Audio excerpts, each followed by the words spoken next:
I'd like to reconvene our strategic planning session from yesterday. Thank everyone for participating. It's good to see Commissioner Stovall back with us this morning, and I know he's glad to be here too. And welcome those who are watching on the live stream. Thank you for watching yesterday, and look forward to discussion today amongst the board. And thanks to the board for their participation, and as always for the Association of County Commissioners and Kevin and your staff and Neil today to help us get through that yesterday, and look forward to discussions today. So with that, Kevin, I'll turn it over to you. Great. Thank you, Mr. Chairman, members of the board. It's great to be back, day two. My role this morning is to get us started. We have about 30 minutes. I don't know that we'll take all 30 minutes of that time, but just to reorient ourselves. It works great for me, selfish for me. Unfortunately, I had to leave yesterday for some meetings back over in Raleigh, so I can ask y'all, so what happened? So I'm going to ask you a couple of things. What happened is one, where did we get to on the agenda? Did you feel like we got far enough along? Talk about the agenda today, but the first thing I want to do is I'd love to hear from each member of the board, if it's okay, about key takeaways, something that yesterday was like, that was interesting, or I really want to know more information about that, something you didn't get yesterday, so we can know more about how to tailor our work today, or just things you really enjoyed about yesterday, sort of anything that falls into that realm, and I'll take any volunteers first, or I can go down the line if you'd like. And I could start down here this time, because I was looking at you, and you're like, he's going to start with me again. I don't care. I don't get forced. All right, so just a couple, 1 to 3 takeaways from yesterday. Okay. I think yesterday was really insightful. Coming in as a brand new commissioner, it was really insightful to hear all the updates and figuring out the game plan and learning all the procedures behind the reason why we're spending these 2 days doing what we're doing.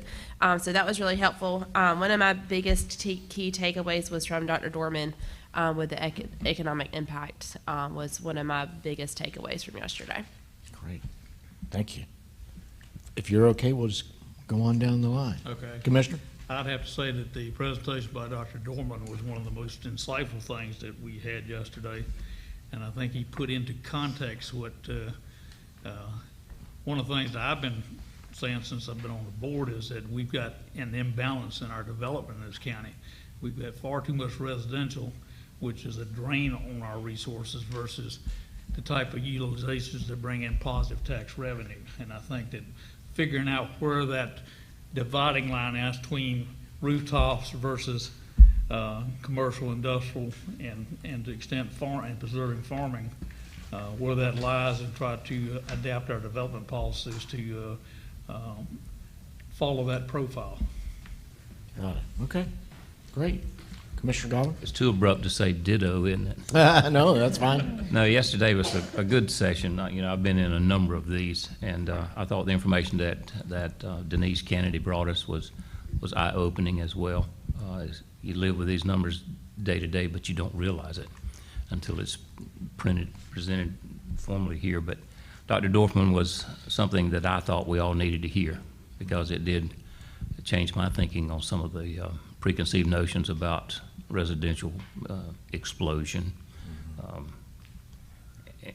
And I guess the proof in the pudding will be how we use that information as we develop our land use codes. That's going to be the important part. Thanks, Commissioner. So again, I thought Dr. Dorfman's presentation was eye-opening.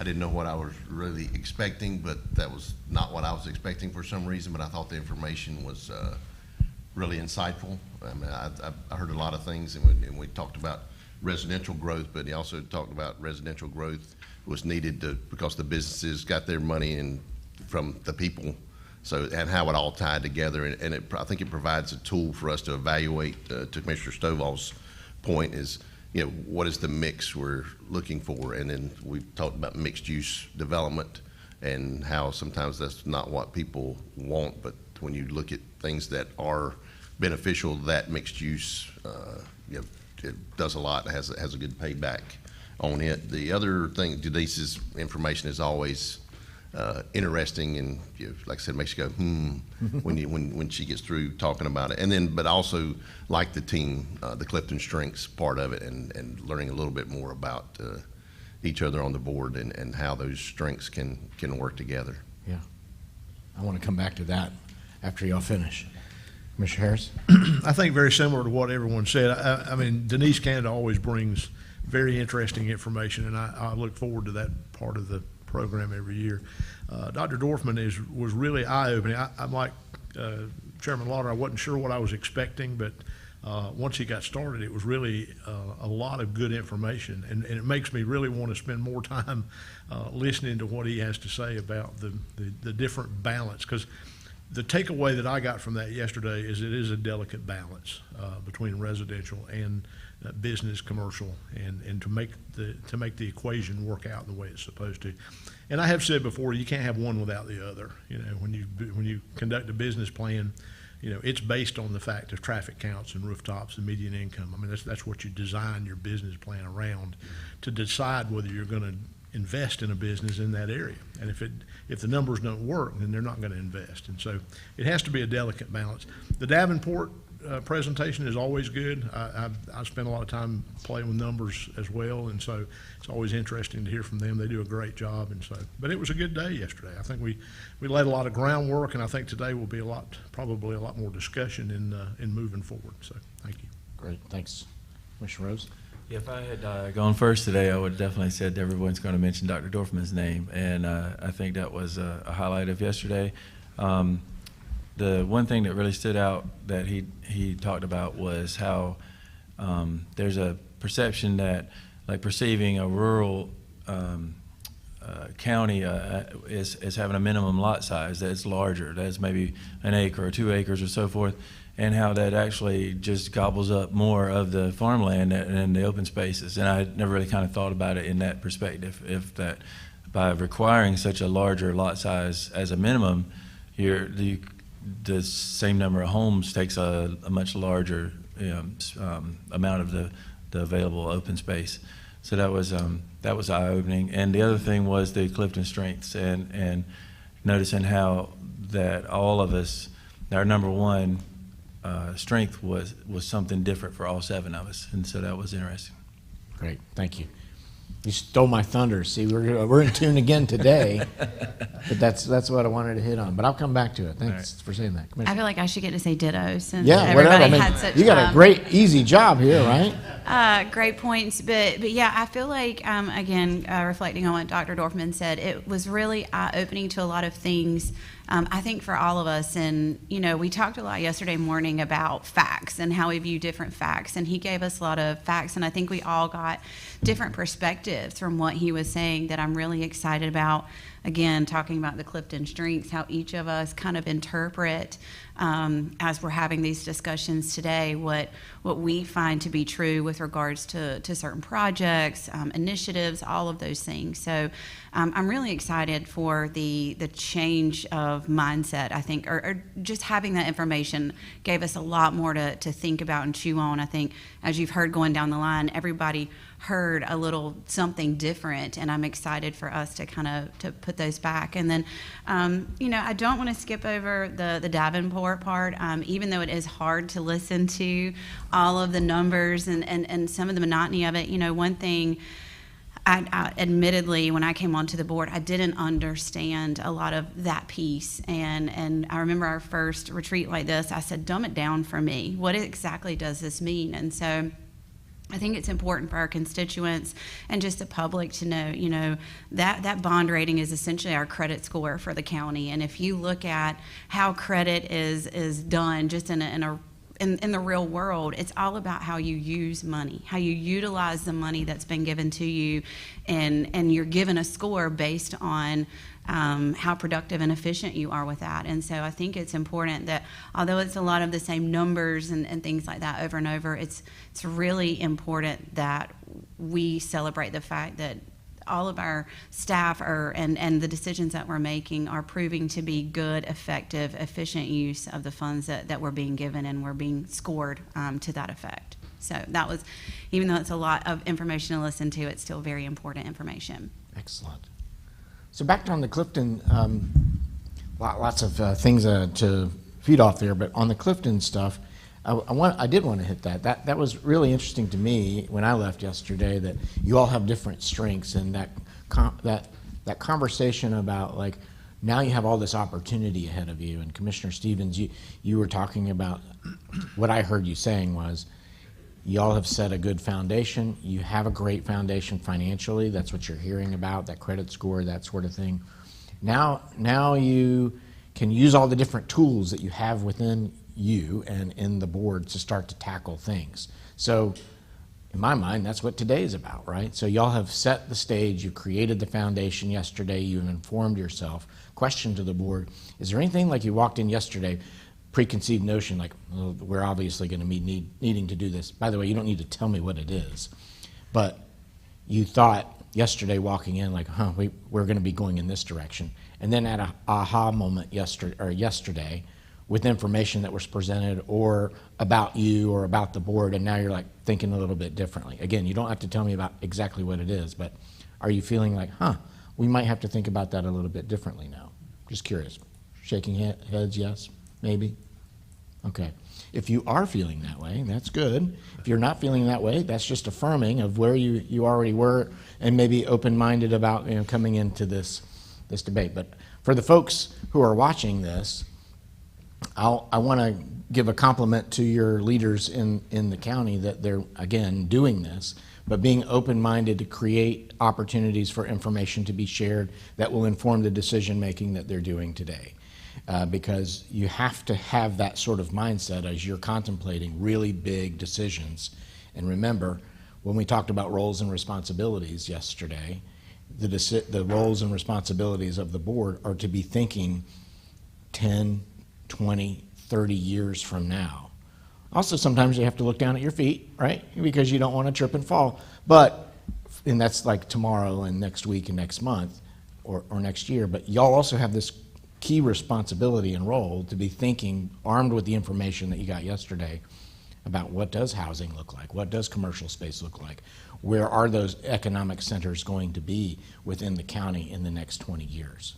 So hopefully you feel armed with that information. Today is about,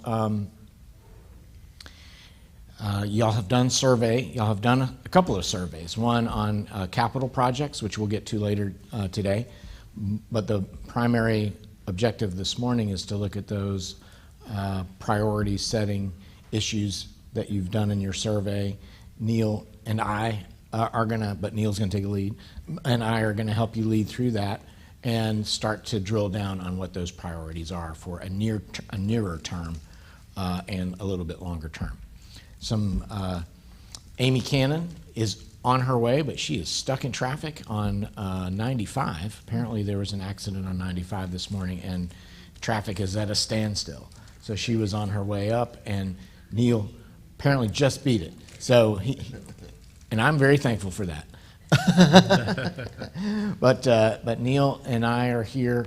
Denise is here as well. She's on we host a lot of things for our counties across the state. This morning, every Thursday morning, just so y'all know, we have a special call for the Western County managers on Helene recovery, and we've been doing that since the storm.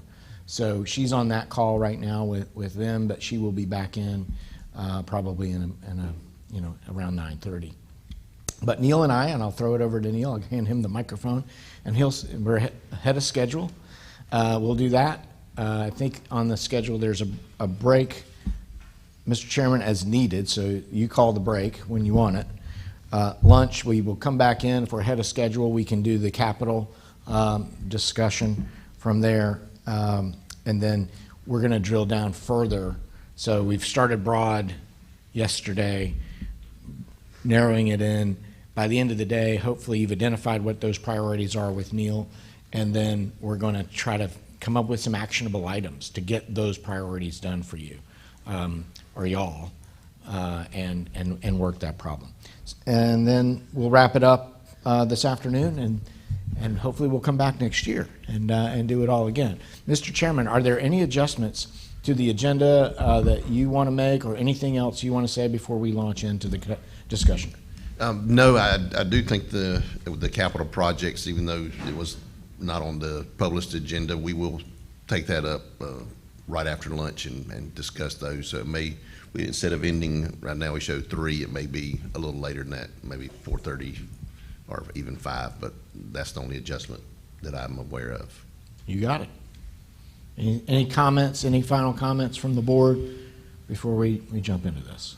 I do have one, and it ties back to, I hate to backtrack and go back to Dr. Dorfman's information, but you made a comment about making the decisions on the strategic locations of things. And I think it's important for the citizens to understand, and because I see a lot and hear a lot of comments about this, is that as a board, we don't decide what business comes to this county. In other words, I've had people even say, well, why don't you put a Chick-fil-A here? Or why don't you? We don't put a Chick-fil-A anywhere. And I think everybody needs to understand that. Businesses decide themselves if the economic area is a place that they want to do business. So if you want a Wegmans or you want a Lowe's Foods, that's their call. We don't make those decisions. So I just want to kind of put that out there just for the general public's information, because I do hear that frequently. That why does the board not pick X, Y, Z to go here? We don't make those choices. So thank you. Yes, sir, and great clarification there. Thank you. Mr. Godwin? Yesterday, Jess Vollmer talked about the, what was the name of the program? Clifton Street. Clifton Strengths. And I think initially, perhaps the chairman and maybe all of us thought that it would give us insight into our fellow board members' strengths and how to tap into that, or at least understand where they're coming from. I didn't see the value from that so much as the value of looking at the blind spots in our own strengths. That was what I took from that. I sort of knew when I looked at my results, I wasn't surprised, but when I looked at the blind spots identified, I thought, oh yeah, I need to look out for that. Thanks for commenting on that. We do some training similar to that. It's another program called Real Colors. I really liked the Clifton Strengths yesterday. I was really impressed by that and want to know more about that. But in that training, we talk about if you do a self-assessment and you become increasingly self-aware, it helps other people. It's right to your point. And I mentioned this term yesterday about emotional intelligence, and this board has high emotional intelligence, I can tell that. That really involves self-awareness.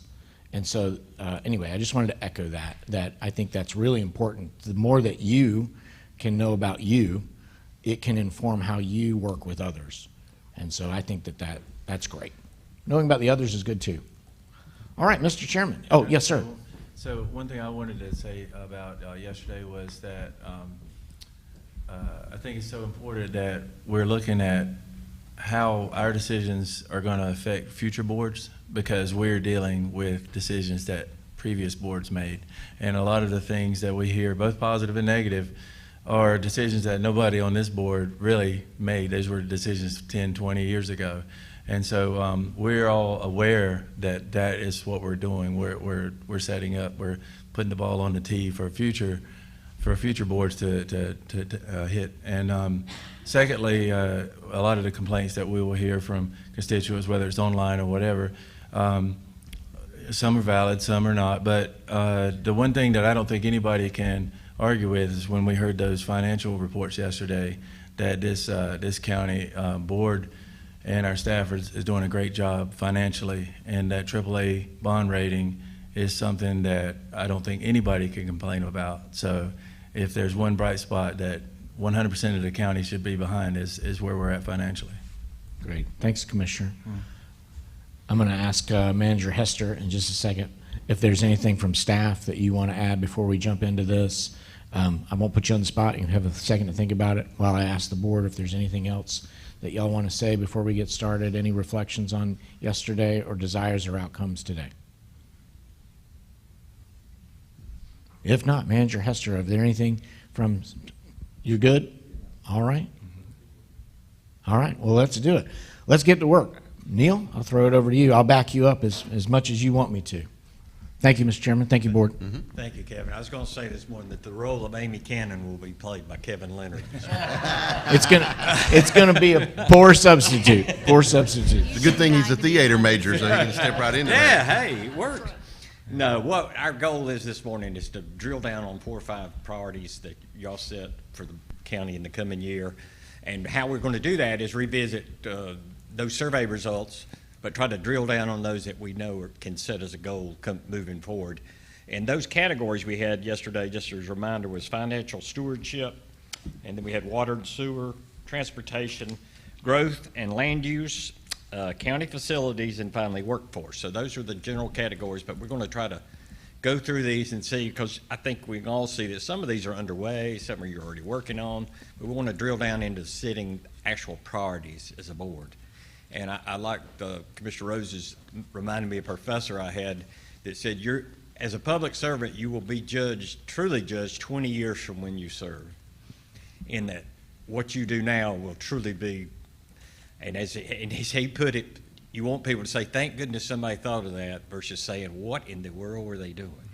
So, sort of a rule of thumb I've always tried to live with. But first, on financial stewardship, we note several things there. Some of them are but the one that jumped out at me in looking at what your priorities were is the second one is develop a process for 2026 schools and community college budget request. And I wanted to sort of begin there by just sort of fleshing that out. What is the perception there, or what is the thought of the wanting to do? It's a formal process where some counties have a formula, some counties have a measure they go by, but who would like to speak to that about what you envision there, that being? Differing from what you do now. So, I was going to say for the schools, for Johnston County Public Schools, I think when we have informally looked at a Newsday formula where we look at the previous year's per student spending, apply some inflation factor to it, and then multiply that and determine what that new per student number is, and then based on the projections of the students for the next year, multiply it by that, and have worked in that. And there's been some tweaking of that as we talk with the school board. But we've kind of used that the last couple, maybe 3 years as a guide to start with. So I think that process is still being tweaked and developed. But on the capital needs side for their annual capital projects that they do, we are working hard. They had a request of, I think, 16 million last year, when before that, 5 million was considered a high number. So we varied greatly on that. But I think this board realizes that there's some consistent needs there, and trying to develop a way to and a program to be able to fund that on a consistent basis, so that we know the level of our facilities is coming to a certain standard. And I think for me, that's the biggest area we've got to look at, because that, as we go to 5.5 million and growing as we finish up some schools in the next couple of years, that's going to be critical to us to be able to maintain our schools properly. I think that exactly what the chairman said, and the formula, I think, works well as a guide, but it's not an end all. And the reason is because there's so many variables in the school funding. We have to address things like the low wealth funding changes. I think we lost $2.4 million last year in that. So it's a moving target sometimes. I do think that there's a lot. I know that one of the benefits right now is that the Board of Education and the Board of Commissioners are really working closely together. A lot of meetings, a lot of conversations, a lot of discussions to try to maximize the approach that we take each year. And it's a varied approach. I think we've really focused on building schools and fixing some problems that we had there. And now I think our focus may change or shift this year from building schools to maintaining schools. I think you'll see more of an emphasis this time put on going back and now that they have the assessment done on the maintenance needs of all the buildings that we have, we've got to maintain those buildings. And so, how do we approach that and do it in an affordable manner? That's the key right now, and those are the discussions that we're currently having with the Board of Education. I think they're taking a realistic approach. They know that it's not an unlimited supply of money that comes into the county, and we have to be good stewards of it, and we have to spend it in the places that it's most needed, that benefit the citizens the most. And so I think their understanding of that and our board's willingness to sit down and work with them, I think we're in a good place. What is it going to look like? I think it'll change. It'll vary every year. I think the focus on future bond referendums and things like that, I think it's going to be less focus on that and more focus on maintenance and upkeep of what we already have on the ground. As noted here as an objective of a priority as a process, is that something you see as a need to refine that process, or is that something Yes. I'd like to speak to that because these gentlemen have been on the board for a while and they're giving their viewpoint. I agree with what they said. I think the working relationship with the school board has improved greatly in terms of getting the information we need. But I came on the board in May, early, when Commissioner Brazel unexpectedly passed away, but it was right in the middle of budget time, and the first thing that Chairman Lawler asked me to do, given my background in construction and physical plant management, is to look at their capital needs in the school system. And quite frankly, I was somewhat surprised by what I saw. And it was not a good surprise, to be honest. I saw a lot. They have done a facilities assessment of their schools and came up with a list of what their immediate and long-term needs are. But some of the needs that have gone unaddressed for so long was quite frankly shocking. For example, they had a lot of air conditioners that failed during the summertime. Well, I found out they still have, at that time, they had over 60 chillers in their system that still use the R22 refrigerant, which in 2003, the EPA says, we're going to outlaw that in 10 years. You need to plan on replacing that. Well, here we are now at past 2020, and you can no longer get that refrigerant domestically. They no longer manufacture it, and if a chiller fails, you've got to replace it.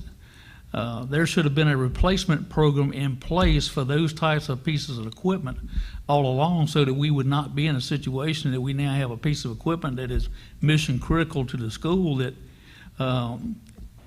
you can't repair.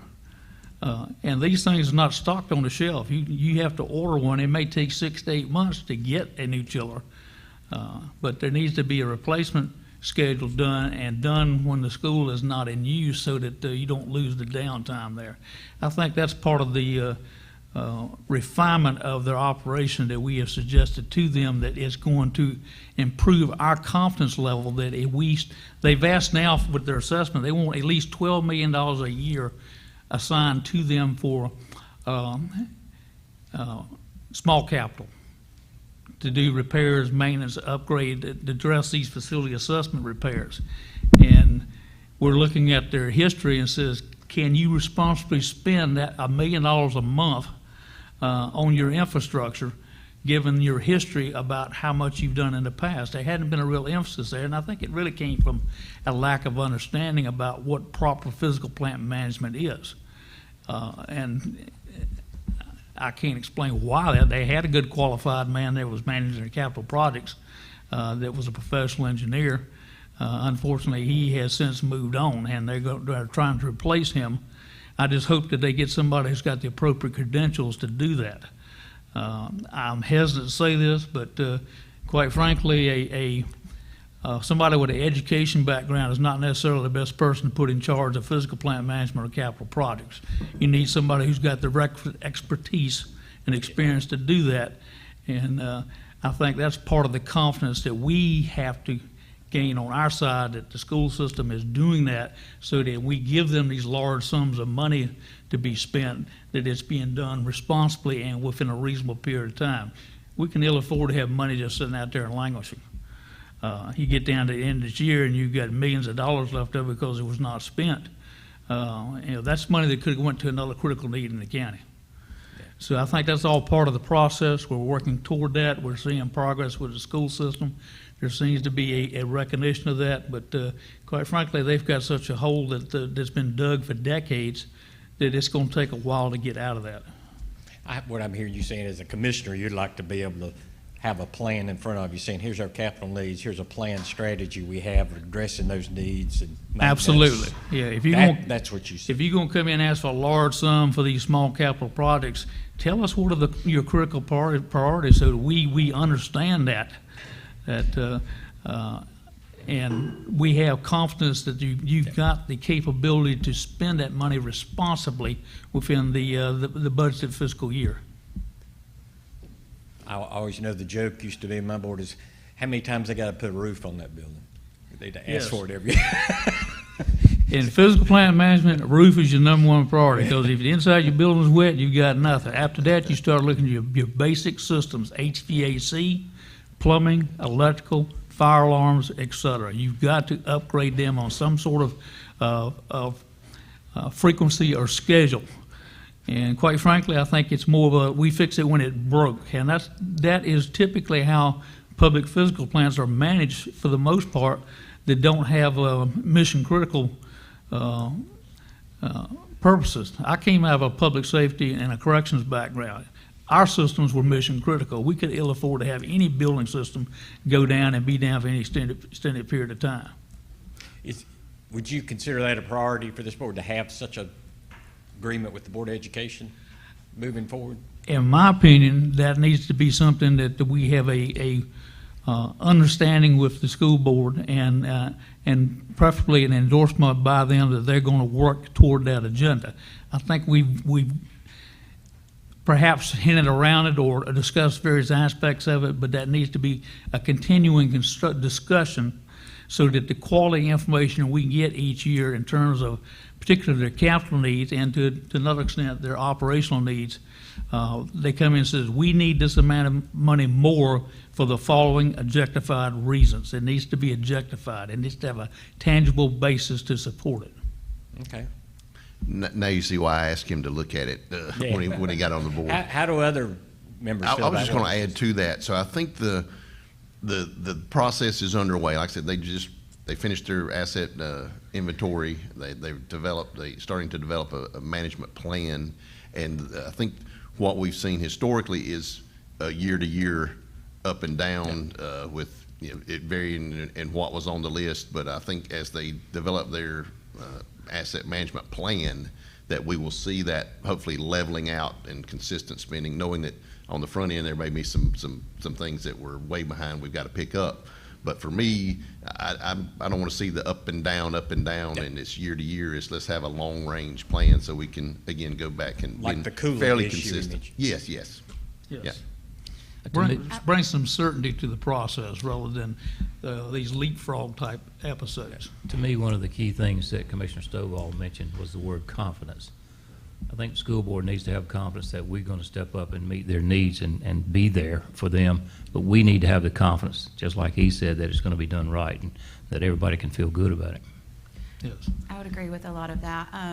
Also, similar to Mr. Stovall, when I came on the board, the first thing I said was, why is there not more transparency? And to Commissioner Rose's comment before, same thing. They had a board several years ago that made decisions that took them in a direction, whether we agreed with it or not. And I think we both are at a great place with both boards to say, okay, here's where we're at. Let's look at where we're going and focus on that and put some plans in place to make sure that future boards hopefully are not in the same situations we were.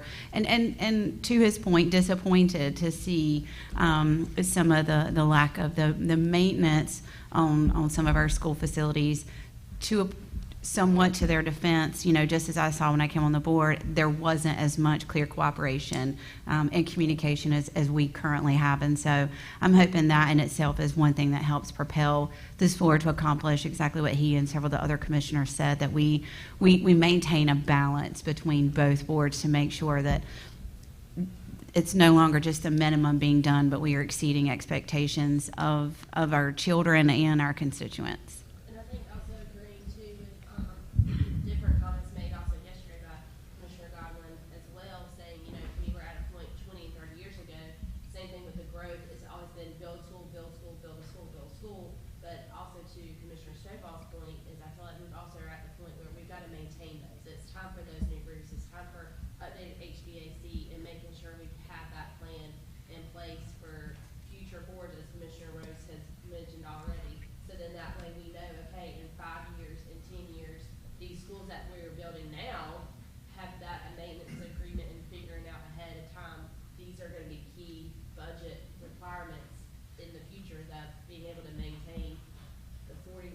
schools that we have in our county, which is a lot. Let me add to that as well. I think that, and I agree, I have some very good points from all the board members. But I think, the fact is that they are in a hole in maintenance and repair. And I think, although it may not have been our decision, but I think we have to take some of the responsibility for that, because I know when I came on this board in 2018, there was not a lot of science behind the amount of money was given to them for capital. It just wasn't. They just pulled numbers out of the air and just, that's what we're going to do. Because I remember asking that question, what is the science behind that? What is that based on? And I don't think there was any. And so, we can't just pull random numbers out of the air and say, this is how much you're going to get this year for capital without having a real understanding. Now, in fairness, they probably didn't have a good understanding of what they needed either. But I think there's some shared responsibility there, if you will, in that, we're in this spot that we're in, and now we've got to work to get ourselves out of it. And I think all the points that have been made are very valid, and we need to move in that direction. But I just want to go back and say that I think that there's some responsibility on both sides to allow us to be where we are right now. Does this rise to the level of being a priority for the board? I'm not saying it's one of them now, but consider it as we start drilling in on priorities. Does this rise to the level of being one? Well, when you look at how much money we put into the school system, it is a substantial part of our overall budget. Okay. And we've had budget busts on some of our capital projects in the past, and that's past boards, et cetera. But again, it gets back to what Commissioner Harris is saying, that the basis for their capital estimates on new schools didn't really have a lot of objectivity behind it. And that's where you dig yourself a hole to begin with. If you don't start out with a good budget, you're gonna run into problems quick. And so they're making progress, and I think this board is committed, says we're gonna fund education to the extent that is legitimate and needed, but we need to understand your priorities and how that's going to be administered so that we have confidence that we're getting value for the money we're putting out there. So feeling to have a good grip on what their capital needs are, but also their maintenance needs in Yes. a formal plan that you can look at time of budget. Is a good tool for this board moving forward. And I think that checks two boxes on our priorities, educational Yeah. funding and financial stewardship. So I think as Commissioner Stovall referred to, there's a lot of money, a large percentage of our budget goes to school funds. So Okay. To me, it needs to be one that we talk about in the top priority. And we'll come back to all these in the end, but I just want to make sure that's one to note that we'll consider as a priority in area of education. For reference, Chad, about 49% of the county's budget goes to educational funding. Yeah. Ranks right up there, doesn't it? Yeah, it's right up there. A lot of money. And we'll summarize these when we get them. So that's one priority we've identified of these from the financial. I know some of these I saw where it's important to maintain your AAA. I'm not sure that's a priority. That's just an ongoing thing you want to do. You just want to make sure you continue in that. Any other things within? I know the reval is more of a budget issue for y'all to deal with in this coming years. Anybody want to speak to that as far as a priority? I'm not sure. I thought, That's to a me, budget. I think that's probably, it's baked into what we're going to be doing in the budget process. And then, of course, about the AAA was noted here. One thing noted about parks, greenways, and open space, a need, but is it one of those that would consider in the top 4 to 5 priority at this point? When you consider all the other things you got before you? Going No, once? I think that was one I brought up. I don't Going think it's up to once, the top. going It's not twice. in the top 3 to 5. Okay. One of the next areas I definitely know is going to be one that y'all is concerned, and a lot revolves around what happens in your water and sewer service and your ability to maintain the resource of water, the access to water, all those things around it. So I want to revisit these, the short term, but then look about what is your goal for the coming year in relation. You note here the water supply. You got short-term needs, but you also got long-term. The town of Clayton agreement, which I'm assuming is nearing finalization. I'm not sure that's part of a priority that you've moved on that. And then, but more so probably in the long term, is that consolidation, regionalization, the adequate flows, capacities, and then the partnerships in relation to that. So I want to pause at this point and get the board's perspective on what would you like to accomplish within water and sewer for the coming year? It's definitely one of the main issues on your plate. What do you hope to accomplish in the coming year, whether it be from interbasin transfer, whether it be from partnerships, movement toward regionalization? Since I talked so much yesterday afternoon, I'm going to let somebody else start, then Okay. I will jump in. Mine will be, oh. Go ahead. I was about to say, mine will be fairly quick and short. I would love for us to explore the partnerships that we've already started down the path of, as well as find a way to earmark some of our current sewer capacity and very near future sewer capacity for more commercial and industrial projects to kind of start moving those needle forward, as we talked about yesterday after Dr. Dorfman's presentation. I think you mentioned that yesterday, reserving some capacity for commercial. And Yes, Yeah. I concur with that. Agreed. On the water side, that's the key issue here, because you look at our water source right now. We've got an intake near Wilson's Mills. We can pull 17 million gallons per day out of there and treat it and put it into our system. That's capacity we control directly. We've got another 10.5 million that we can buy if it's available from outside jurisdictions. Other counties, towns that have excess water, but that's subject to availability. During a drought, obviously, that's not available to us. So that's not something you can bank on. It's something you can beat the peak demand load when it exceeds our base capacity. We do have a long-range plan that would give us adequate water, which involves developing a new draft point down at the Wayne County line on the Neuse River, which is the last point we could tap into it. And we'd have to pump that water 12 miles back to an old quarry in Princeton and store it and build a treatment plant there. Well, the cost of that is what concerns us. While it is a viable plan from an engineering perspective, the cost to do that and as an enterprise fund, that cost has to be put back on the customers to pay for. We're concerned that it's going to make the cost of water service basically for the average household something that's out of reach. And we need to maintain affordability of this water. But without this water, though, we can't continue to grow either commercially or with rooftops. You know, our utility department says right now for the capacity we control directly, we have fully allocated that out to building permits.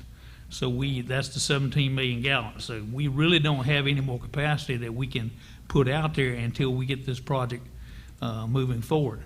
Well, we have a schedule for that, but the affordability issue is something we said we got to step back and look at this closely again, see are there any other alternatives, interim sources that we can tap into to buy some time to look at getting buy-in to a regional system here in the county itself. We supply, Clayton is about 50% of that demand. So obviously they've got a vested interest in seeing it happen. But we supply a lot of other smaller towns with water that really have not been approached about buy-in at this point. And that is what helps mitigate the cost of paying off the debt for that construction. So we're like I said, we're taking a brief pause here, trying to figure a way out to address some of those concerns so that we can move forward with confidence that we're going to have not only the capacity we need, but it's something that's going to be affordable to our customers out there. So you feel comfortable, you know what your need is. Now it's acquiring. Yes. And when y'all say regional, how do you find multi-county or internally or? Well, ideally, you got multi-county. You got multi-jurisdictions. You got the interconnectivity of your distribution systems and your treatment works so that you can move that water at will to whoever needs it. But then you've got a much more complex system you've got to manage, but you've got more resiliency in your system in the event you have droughts. The Neuse River is a finite resource, and it's got a lot of soda straws in it above us and below us. Everybody's fighting for their share. There's a much bigger river to the west of us in the Cape Fear, but you got interbasin transfer rules that limit what you can do. You got a 2 million gallon a day cap, which you can pull out without putting an equivalent amount back into the river. If we had a regionalization approach that allowed us to go through a system that's already there, then we would have an ability to access that more robust water source, as well as a place to discharge our sewer. And so, What would be your priority? What would you like to see done this year in water and sewer? Well, I mean, from your point as commissioner. well, we need to be able to ensure that we've got water available, the capacity we control when we need it, and we're rapidly coming up on that. But no later than 2030, we need to have more capacity available to us. But that gets back to the affordability issue. You know, are we going to have to look at different ways to structure this first phase of $700+ million to build this plant and this tap in order to get there? So that's why, like I say, we've got a consultant that's looking at can we leverage these other connections we've got now for a little more water to buy some time. But we don't want to come to a dead halt on what we're doing. We want to be able to continue to welcome industry in, and I agree with what Cape Commissioner Stevens says. We definitely need to have a policy that reserves a certain amount of capacity for that type of tax revenue that is positive in growth, where residential, like I say, it is not. We need to find that balance. Okay. So capacity, but that can involve regionalization, that could involve building your own, that could Yes, it involve could be- purchasing capacity. Yeah, regionalization within the county between the towns themselves, and regionalization with the surrounding jurisdictions and counties that, quite frankly, a lot of them are struggling with the same thing. We're seeing some of that now. Now, Lee County has done some partnerships with, I think, was it Chatham? I know Southern Granville has put in a regional water system for the towns up there, so that effort is moving forward. Everybody's moving that. Moving that forward because they see that's the way to mitigate the cost and get access to better sources, more robust sources of water. Okay. And better regulatory response to requests too. I think regionalization ought to be the #1 priority on our staff in that area. I think they ought to go to work every day with that focus in mind. What can I do today to move that needle more towards regionalization? I was just going to echo when you talked about regionalization, and I think Commissioner Godwin just hit it's both. Internally, we've got a lot of interlocal agreements. As I said yesterday, we've been meeting with the towns and their staff for over 2 years talking about it. We've got a proposal to continue looking at some interlocal agreements there to how to develop that. So there's interest more so than I've seen in the time I've been on board, and even when I was in Clayton on the town council. The interest is there, and again, the out of the county, going outside the county is a key part of that. And I think that this board, I think Commissioner Godwin touched on this yesterday. We studied a lot of things and looked at a lot of things, but it is to the point where I believe staff has to become involved and understand that this board's message is it is regionalization that we are after, not interlocal agreements, to Commissioner Stovall's point, but this board wants to pursue regionalization on a scale that's not internal to Johnston County. Let me drill on that regionalization. Is that regional governance or regional partnership where you still are just partners? Can I just say yes? Mm-hmm. So that's the One's a bigger lift yeah. than the other. So the other one, is right. So I know what we've looked at on the water treatment plant is a partnership where Clayton would buy into a portion of that and get capacity. And so there's that option, which I think is the easy option. Mm-hmm. But when you go to an authority, and we've seen that, we've studied that internally and with our towns, and that is a much bigger can of worms to open that up. So I would think the easy answer is we'll do a partnership, but the bigger discussion is, and I know there's authorities, at work. We're working on 2 areas right now that are, forming authorities from some pretty good size local government entities, and so that's happening. So I know it's an option. But I'm hearing what you envision, it's first partnerships. Oh. Does it move to that other, you don't? Right. Okay. I like to see some other counties talking about what Johnston County is doing in leadership towards regionalization. You know, let us be what we're talking about, not us talking about other folks. Yeah, I mean, we talk about Lee. I mean, you talk about Lee County, Sanford. I mean, they are, you know, are leading the way on that, and the agreements they have for even revenue sharing based on their utilities. So we are not at the forefront of that discussion.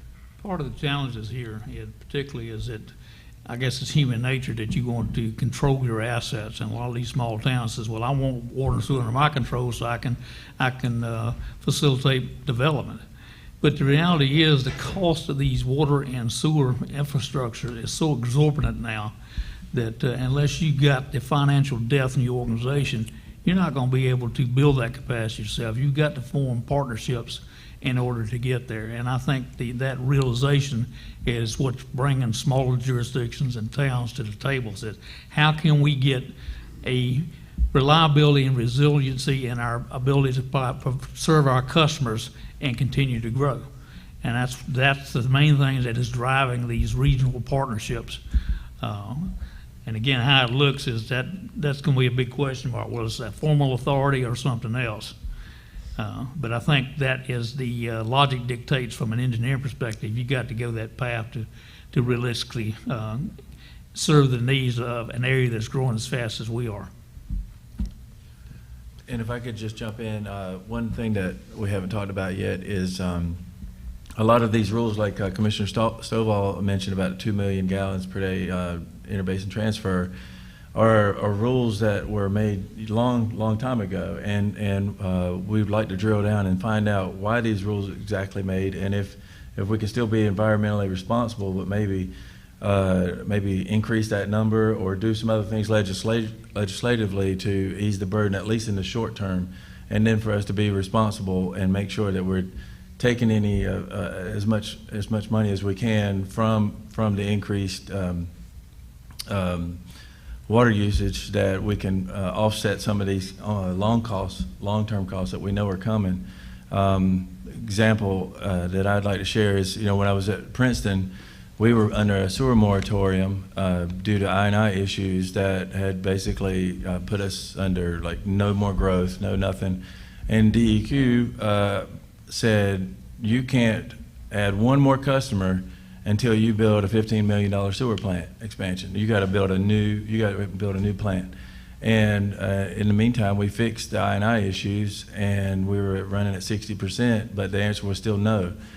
And we didn't take no for an answer. We just kept going back to our to them, and with the help of some of our legislators, we're able to get them finally to reverse that decision. And so, like my point is here, some of the problems that we're having right now could be possibly eased by legislation. And so I think that's something that we need to take a look at and see if there's some at least short-term things that can be fixed like that.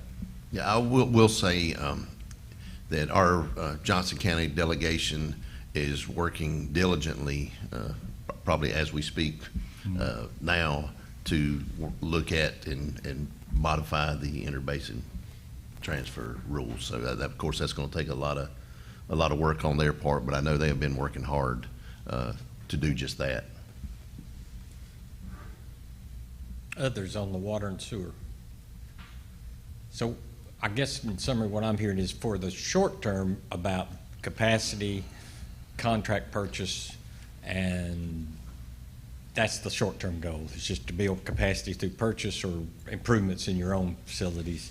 But then long-term is to move toward regionalization and start those conversations in more depth about regionalization. So I would go back to Commissioner Godwin's comment that this needs to be what our staff comes in every day thinking about. How do we regionalize?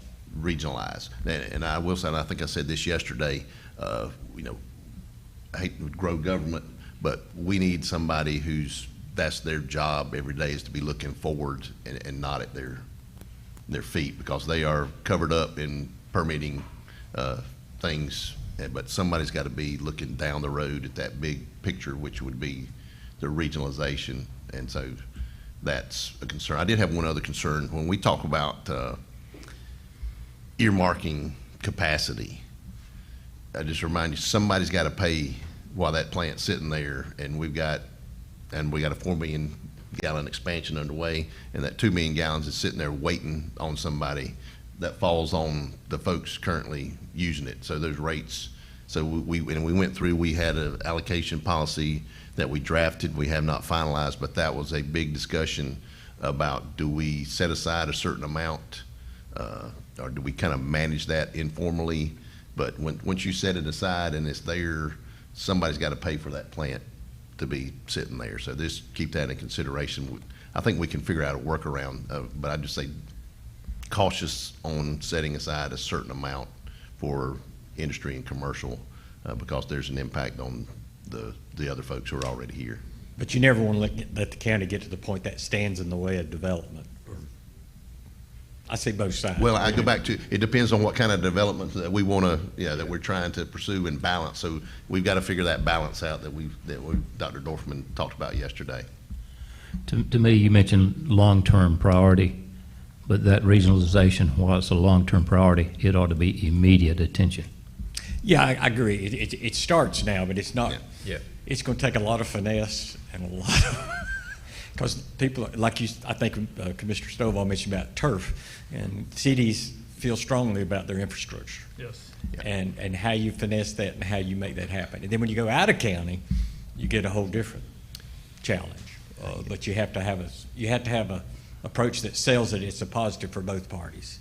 It becomes a positive. Yeah, and I think Mike he may agree, may disagree, but I think from what I've seen, the turf piece, I think is the towns look at the cost of providing water and sewer, that, but I understand, they want their independence, but at the same time, they know that that is a very expensive business to be in, and can they better use their time developing other things in that town and have another entity, whatever form that takes, look after the water and sewer, and know they have ability to grow based on whatever allocation system is decided upon. But that, I think that small towns are realizing that. It can be done. It takes a lot of late nights at city hall meetings. I promise. I've been there and done that. It's a lot of work, but it can be done in a positive way. So public utilities, water, sewer, it's about short-term capacity. It's about acquiring purchase capacity, but also develop your own, and at the same time ensure you have enough for development. But then regionalization becomes a front burner issue of moving in that direction. Is that what I'm hearing? Start that.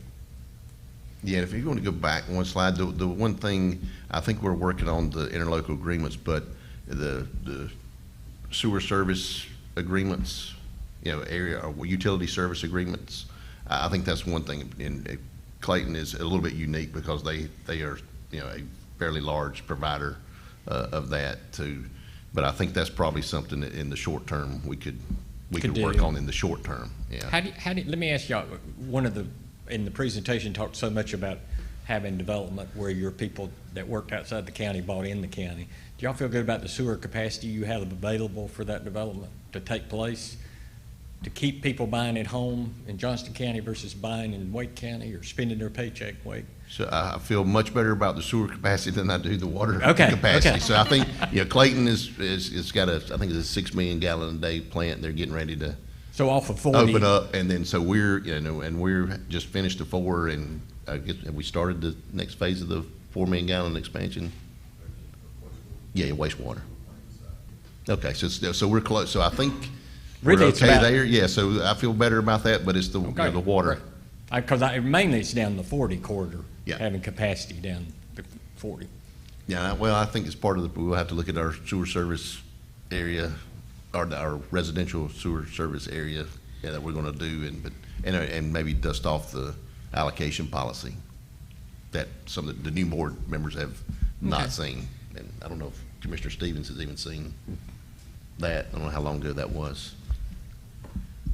I think when I To the best of my recollection, we started on that in 20 and moved it forward through that period of time and then pressed the pause button on it as we were looking at some of those other issues. And my hope is as we move to phase 2 in our discussion, once the priorities are set, we can then have some additional discussion, and it's on our agenda to do it, but to talk about those steps in the priorities, because certainly from staff's perspective, I've got questions and would like some clarification. So, but I appreciate the conversation, and I'm taking lots of notes about what's being said. You can go back and watch it later. That too. That's what I did last night. That too, but sometimes those little stars by those words help me remember where I need to go look. Just one point of correction, that is underway, that plant expansion. Okay. There's another aspect of agility we didn't talk about, stormwater. I'd like to at least touch on that. Okay. And stormwater management is a very important issue in this county. We're seeing more and more flooding events that exceed what statistical floods. And I know some people want to try to attribute it to global warming, but it's actually the bigger source of the problem is impervious surface. We're building so many rooftops, and the amount of impervious surface associated with those rooftops is increasing the rate of runoff. That's creating flooding issues. We have new watershed rules in the noose that our utility staff have put together what we need to do to comply with that, as well as what they feel like is appropriate in terms of design information to mitigate flooding here in the county itself. That's another thing that all of these things we're talking about here, we're running into headwinds from the General Assembly and their primary lobbyist, the Home Builder Association. They want to restrict our ability to zone. They want to push affordable housing, which in itself we saw yesterday that Dr. Dorfman's presentation says affordable housing is a loser in terms of revenue in a lot of cases. So you have to deal with that from a logical perspective. But we're moving in a direction to try to mitigate these problems. But we're running up against headwinds from people that, quite frankly, seem to me like that they're more concerned with their pocketbooks than they are the people who live here. Take that for what it's worth. That's my opinion. But stormwater right now, you look at the typical residential, they're required to design for a 1-hour storm. Well, in this county, that's a rainfall event of about 2.4 inches. A good thunderstorm will give you that. So we've got to increase the design criteria so that we reduce this rate of runoff. You're looking at all the vegetation. Most developers that come in, rather than build with the terrain, they come in, they strip all the vegetation off, all the old growth trees, they flatten the entire site so they can get maximum density on it. Well, in doing so, they've created a massive runoff issue. I can't remember the last time the Neuse River has run clear. It runs brown or orange because there's constant sediment coming into it from us and upstream from us in Wake County.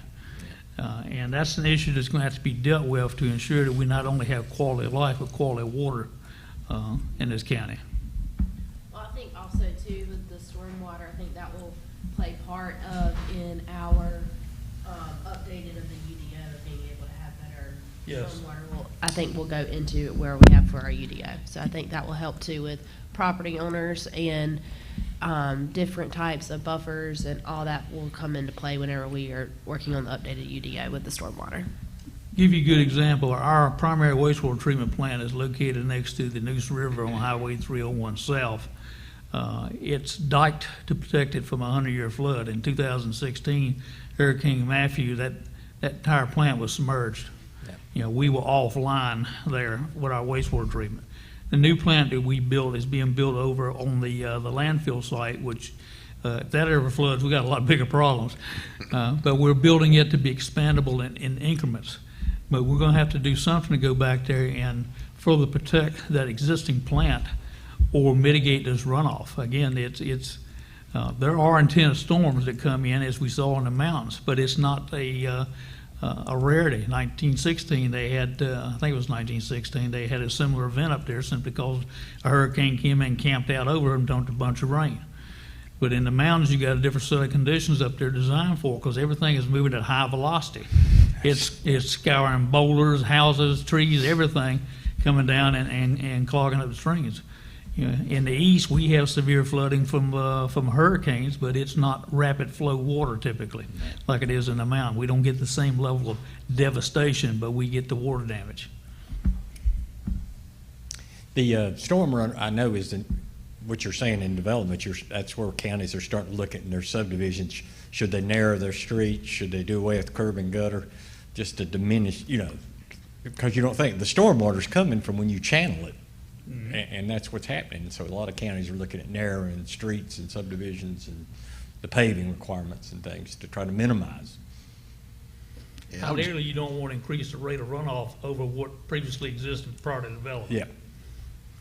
So that's just something within your land use, your plan unit, all that is issues that it's a part of that. And I think all counties in development areas are going to have to step up to stormwater and enter into that. It's something we always thought was a city issue, but now it's becoming more of a county issue to be mindful. Yeah, and I think our the stormwater, I don't know if that's ordinance policy that we're developing along with the UDO will help address it. But I think, as I said yesterday, it's hard to control all of that, one subdivision and now maybe one lot at a time. So that's something to be watched. But I'll go to the staffing. I said this yesterday too, is where I hear that most often, you know, the things and delays, and like I said, there's a lot of reasons for that. It's not controlled, and our staff doesn't control, you know, what comes in. But I think that I was disappointed to hear that last year we had 2 positions, and we haven't advertised for those. And you know, we can, if we're having trouble filling them, we can do things, you know, for how to make that more attractive to people to come. But I definitely want to make sure that we're staffed the way we need to be. And if that's funding, you know, if we need funding, since that's an enterprise fund, if we need funding from the general fund just to get that, you know, going or adjust our stormwater fees, then it's, you know, and I know it's hard to hire people, but, you know, to have 2 positions, as I understood it, we hadn't advertised for them, then, you know, we need to make sure we have the staff that we need to carry it, because this is, like, every day is becoming more critical. And each house that goes up, the more concrete or asphalt that goes down rooftops, yep, that's that much more runoff. And, you know, on this end of the county, we're fortunate we got a little topography, and it runs downhill, but it hits the creeks and streams and rivers and heads to Smithfield where it flattens out. And that's where, you know, you have all the flooding issues in the central and eastern part of the county. So it's not, you know, you can't isolate it to just a town or a particular source, because it's, you know, water still flows downhill. So. That's one rule, you know. Yeah. It's going to flow downhill. So that's water and sewer. I think we've talked about, in a sense, what your priority is there. We'll touch on one more and then maybe take a break if y'all want. The transportation, we talked about the plan. I'm not sure there's a long-term or a priority here, immediate priority. You just talked about your transportation plan, which is underway, and I think Commissioner Godwin mentioned. I think we'll finish. I mean, I think that, again, that'll be finished this year. I think that'll be finished this year. And then the long term is just going to be you know, that a long term that we'll work on. Yeah, not for immediate priority. Yeah. So with that, sorry. No, go ahead. I was just going to say too, whenever we've gotten the comprehensive transportation plan update, which we really appreciate Will providing for us at our last meeting, it went ahead and showed us what projects NCDOT is looking at, and I think that right there can help us also relay that information to our constituents to let them know that these are the roads that we are looking at, or DOT is looking at, that needs to be 4-lane or stoplights added, or a roundabout, or, you know, all the different options, because that's unfortunately one of the things that is too much out of our control is repaving a road, even though we hear complaints of potholes and other things and with traffic, and that's one of the things that's outside of our control.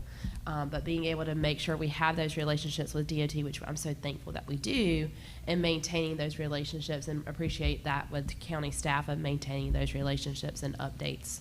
So that way we have those projects and being able to make sure that those projects are still on the priority for funding from DOT. You know, that Commissioner Davis makes a good point, but we really don't have any control over this. I was in a meeting last Thursday with a lot of DOT folks talking about the lack of funding and so many projects here in the east that had been on the schedule to be looked at, not necessarily the small roads, but the regional roads like 42 or 36 now. Some of them are being taken off the board for lack of funding because of all that's happened in the West and the impact on the budget overall. But we'll lobby wherever we can, and we can effect some positive things. I know our county manager has a good relationship with the maintenance engineers here in the county, and we can get some things done in terms of getting it to their attention to get some response. But if it takes a lot of DOT funding, we're going to be lacking. Well, as we said, we got all this development going on these, what they used to call farm to market roads. And that wasn't what they were designed for, was heavy residential. So, but a lot of your new residents moving in from out of state, they cannot wrap their heads around the fact the county has nothing to do with roads.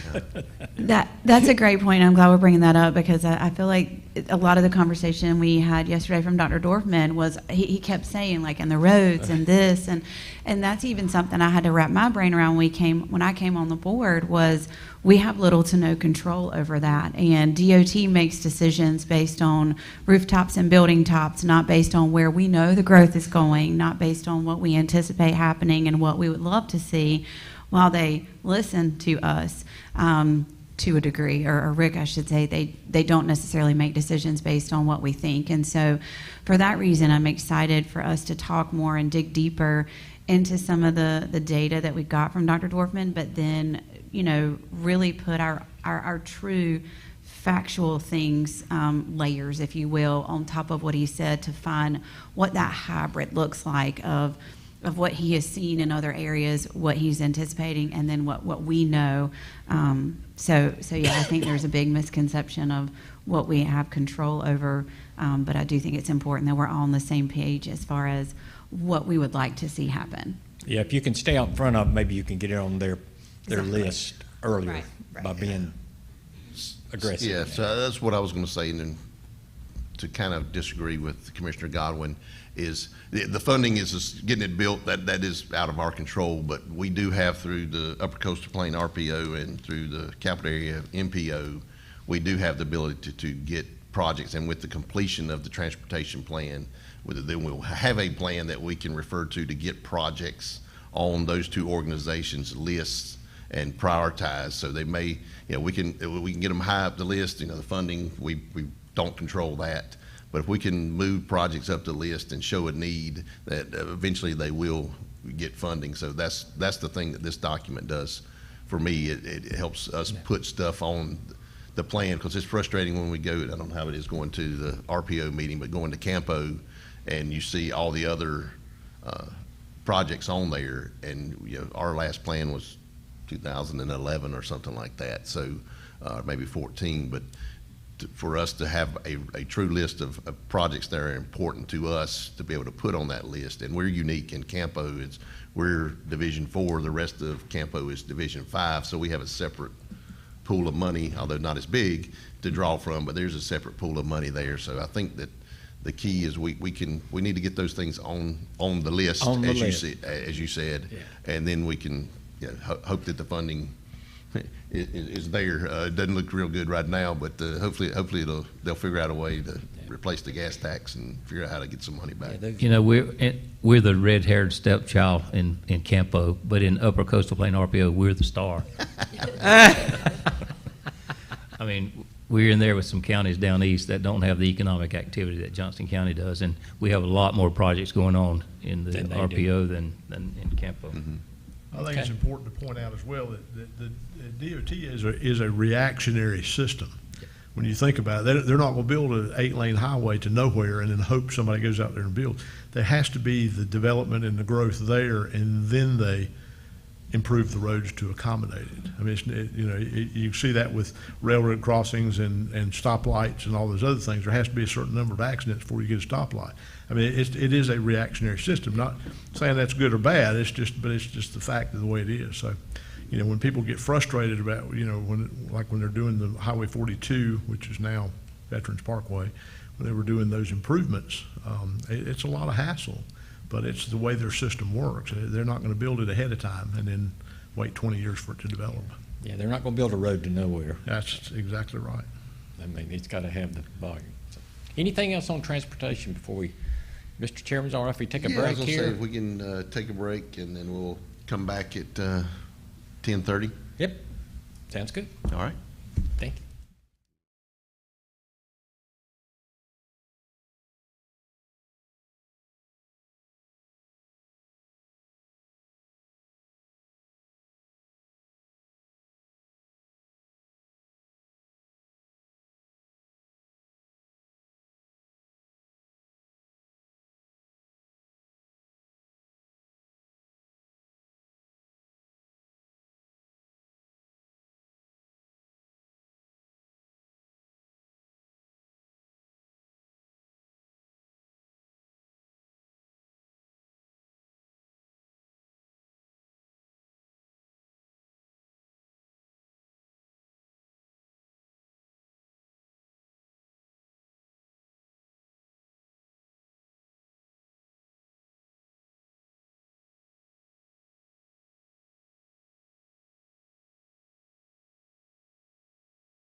All right, we will reconvene the session. We took a few extra minutes to work out some details on scheduling. So with that, I'll turn it back over to Neil to continue on. Okay, we have three components of this left, and that's growth and land use, county facilities, and finally workforce. So turning to growth and land use, we've had a lot of discussion about that, especially following the presentations yesterday, how that looks. Of course, I know your UDO, and that's in the update process in the year. But that second bullet is one that really, I guess, has been a big part of our discussion and thoughts that y'all have had about how do you balance those development types. And a lot of the data, even yesterday, gives you food for thought in that regard, as you look at how you're going to balance tax revenue and the overall cost and demand for county services. So I think that's why I heard everybody touch upon that and how important that was to hear that data. But I think there's more to find out there. We talked about the building code. I'm going to go ahead and go forward to the long term, because they all tie together, and talk about farmland, which ties into the earlier presentation as well, the infrastructure, which we've talked about, but there's other infrastructure besides the water and sewer, thinking about, talk about a new position about review and update ordinances, which would be a budgetary issue, and growth principles, which really ties into that second bullet on the previous slide. So with that said, looking at these, it seems to me that there's around all this is a discussion about how to balance the growth you have versus the ability you have to serve, and at the same time preserving the county and why people want to be here, so to speak. That's a good place to start, because I know we've talked about Dr. Dorfman's presentation, and the impact it had. You heard everybody mention it this morning, but I did want to make one thing clear for those who are watching, because that was not a Johnston County specific presentation. That was information from other places. So there's still data specific to Johnston County. Oh, absolutely. To be generated. But I just want to make that sure, because yesterday as I was looking, I thought, well, he's done some research, and he may have done a little bit of research, but there's a lot more to be done. So I just want to make sure that was clear. But I think that's where we need to find out where that balance is and use some of his information. And gathering that information may be one of those first priorities. Yes. Is to put that together, because I think the only North Carolina county have is Union. So, maybe part of that's well, I think from conversations and just judging from the number of times his name was mentioned by all 7 board members, that that is probably something that will be a short-term action item, is to get that cost of services and the fiscal impact study done for us. So. And it came to my mind just looking at it, is that something that this region could do together, is asking him to do a study of the region and how we all impact each other. Because with your workforce going back and forth and with the development, is that a regional thing to look at? Making exclusive Johnston data. You got Denise going, making me go, yeah, maybe we enlist a couple of the regional councils to see if that's a joint regional council thing that we can do that. But that does, yeah. I've always found citizens don't pay near as much attention to those dotted lines on a map as we do. Well, they don't care what county 77% of us are going that way to work.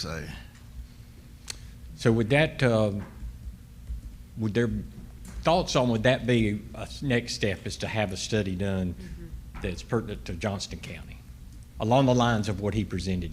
I would like to see that in the short term, yes. Yeah. Others? Yep, absolutely. Yeah, absolutely. Are there other factors that you'd like to see that, to find what product you'd like to have? I know one that seemed to pique interest was commuter patterns, where people are going to work, to and from. Yeah, I don't know if I got enough information in the weeds, but I think that's probably, I know we've got a lot of data. I know the Visitors Bureau does a lot of that tracking of where people come and go. So I think that'd be part of the process, I would think. And he might be a good resource, at least. Didn't he mention a group somewhere in Asheville? He did. That did studies He did, yeah, along that line? So that might be something to be mindful of. But I just thought maybe if you had some other partners go in, it might be more Yep. reasonable. In the other areas of land use, and I know the UDO's up, is that completed this year, or is that? Should be this year. It should be this year. I would like that to be the main goal. Yeah, I was gonna say, it better be this year, yeah. What is that process? Your planning board will approve it and then submit it to y'all for approval? Yeah. Okay. The infrastructure above and beyond to meet projected growth, I don't know if there's any discussion there. I mean, when I think about that, infrastructure becomes fire protection, it becomes law enforcement and satellite sites and Broadband. all that comes with those things. Any thoughts on that infrastructure piece? And Well, I support? think also with infrastructure, that goes back to one of the priorities of public safety, and being able to have that study is finishing up of where they're looking at where we might need fire stations, EMS stations, and in the future. And I think that would definitely play into tying both infrastructure and public safety to get and county employees all together for long-term use as well, and long-term planning of seeing and knowing where we're going to need to build fire stations at in the future. Yeah, your density up around that area is just getting to the point of it's going to really expand the need for.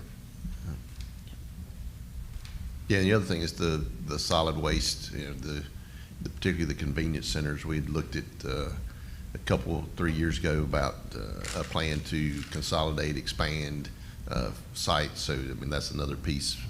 And I know one of the hopes we had when we did away with the decal fee was there would be less trash on the road, and haven't heard anybody say anything that they see less trash on the road since we've done that. But it hadn't been a full year yet, so we'll see how that goes. But that, to me, that's a piece of the infrastructure. I don't. Y'all still own your landfill, don't you? We do. What's its capacity? Is it? I'm gonna look over here for that. I don't know that off the top Okay. of my head. Yeah, we're. That's an we still infrastructure we still have a issue, long too. time left. Yeah. I think the last number I heard was about 50-plus years. Yeah, I mean, yeah. it just depends on the growth and that kind of thing, but probably about 50+. But it should be a little bit more than 50. You're in a good spot there then. Because most counties We don't have a are. landfill anymore. That's right. You're unique. You may get business people want if something happens with the one in Sampson. So. Yeah, and I think I don't know, this is definitely not a priority, but I think we can continue to work with our partners on the farmland preservation, open space preservation, and see if there's another tool, we can add to the toolbox on that. But I think we have good partners, and so I think we can continue to work on that on an ongoing basis. And that could tie back into getting the other study done too. Right. Things you could do because, like the lot sizes and things that are part of that, the density that you have and other types of development. So anything else on this portion of it? But Any short, I mean, we're gonna finish the UDO update, but anything else short term? Can you go back to the short-term list?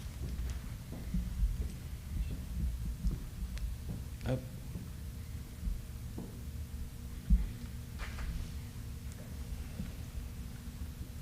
Well, we talked about the short term of actually getting, a lot of these- getting the plan, getting it contracted and getting it underway. I don't know if I think that would be a year timeframe would be able to get that done. Yeah. Is there anything else? I think it's Commissioner Stovall about the building code or Oh, yeah, that was. thoughts on that? Well, the way it's phrased there is not really clear, but my concern has been that in recent years, the North Carolina General Assembly has basically weakened the building code. They removed some of the subject matter experts from the Building Code Council. Again, it gets back to Home Builder Association says the code is too restrictive and is causing delays in delivering affordable housing. And that's a debatable argument. We've got a strong building code in this state, always have, always had a very qualified building code council. I think anytime that you start tinkering with that to reduce the level of structural stability or inspections that go into the process, it's going to lead to problems. And you're going to end up with buildings that don't have the same useful life cycle that you were typically getting. They're going to diminish in property value because they're going to fall into disrepair quicker. And you're going to see the advent of more rentals rather than home ownership, which in effect that usually drives property values down because rental tenants don't, quite frankly, don't have a vested interest in the property like an owner does. That's an unfortunate trend in this country. We're getting away from homes being investments. They're being more transient than anything else. But given the price of homes that we have now, what used to be a starter home, you could buy for $150,000 to $185,000. They're going for over $300,000 now. Yeah, you can begin to wonder who can afford this. The other thing in building code, are y'all getting a lot of movement toward apartment complexes yet? I know that's a change, and the building code comes into play there a lot when what's allowed. Well, I'm surprised to see so many multi-story Yep. apartments that are wood. Yeah. We found out about those, didn't we, in Raleigh. They could go up Yeah, 5 the one in Raleigh floors. burned. They'll burn down. And so that's a new phenomenon in a lot of counties is apartment complexes in the county, out in the county, not in. Well, you go up, like say, if I travel up north through Buffalo Road and Eagle Rock and Roseville Road going up toward a family farm I own in Granville County, and you get out in the middle of nowhere and there's a big apartment complex. You know, it's like, where'd this come from? They weren't here, it seems like 2 months ago. Then your fire department wants a ladder truck. Yeah, it's out of place. So I grew up in Weaverville.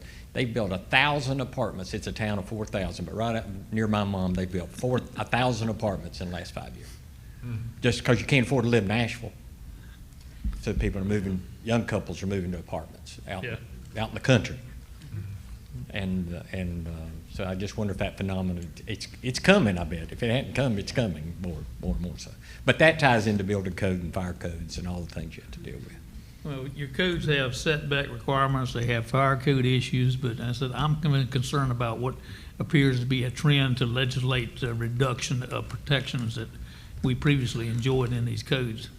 And I think from a county standpoint, we need to be sensitive to that in terms of what we permit and how we inspect it. And that's probably an issue of goals from this board, and we may hear from other board, from our association as a voice for counties in that regard. Because we've heard that from other counties, the building code issues. And I know they're struggling with it in the mountains right now, some wanting to back off of them, but then you just create another problem if you let them build back with less restrictions. So. Anything else on this piece of the growth and land use? But because what I'm hearing is to go ahead and initiate a study as along the lines of what was presented to you, but it's Johnston County specific. Find out what it would take to make that happen. Is that what I'm hearing? Yes, sir. Yeah. And possibly expand it in a larger area if it made it more economical. And your partners around you, how that might impact them. Okay. Other things within this before we move on.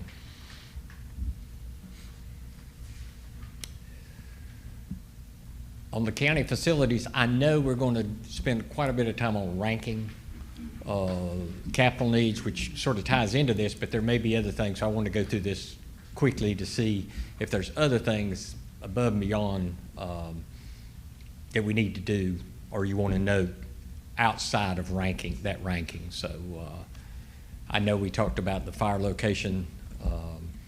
Again, I guess that's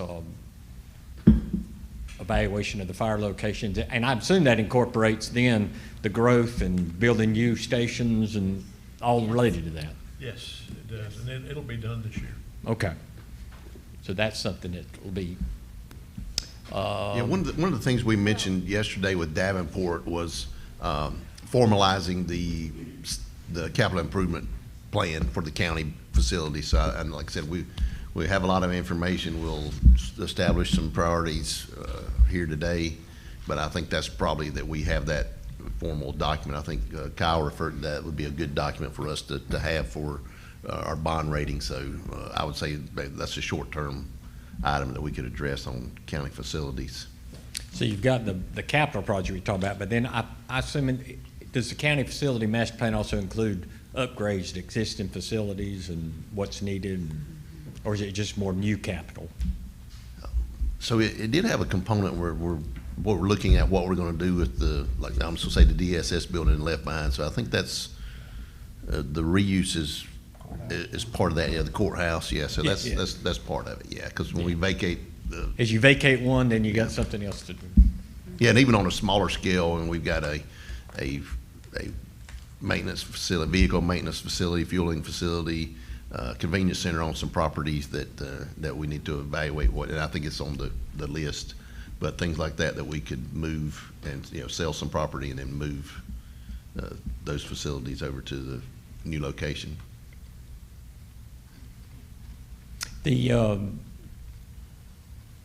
And prioritizing the third bullet's one we're going to be doing, so we can jump beyond that. And then, but we did note maintain existing infrastructure, which sounds like your your master plan does that to a point, but that's always something that's for counties important to do. And we talked about it for school systems, but it's just as for the county to do. So I was going to say, we probably need to undertake a very similar process to the asset inventory and move towards an asset management plan. I mean, we've got a fair number of facilities now, but as we add to it, we need to go ahead and be able to plug that into a plan so we can, somewhat level out what we have, and as far as we're looking down the road for future boards to say, oh, we've got a consistent way to fund this, rather than why has this gone up and down for all these years? Why didn't prior board figure this out before it got to us? So. Yeah, there's core issues like, are we going to put a new roof on a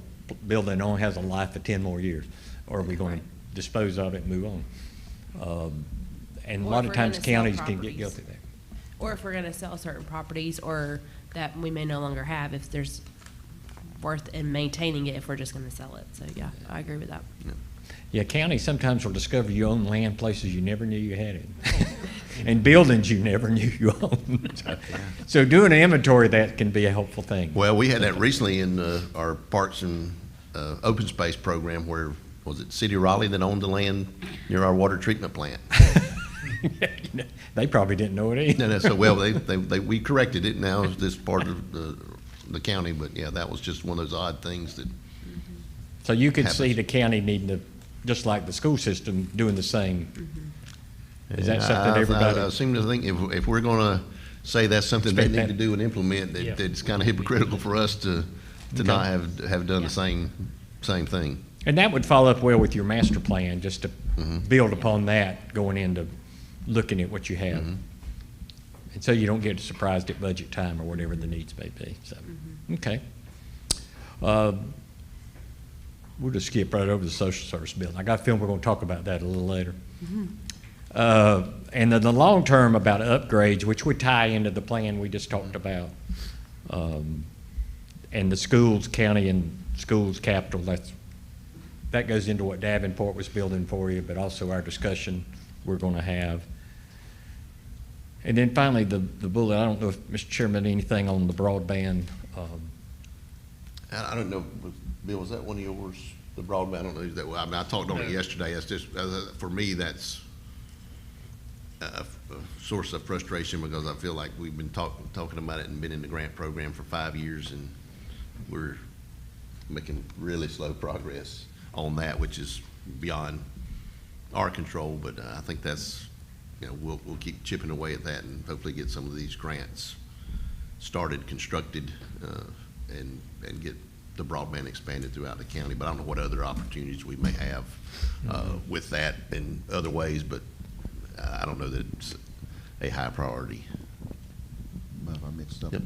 Yes, as I mentioned yesterday, hopefully on this CAB grant, we'll have an announcement. They'll have an announcement in about 45 days. And I know there's some other broadband companies that are making private investments in the county, so I I think there's a lot out there going on. Yeah. Yes, sir. Neil, before you leave that building, there's something, I think we can come to terms with the priority of what we need to build. My concern, and this is a hot button for me, is how we build it. You know, I would hate to see one of our buildings in a future sales presentation for our architect saying, look what we built in Johnston County. I don't think public money ought to be spent on building grandiose buildings that architects are proud of. That may sound contrary, but we need good, solid buildings that are functional and long-term. But we don't need all the glass facades and all the stuff that architects tend to do that. And everybody goes along and pats each other on the back and says, wow, what a great building we built. And it's public money, and it's not needed. You need something functional. I keep pointing to the public health building at the hospital in Smithfield. Plain brick building with windows, it's functional. Now, it's old, it needs upgrading, they need more space. But that's an example of building something what you need. It really irks me to see public money spent to build the most grandiose building in the whole community. Maybe some people will feel different. Hey, it's our money, we want something we can be proud of. Well, I want something functional. Yeah. I think it's important we find the middle of the road there at the same time. I agree with you, Ted. One of the buildings I go to that is paid for by Realtor Association dues has granite on the window sills, and every time I go, it drives me crazy. Like, how much could we have saved if I didn't have granite window sills? So I think there's a fine line there too, you know, because it is something we want our county to be proud of. But I do agree with you. Yeah, there definitely can be two extremes. There can be extravagant, then there can be too cheap, because the building you want's life to be 50 years. You don't want to build the building's life 10 years, but there are things, you know, if it's a high traffic area, put terrazzo down instead of carpet if it's going to be high traffic, versus maybe more expensive up front, but in the long term it saves money. Same way you can go, yeah, like you said, I think you put it a good way. You don't want to be the poster child of your architectural firm. That's right. How do you feel about the current courthouse? That's a 100-year-old building that's pretty grandiose when you ride by. Your courthouse is a different thing. I mean, it's a. Courthouses should look like it was a bit, oh, okay, so certain ones should and certain ones shouldn't, okay. That's Neil's, your courthouse is a symbol of your county. No, I don't disagree with all. Yeah, I mean, I certainly think we need to be mindful of who's paying the bill for this and that, but I also think that we need to create something that's going to serve the citizens for many years to come. And I've heard, you know, Chris Johnston say, if you want to invest in your own county, then why do you expect other people to invest in it? Yeah. And so I think there's a fine line. But I think, you know, I think we did well with the public safety building. Yes, you did. That's a nice functional building. I don't think there's anything extraordinary about it, but it's still a very usable and purpose-driven building that'll last the citizens for you know, a long time to come. I agree with you, though. I mean, I do think, I was no kidding aside, but I do think a courthouse is sort of what people think of when they think of the county. Yeah. And you do have a beautiful courthouse. I always think about it. Somebody 100 years ago had to make the motion to build that courthouse. Can you imagine somebody had some courthouses and churches grit to do that. They were one term. Yeah. Yeah, you think if you walk in some of the churches and the courthouses built, you think, man, can you imagine building those now? Yeah. The cost. Other items on facilities. So we're leaving this one that getting that plan for the county itself and along the lines of what the school system would do. Yeah, so I think the CIP ought to be something we could do in the short term. That way we're pretty darn close.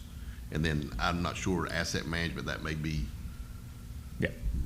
a longer short term goal. Yeah, I don't think it's going to be 5 years, but it could be a year and a half or something. So by the time we start and finish. Okay.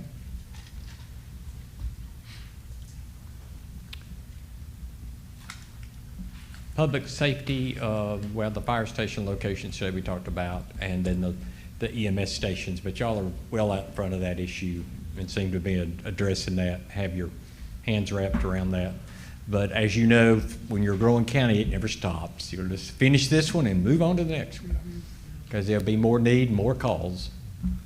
Then we'll turn to the final piece, the workforce.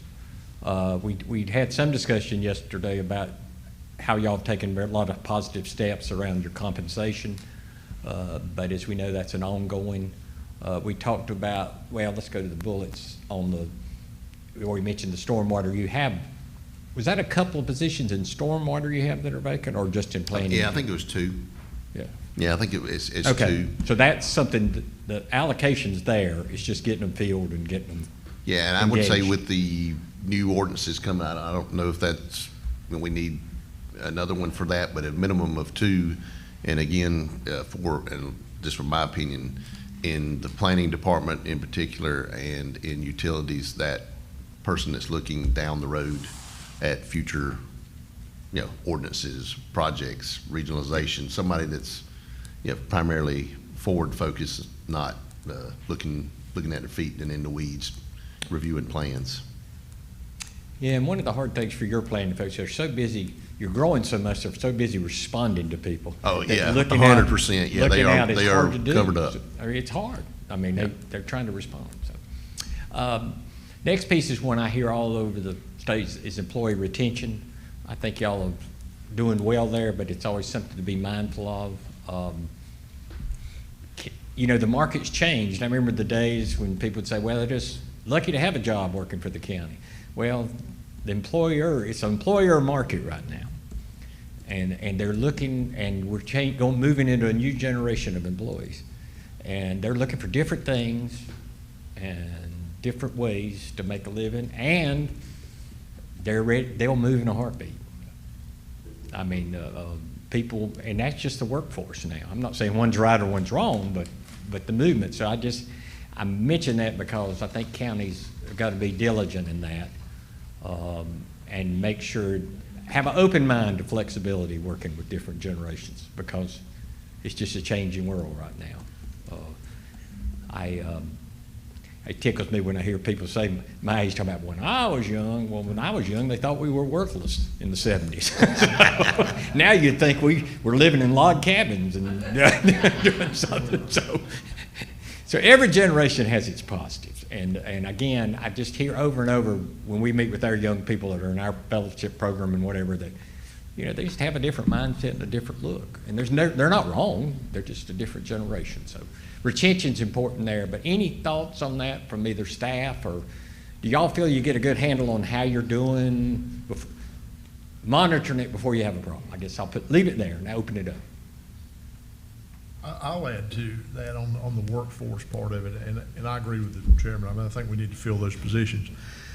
But when I look around, I had the opportunity this week to do some business, personal stuff, and I had to call 7 different organizations. And every single one of them, I got an automated system, and I had to talk to the computer, and then I had to enter numbers. Johnston County is one of the few places that you can call and somebody answers the telephone. Mm-hmm. Every single time. And the service that the people receive is just extraordinary. I mean, the staff, every department that I visit, every department I go to, I'm so impressed and so thankful for their willingness to be there and to serve, and to really take to heart that we're there to help the people of this county. I mean, that's what their entire being is about, and they're so focused on that. And so it's really inspiring to me to see that, and I'd say it more and more times than I should, but their commitment is fantastic, and I'm so thankful to have the great employees that we have. And it's all throughout the board. I mean, it's every department I go to, whether it's the emergency services or the finance department, or any place you go, the tax office, whatever. They're all focused on taking care of the citizens of the county. And it's next time you call somewhere, think about that. You don't ever get to speak to a person, but when you call Johnston County, you get a person, and they're interested to hear from you. I'm glad y'all still doing it. That used to be, they said the happiest they were in Harnett when I retired is they could go to the voice, answer the phone. I had this rule that a person had to answer the phone. Yep. Yeah, and I'll just add to that, I kind of feel like I've been beating up on the utility folks today, but I will say the issue there is the sheer volume of work they have to do, because it's not the customer service that they are providing and the way they interact with people.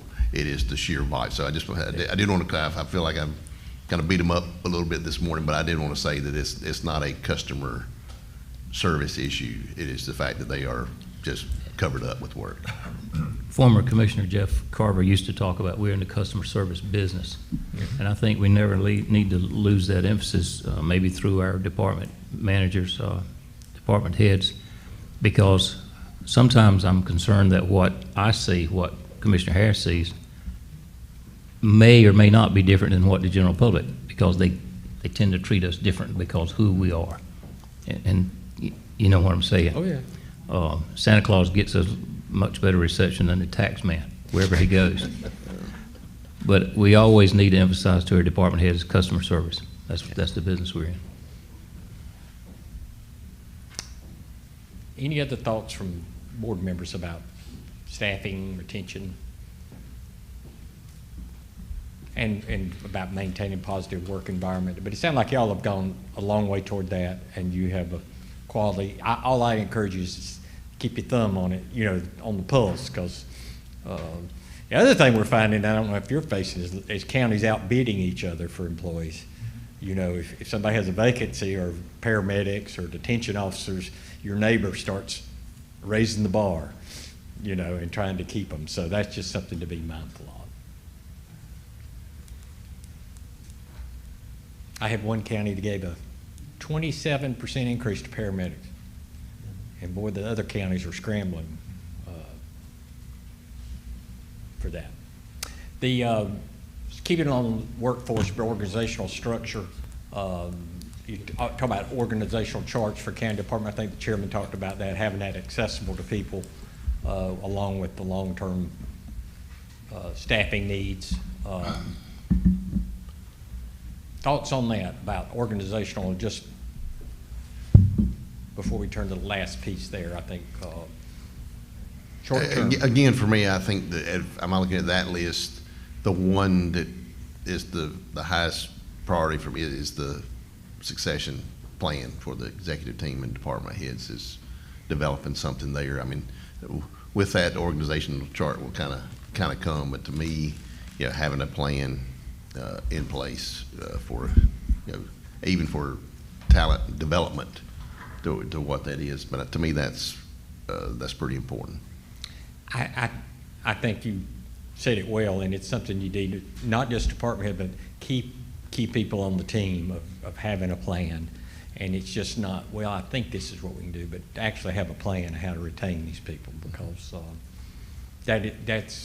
there's a real vacuum just simply because the baby boomers are retiring. And there's a real vacuum of professionals in government that have to be mindful of. I concur with that, and I came out of state government with a 35-year career, and I got to admit the last few years I was there, it was not a good place to work. We were running vacancy rates on the public safety side as high as 40%. And in the correctional system, that's dangerous. We actually had staff members murdered the last year that I worked in 2017, and it all gets back to staff shortcomings.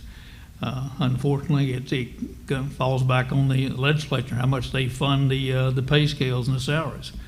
I have been very pleased with how Johnston County values its employees, and I think they go the extra mile to try to compensate them fairly for the jobs they're doing, and that is critical for retention as well as for job satisfaction.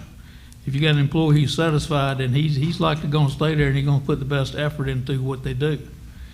But I do think that the organizational chart is something that I would really like to see, because I want to understand the hierarchy and who's responsible for what, and I think that goes hand in hand with a succession plan. You need to know who are these key positions, and if they likely going to be a retirement in the near term, do we have a plan for filling that with somebody with the necessary expertise and experience? That's very important to bring continuity to the government operations. And I would also like to see, too, the organization chart also on the website, of being able to have it more user-friendly, so not just for us, but then also for the general public and the citizens, whenever they're on the website, to know, okay, oh, that is for the tax, oh, that's for public health, and maybe breaking it down even further of just making it more easier access for who is, if I need help with so-and-so, it's ease of access, but then also being able to have those point of contacts readily accessible. And then also or a picture, or just something more of like staff recognition for people to know this is who I contact, or then also can help us as well of knowing this is who is in what department and all those things. Because there's a lot of departments in county government, and I think that's also what a lot of the general public can have an issue with, is not understanding, am I going to land use? Am I going to register of deeds? Am I going to the tax office?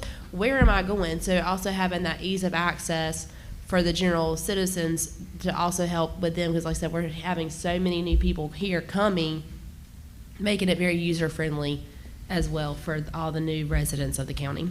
Yeah, I agree with Commissioner Davis about there are a lot of departments. There's a lot of departments based upon our long-term plan. They're going to have to grow to meet the needs. And again, we're expanding government, and we want to try to keep the cost of government as low as possible, but you've got certain services that have got to be provided. And as this county government gets more complex, then we need management information to be able to look at that hierarchy, and also to have that succession plan again to ensure that we do have continuity of services.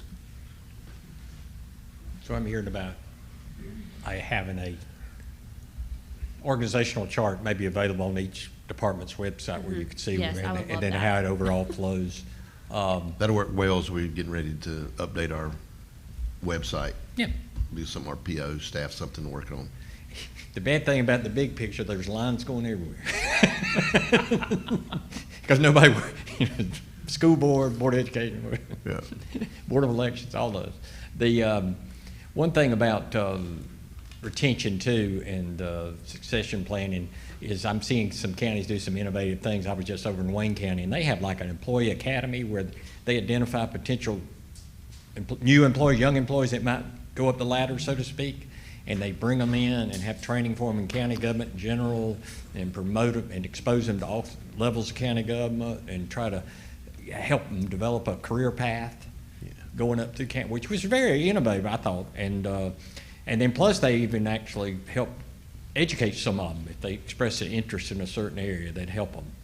You know. So I wish Jess was here from yesterday, because our HR team and my day job has put together, we call it Future Project Manager Academy, where we do just that. It's a 18-month-long process to go through with, I think it's now they've shifted to every other month meetings, but it is a training program. We identify, the folks that we see potential in, and develop those, and it is an investment in your people, and it goes a long way to retention for folks to know that they've got some additional training that they've earned and shown interest in advancing, and so I think that's worked out well. We're in our third year of that, but that's worked out really well. So that may be something for Paulette to think about, looking at down the road. How does it affect those employees not chosen for that? It's a selective process. So I hate to say today there's some who don't have interest in moving up. They'll move up a level at a time, and there's others who are ready to go up 3 levels tomorrow. Mm-hmm. So you got to find that balance in there. So I think it's just different folks. They have to have expressed or shown a desire to be willing to move up. So it's and not everybody steps up for that. Even those who are invited, sometimes decline. So it depends on the person. And I think that's the thing, talking about new generations, they appreciate that, the buying into the organization. Mm-hmm. So just something on succession planning and being mind. Anything else on this area talked about the charts, talked about. So it didn't really go here. I don't know where it goes in the list, but I mentioned the dashboard yesterday. So and I know we've got some software that we're implementing in the land use. I don't know how far that's rolled out yet. I think that will help. But I don't want us to lose sight of continuing to develop that, so we can, and I'll say initially it'll be the board and department heads, I imagine, that have access to it, but eventually the public would be able to pull things up and look at it. But I think that's something, again, at work we have a dashboard I can pull up for my practice areas and see what's going on it was on one screen, and then I can dig down as deep as I want to. But I think for us as leadership of the county, that's important for us to have. Where, again, I'm not randomly texting Rick at 11 o'clock at night or 4 in the morning by accident. He could tell you. Ask him a question. Look at your dashboard and leave me alone. Yeah. That's right. Yeah, that's right. Yeah, look at instead of thank you or whatever his thing is, the thank you, he would say, you look at your dashboard, the automatic reply. But I think that's an important tool for us to develop, and I know that it takes time. It's not a 1 year. Based on some other folks' experiences, it's going to take some time. But I do think that's something that we need to work on. Make some progress in the next year on that. I think that needs to be a high priority because we need that management information. Like I said, Rick has that information, but we don't want it to wear him out late at night to get that. If we can pull it up where it's readily available to us, then it's going to facilitate our decision process greatly to have that available to us. Well, it's some sort of new, and I don't know if there's really a product out there, or counties or cities are developing their own. I know I told you Greenville had a presentation. They developed it in-house, but it was impressive. I was really impressed. I know I've bugged Denise in the past about that. Who has those, and it's not like a ton of folks have them. So people are sort of striking out on their own and developing something. So. If I may add something, Mr. Chairman, sure. I think, and Chairman Lawler mentioned it, but there's a consolidated software going to be in the land use center that I think is going to be really good for the employees within the land use center as they interact together so much. But with that is going to come out some really good dashboard information. But I agree with you, that is a priority. I think this kind of information is very good for communication's sake, who and what. But I'm concerned, I don't want this board to get too involved in management decisions. I see a clear distinction between this board, like a board of directors of a corporation, and management. And we don't want to get involved in the management area. I would 100% agree with that. Yeah, we're policy. Yeah, we don't want to get into anything other than policy. Operations is not where we're supposed to be dabbling. By the same token, you've got to understand the operation in order to dictate the policy or formulate the policy. And that's where I think it's advantageous. Mm-hmm. I agree with what Mr. Godwin was saying. We're a policy board. We're not an operational board, but we need to understand the operation to be able to effectively make decisions. Anything else in this area?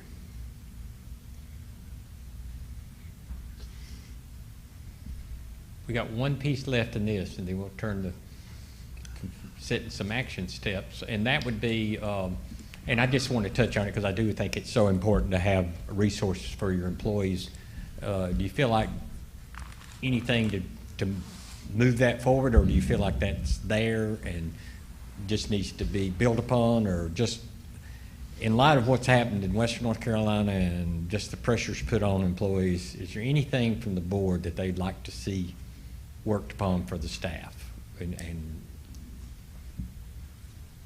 So I guess my question is that limited to staff? Or, yeah, I thought it was general public. Yeah, I didn't know which one. And when you go back to people's strengths, I'm more the water and sewer and the hard stuff, tangible stuff. So this was not one of mine, but I think if I understand it, it's an issue. So whoever's that is, but I think that's whether it's internally for our employees or the general public, it is a growing issue. That it we may have can't been avoid. my input on that because when I was actually running for office, I got a lot of feedback that people said that there was not a lot of services that were readily available for crisis intervention, particularly for juveniles or teenagers. Okay, so this was a community. I'm sorry. Yes. A community We're staying thing, correct. yes. It's a So this is- community-wide need. Yeah. Yeah, this is something we started, actually a couple of years ago. We started having meetings, and it was identified that we have a lot of problems with the mental health situation, in that the state basically sort of stepped out of it and left it to the counties to figure it out. And so we had patients being left in the hospital ER for weeks at a time. And so we had to come up with some plans. And so we started having meetings with the hospital, public health, DSS, admin staff, and we had some of our Raleigh delegation attend some of those as well, myself and Commissioner Godwin. And so as a result of that, we came down to several priorities, and one of those was to partner with Alliance to produce a mental health urgent care. And so that's what this is to expand the accessibility of the mental health programs. And the step one was the mental health urgent care, and that would be available to any citizen. And it hopes that it would hopefully it would limit the amount of people that show up at the ER for a mental health crisis, and being able to address some of the needs of people ahead of time without, clogging up the hospitals because what happens is we get them in the ER and there's no place for them to go, and then those beds are taken up, and you've got a cardiac arrest coming in, and what do you do with that situation? And so we're trying to figure out ways that the folks that have mental health needs get the specific needs met in an appropriate way, and without just kind of throwing whatever against the wall and hope to see something stick. So we should have some numbers soon. Counselor, I'll defer to you. Dr. Pearson is kind of taking the lead of that to work with Alliance to come up with some numbers, and she's going to present that to the board probably within the next 30, 60 days maybe. And I hope that we are able to include something in the formulation of this next budget to be able to fund at least one of those steps in that. And there's some other initiatives that we've talked about, and so, but we just have to get through. The first step was to identify the depth and width of the problem, and then what do we need to do to address that problem. And I think this is a result of really a couple of years of meetings and conversations among all the players. And DSS has been very heavily involved in this as well. Yeah, unfortunately, a lot of ICUs in this state reserve beds for mental health patients. Yes. And if I could expand on the juvenile side of it, there was a COVID brought forth an explosion of mental health needs, particularly in juvenile populations. Billy Laster, who's head of the Division of Juvenile Justice in the state, when I retired from public safety, their numbers were going down. They were actually closing facilities. And then COVID hit, and they started closing schools down. And he said they saw a 25% spike in admissions, and every one of these kids coming in were coming in that had mental health treatment needs. Crime went up in juvenile justice. For 2020, I hadn't seen the 24 number, but 2023, there were I think there were 93 murders committed by juveniles in this state, and 28 of those were done by 13 to 15-year-olds. You get down into adolescent range, which are unheard of, and Commissioner Laster is saying, we don't have the resources to deal with this. He said, if we're dealing with this in the criminal justice system, what is the community doing out there? They're encountering these same mental health issues because the loss of structure that these adolescents experienced when the schools shut down. They went to remote learning, and they were not getting their social interaction. They had a key point in their development, particularly that 13 to 15-year-old age group. Those are the ones that they were seeing the most mental deterioration in, and that were affected by this. And, we were not prepared for the spike. I know, as Commissioner Harris says, we had a plan to try to deal with what we knew the need was at that time, but then you have an event that throws this huge need at you that hopefully has since diminished or abated, but you've got to be able to respond to that. I agree with Commissioner Stovall, and I'll take it a step further in that it was also very prevalent in adults. People are social, and when you take them out of that environment and you isolate them to their homes day after day after day, we saw dramatic spikes in just numbers of depression cases in adults and children. And so it's with law enforcement having to deal with them, I understand they're trying to train first responders to be at least a recognized mental health need when they come on the scene. Yeah. And I think that's a very positive step. Yeah. So this is a step of a first of several steps that will have to be made, and I hope to see this one come to fruition during this next budget cycle. Okay. On that note, and not to get in the weeds, but to piggyback, sorry, on what they are saying, one of the things I'd submitted, I don't know if it made it over there, but just because y'all brought it up, I would also love to see us expand our senior services, because that's another thing. Our seniors really struggle with mental health, being isolated, being stuck in their homes, and that type of thing. I know it's been an initiative of ours for a couple of years, but I would like to see it get moved up the ranks as well while we're going down this path. You know, if we're going so much as general population and adolescents, let's add a leg of that to our seniors as well. Well, the beauty of this facility is it will be for any age group of citizen or employee, anyone that wants to show up. It's an urgent care, basically, for mental health. For those new board members you may not be aware of, but we adopted an aging policy several years ago, so that any new initiative from any department of the county should filter it through how it affects the aging population. For example, a convenience site. Is that something an older person could address and could, you know, accomplish his mission there? It should always be filtered through that aging policy. Yeah, I know a lot of counties are using their EMS out in the field to check on homebound and seniors and using innovative things to try to stay in touch. So, anything else on this one? I was just going to add for Commissioner Stevens that you know, she has gotten involved with the Central Pines Regional Council on Aging to look at the senior thing. And we've you know, talked with Clayton and looked at a senior center that's beyond a facility that's not much bigger than this room right now. So I think that's, as we talked about growing populations of seniors, that those type facilities are going to become part of what's needed, in addition to it works on mental health too, but it is a place for them to go. And a lot of those I meal say them, sites I'm not far from them. I am one of them. So yeah, a lot of those meal sites are lifelines for seniors. Absolutely. When they come together for lunch, I was going to add it to this discussion. I just wasn't sure where, so I decided to just piggyback on y'all's discussion. Anything else before we turn to now setting action steps on some of these items? I don't know if y'all want to. What time is it? 11:30? You want to dive right into action steps on some of these? Oh yeah, we might as well. Okay. If that's okay, let's get started.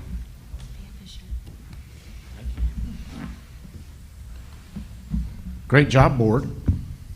Really well done. I was just thinking y'all really are putting the work in today. I hope you're ready to roll up the sleeves, throw it into another gear, because we're going to be asking you to really be participatory here. I'm going to change the screen, and hopefully this is going to update. Let's see if I can do this now. Yeah, check that out. Don't know how to get those in here. Here's what we're going to propose to do, Mr. Chairman, members of the board. You've just covered these topic matters.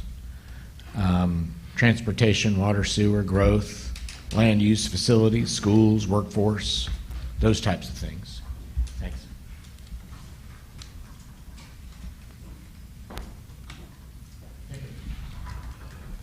Did I capture all the things that we discussed? Those were the priorities that y'all put in your survey. Y'all dug into those in discussion with Neil. I want to make sure I captured all of those. When I say we, I mean the team over here and Denise. We're using a new tool, so thanks for going with us on this. But we operate that way too. Yeah, it's working. It's working pretty good. So here's what we're going to ask you to do. We're going to ask you if we can rank these in 30 minutes. You might do it in 5. I don't know, but we have 30 minutes. We're going to rank these. By the way, for y'all and for the folks who are watching at home, all of these are critically important. This is the work. This is the hard work of a board, which is all of these are critically important to the future of this county. At some point, you've got to make some decisions on, we're going to move this one up, and we're going to move that one down.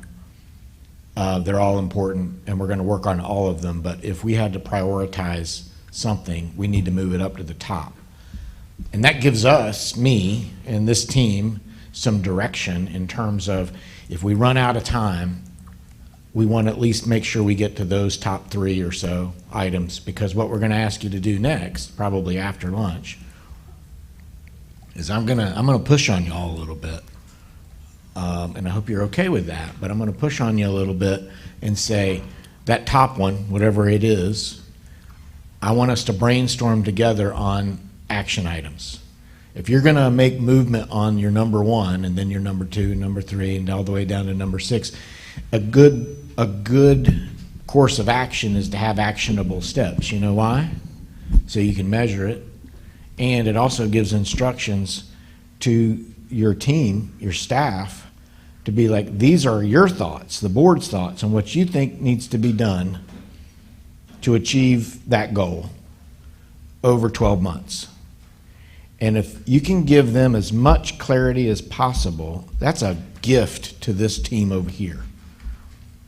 All right, so that's what we're shooting for. But step 1 is I need from you to tell me, what do you want to talk about first? And so that's what we're going to do. And I don't know if you've been watching Denise, but she can move those things around on the screen. I'm a pretty simple guy. I think that's really cool. But to be able to, I mean, we could have done it with a flip chart marker, but we're doing it on the screen. So, who wants to take a stab first? What do y'all think? Out of the things that y'all discussed the most, what did you put at the top of the list? Back, I wanted to go first. You're like, who wants to go first? No, As the a senior member, how about Ted? Yeah. thing that I hear most from constituents out in the community, out in the county, is growth land use. Okay. It's the thing I That hear was gonna most. be my number 1. All right. Well, let's put up. So we're going to say this is the number 1 slot. Is that all right? Ooh, did I do that? Oh, no, you did that. I was like, is this a touch screen? It is a touch screen, yeah, it is. Is it really? Yeah. Kyle found that out yesterday as Oh, well. hold on a sec. Can I do this? Yeah. Where is it? Oh, no. It is a touch screen, but I can't move it, though. Oh, I did do that. You got to put it in the bottom of the tab. What's that? The bottom where it says, you got to drag the whole block. The top right corner. Title? My voice. I don't know. Top I left, can't- bottom right, yeah, whatever, I'm just kidding. I have Right no idea. corner. The top right, like where it says land use there, over a little bit more. I can't do it. Anyway, we're going to do it over there. Hold on. But man, that's going to be cool when I can figure it out. I got to get me one of these at the office. You can do it with the cursor. Oh, well. I know. Yeah. But now I feel like the weather guy. Yeah. What's that? Or Vanna. Yeah, either one. More like the weather guy. Or the way. Right. I would like to put facilities next because I feel like that is something that we can truly overcome and move a ball forward. I think without a doubt, our growth in land use is the number 1 issue I think we all struggle with trying to overcome, and we've got a lot of balls up in the air right now in an effort to move those forward. I think facilities is one that we can truly get something across the goal line. Before we go to facilities, do we have agreement that growth in land use should be in that top spot? Is there anybody who strongly feels differently about that? So I'm going to say the water and sewer, to me, is the number 1, but if it's not number 1, it could be number 2, because we are very, very short on water availability. So whatever growth we have can go out the window if we don't have a water plan. So that's, to me, that's the number 1, but I could live with growth and land use as a 1, well, I'll say 1A and 1B. So they're right there together. I think see water is- you are like on the edge of saying something. Well, it's really, it's hard for me to do this in this format because the growth in land use and the water and sewer are utmost priorities. But I agree with Commissioner Stevens. The facilities, that's just a matter of building facilities. I mean, it's not as challenging as the growth land use and the water sewer is. So, I can say, yes, those are my top 2 priorities, but then facilities is a high priority as well. But it's a whole different ballgame. I mean, we've secured land, we've got a master plan. Now we've got to just finish what we started and break ground and start, designing and building facilities. So, does that make sense? Yeah, it does. it is hard. This is a very difficult exercise, again, because they're all important, Yes. and they're all important to your constituents. And here I am, this guy from, outside, asking you guys to say, 1, 2, 3, 4, 5. That's a tough exercise. I think I would approach it from this way. And I hear also what you're saying is there are two different problems, right? It is, facilities might be an easy give because it's money, resources, time, et cetera, but you maybe check that one off. Feels like a number 3-ish to me, right? Somewhere in there, perhaps, I don't know, because it's important, but it's in the middle and you can just sort of get it done. But I think I would think of it this way. You have a finite amount of resources and time. Resources could be money, but it also could be their time. And so what do you want them to spend their time mostly on? And I might think of the problem from that way. Can I just jump to the end for me? Yeah. If you move schools and transportation, switch those, I'm done. So that, That would be agree. done. I would be done with I that. could get done with that. Yeah, I'm good with that too. It's easy enough. yeah. Really? You got 23 more minutes. Hey, all right. Yeah. So have you heard the one about the? No, I'm It's just- interesting that we rank those like that because I agree with their chairman, water and sewer perhaps should be our number one concern, but I feel strongly that growth in land use is the vast majority of Johnston County residents' concern. Yeah, I think we're talking about balancing growth, so that will impact the need for, Yeah. the water. But, yeah, I think you're right. When people, and I think Commissioner Davis said it, the number one thing is the land use. And I think Commissioner Stovall said as well. That's what people are talking about. And if I could jump in there, I would say that it is the one thing that you hear our constituents talk most about. But as soon as their toilet doesn't work and their sink doesn't work, that'll be the number one thing. So Sure. that is the more visible thing that people are concerned about. But infrastructure, as far as what goes on behind the scenes, so that first thing can or cannot occur, it has got to be up there in the top two, like you said. Way I look at it, what has the most impact on long-range quality of life in this county, and I think growth and land use plan fits the bill for that. Water and sewer is something that we're going to resolve because we have to have it. It's a necessity for life, not only for development, but a necessity for life here in the county. So I think the land use plan takes precedence because that has the greatest impact overall long-term. After that, facilities, we've obviously got to structure the county's services such that they are readily accessible and responsive to the needs of the citizens. So I think that's the appropriate order. Great. Let's talk about workforce for just a second. I know I we- was about we- to say, I was gonna move that up, sorry. Okay. Go ahead, Patrick. No, that's all right. I just want to make sure that I'm focusing correctly on this. Are we talking about expansion of the workforce, or are we talking about our current workforce? And the reason I say that is because I don't think we should ever take a priority off of the current workforce, because we've already laid that out in other priorities, that it's very important to stay on the cutting edge of making sure that our employees are retained and productive and happy in what they're doing.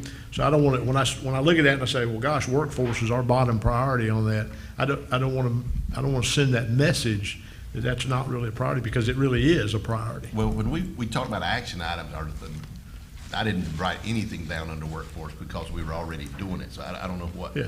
task and we're gonna Yeah. change or do to create a list of things to do on workforce. I kind of. That's a good point.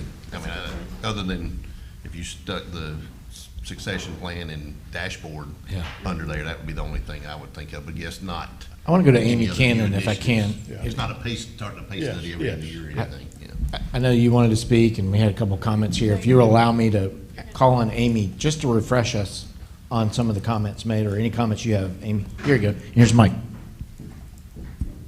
Here's what I heard during the discussion of workforce. First of all, fill those 2 vacant positions, and then to review the staffing needs in the utility area, planning, as well as stormwater. I also had the succession plan for the executive team, department heads, and other key staff. the org chart on the website, and then the dashboard. So workforce expansion might be a better topic. And you would say, yeah, and you could consolidate this into land use if you just wanted it instead of those three separate Okay. areas. Sure. I Thank would you. still leave it there compared to the other ones. Thank you. Comments? I was just going to kind of echoing what Commissioner Harris was saying of making sure that our workforce of valuing our employees, and I feel like that would correspond with the facilities aspect of making sure once we have those capital and projects in place, that's going to help retain and also expand the workforce, as he was mentioning, and then also making sure that, that's about it.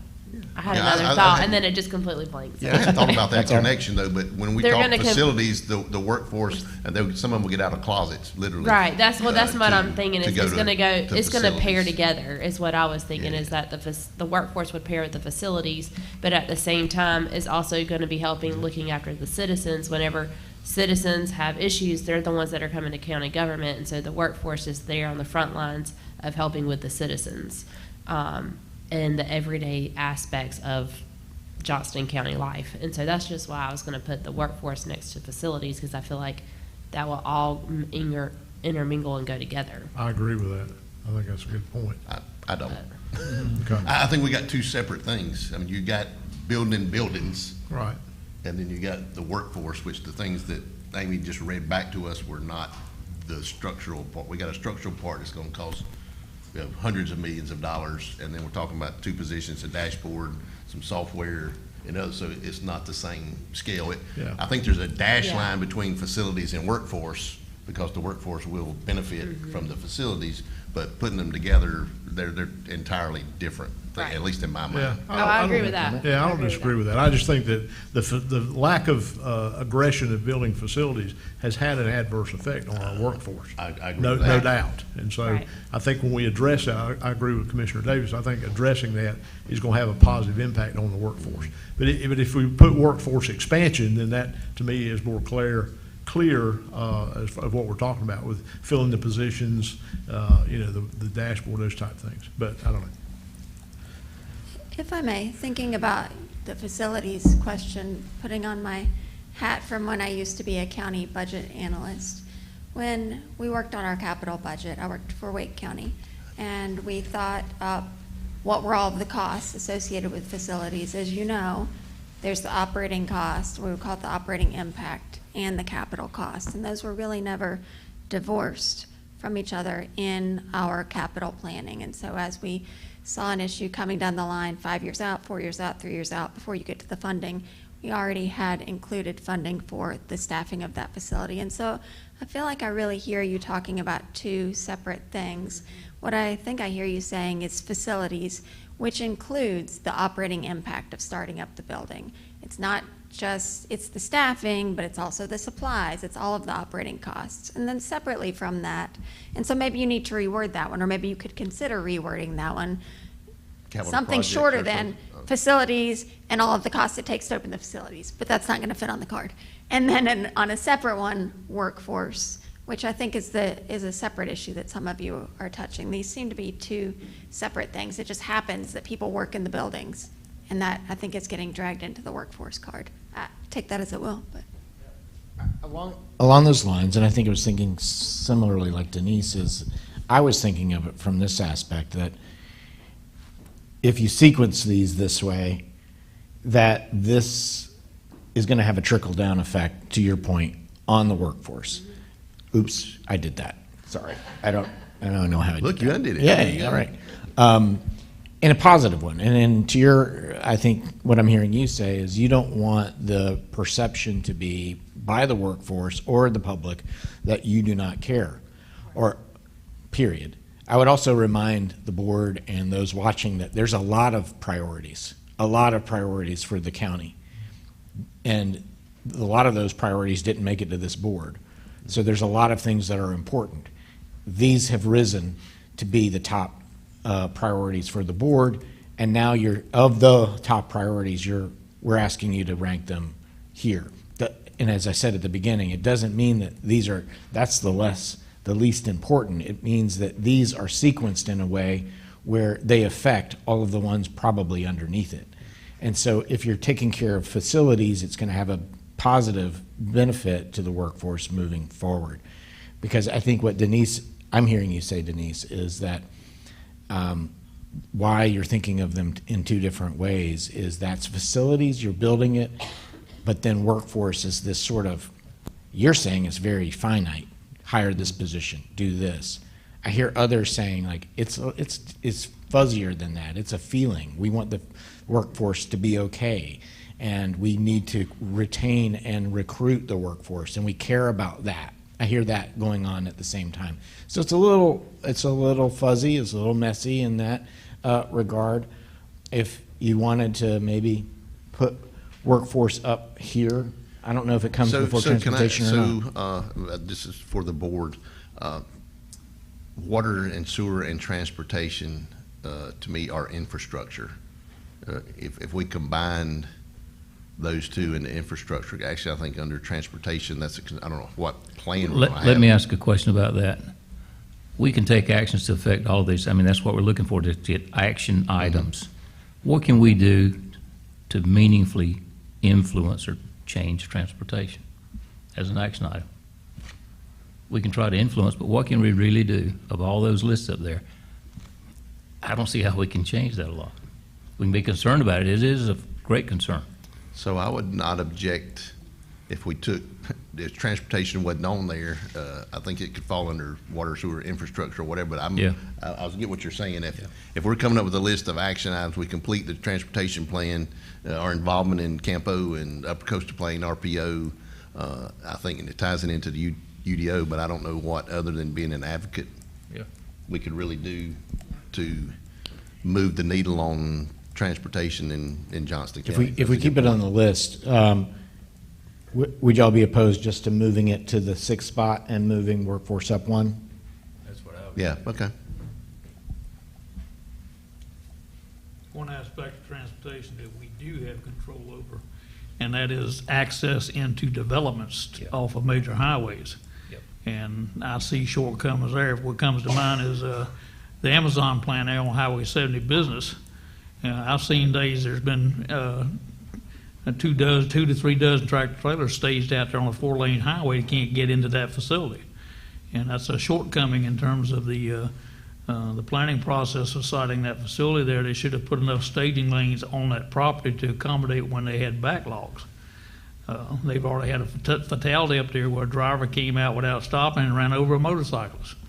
I've talked to numerous citizens who said they've also experienced the same thing, as have I.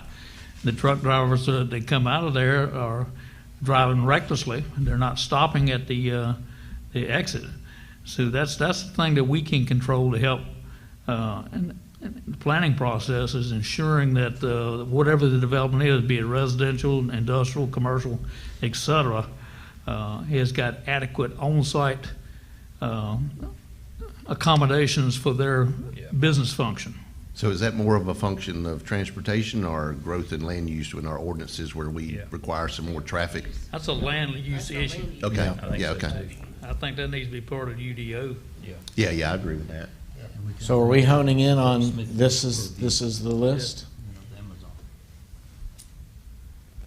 I think so. Any objections to having this as sort of the map for us, not only for the rest of the afternoon, but maybe at the end for the next 12 months?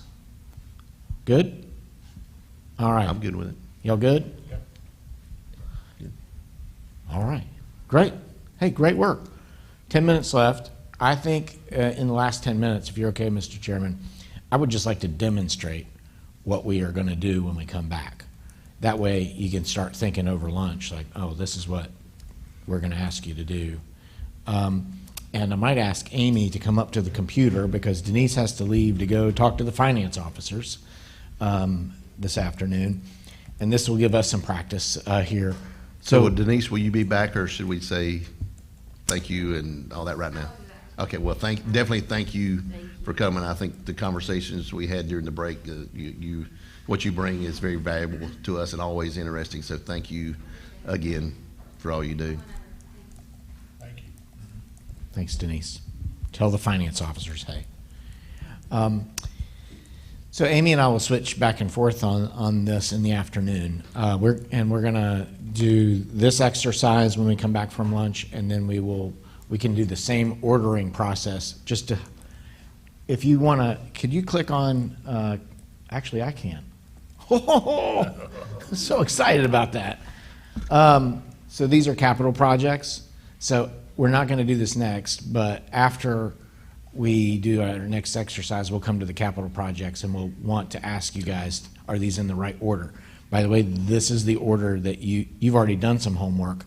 And so this is the homework that you've done and displaying that, but we're going to confirm with you that that's what you want in that order. And then we're going to come over to what was your top ranked priority? Growth? Oh, I don't know. Because you had 6, including capital, right? We'll add that. Okay, so we're going to put, let's take water sewer, for instance. So it's a blank screen. I'm going to ask you guys, the board, what are action steps? And I might push you a little bit, like to advance water and sewer in Johnston County for the next 12 months. And this is where we're going to get a little bit more granular. What are the steps? What are potential action items? There's no wrong answers. There could be big, it could be small. I just want to collect that data from the board, and we'll create a chart just like you saw, and then we'll do that brainstorming exercise, and then we will ask you, okay, is there one that's you want to put at the top of the list first?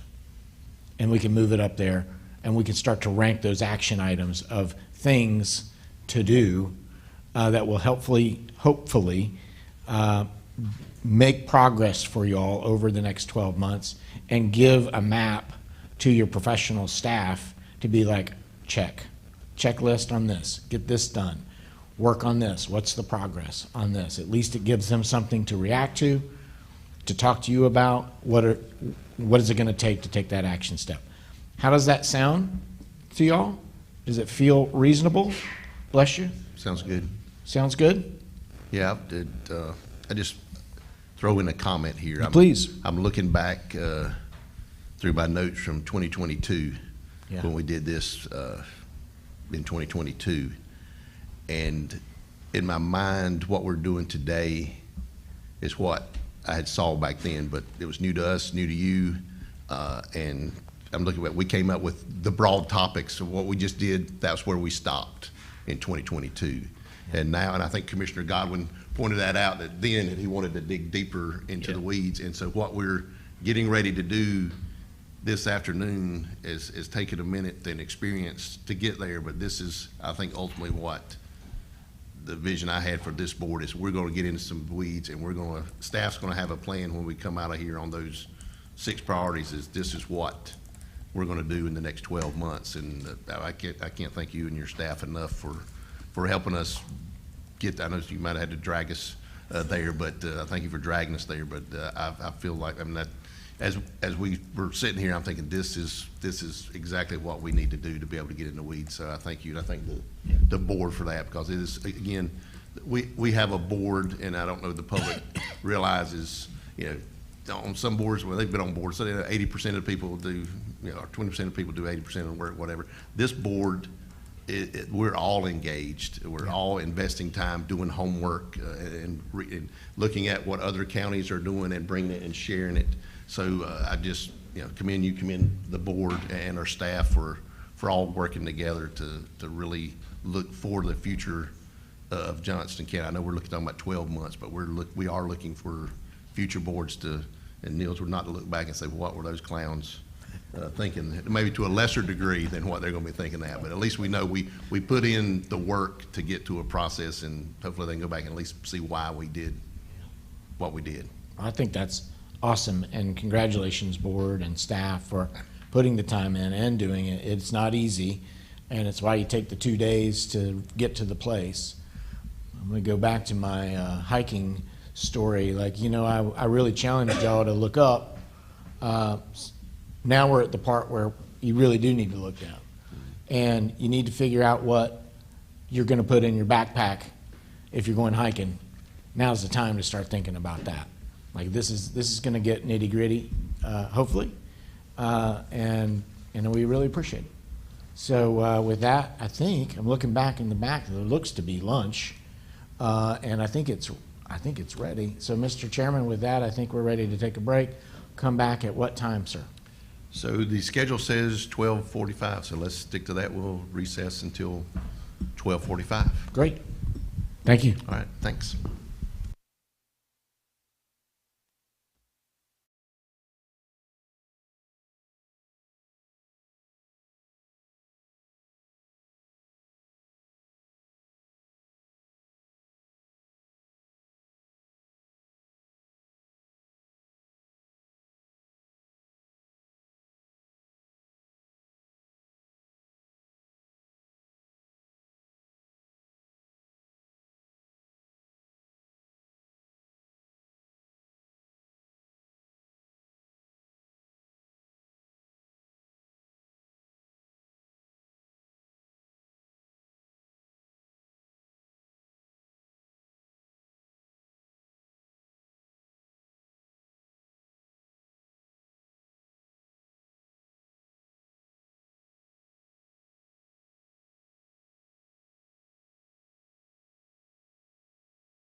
All right, welcome back. We will now reconvene and continue on digging into the weeds a little bit here.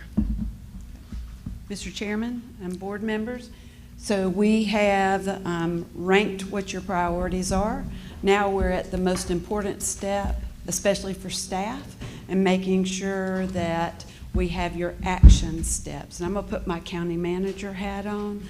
This is the most important piece, and not only for the staff, but also for the board. This will help you track progress during the year to see where you are, where you may need to readjust. And so we'll get started with your first priority, which is growth and land use. Do you need us to remind you of the discussion this morning? Because Neil has my notes, if he can read them. Neil, maybe, I'm going to give you my How about a little reminder that macaroni and cheese affects my memory?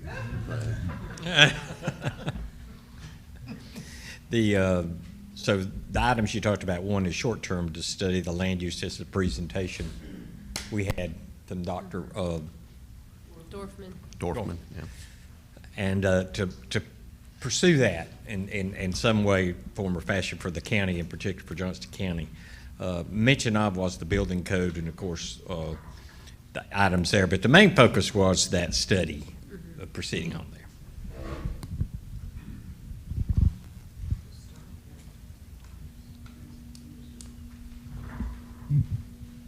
So what's your first step? And once, if we can get 4 or 5 action steps, then we can, Kevin is my scribe right now. This is a switch.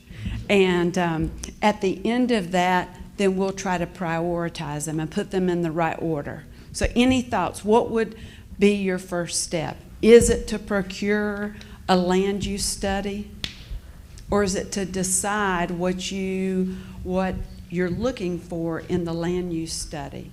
Well, I think the cost of services study with Dr. Dorfman would be a great step. And then also seeing that data for not only us for county planning, but also to be able to relay that information and share that information with the towns, especially with the land use development plan.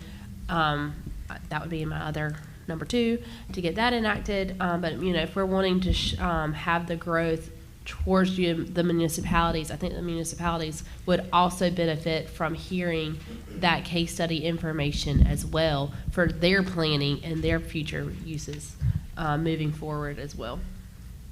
So did I hear you say that maybe some collaboration? Would you want collaboration on the front end with the towns, or just communicate at the end of the study what might impact them from that study? I'd say both. Amy, am I out of turn here to say, are you aware of where we are with our UDO plan? We have a consultant who's bringing us a final draft, Yes, hopefully sir. in the next 30 or 60 days. Yes, sir. It would seem to me that that's a primary step.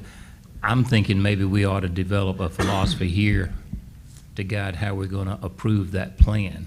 Okay. In other words, lean towards pushing growth, stopping growth, slowing the growth, speeding up growth, that type of thing.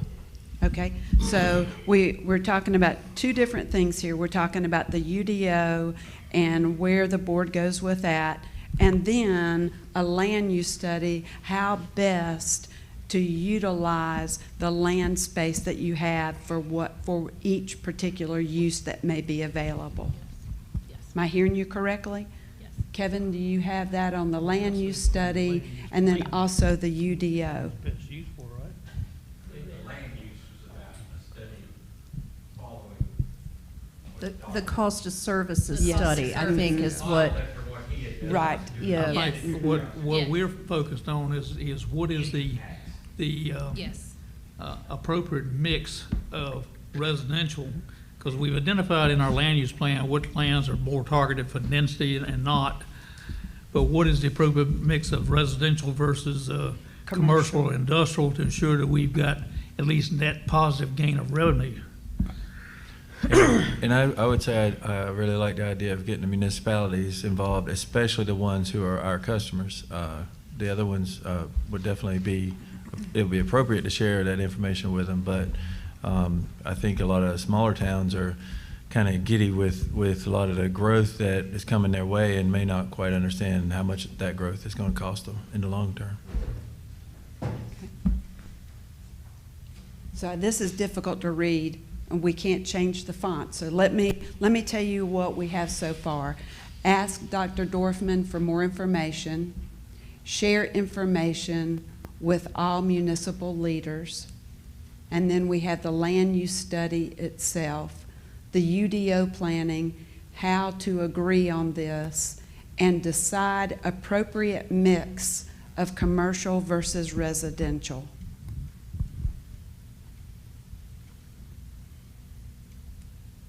So we are talking about in the next 12 months? Is that what Yes. we're, okay.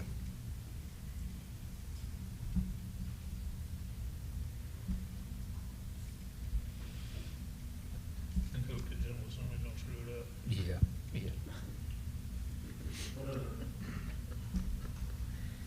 What other items might you add to, and think very granularly about like how to achieve that, how to get it done? And Mr. Chairman, if it's okay I'd like to really talk with your staff about this too, because they are the ones who need to take action. So they need to hear from you about, well, to do this, we're gonna have to have a meeting, you know? And so I would push y'all to say, you want a meeting with municipal leaders in the next 3 months or 6 months, or I'm not suggesting that as an action item. I'm just saying, using that as an example of like, that's the detail that you might think about to give to your staff. So, and from my perspective, and Rick and I were just sort of talking about this just a little bit. For example, if we want to move forward with the cost of services study, so you have additional information to make decisions with regards to that balancing of land use and those sorts of things. Obviously, the first step is for us to reach out to Dr. Dorfman and talk about a scope of services. That would be the very first thing that we would need to do. And then we would need to talk with, obviously, the board about that scope to make sure that it meets your expectations. Then we would need to decide, you know, how do we want to share that information with the towns? Do we want them on the front end participating in the cost of services study and it being a county-wide with all things? Maybe, maybe not. And part of the reason I say that is because I think Mr. Rose makes a very good point about with our customers and them needing to decide how growth affects them and those sorts of things.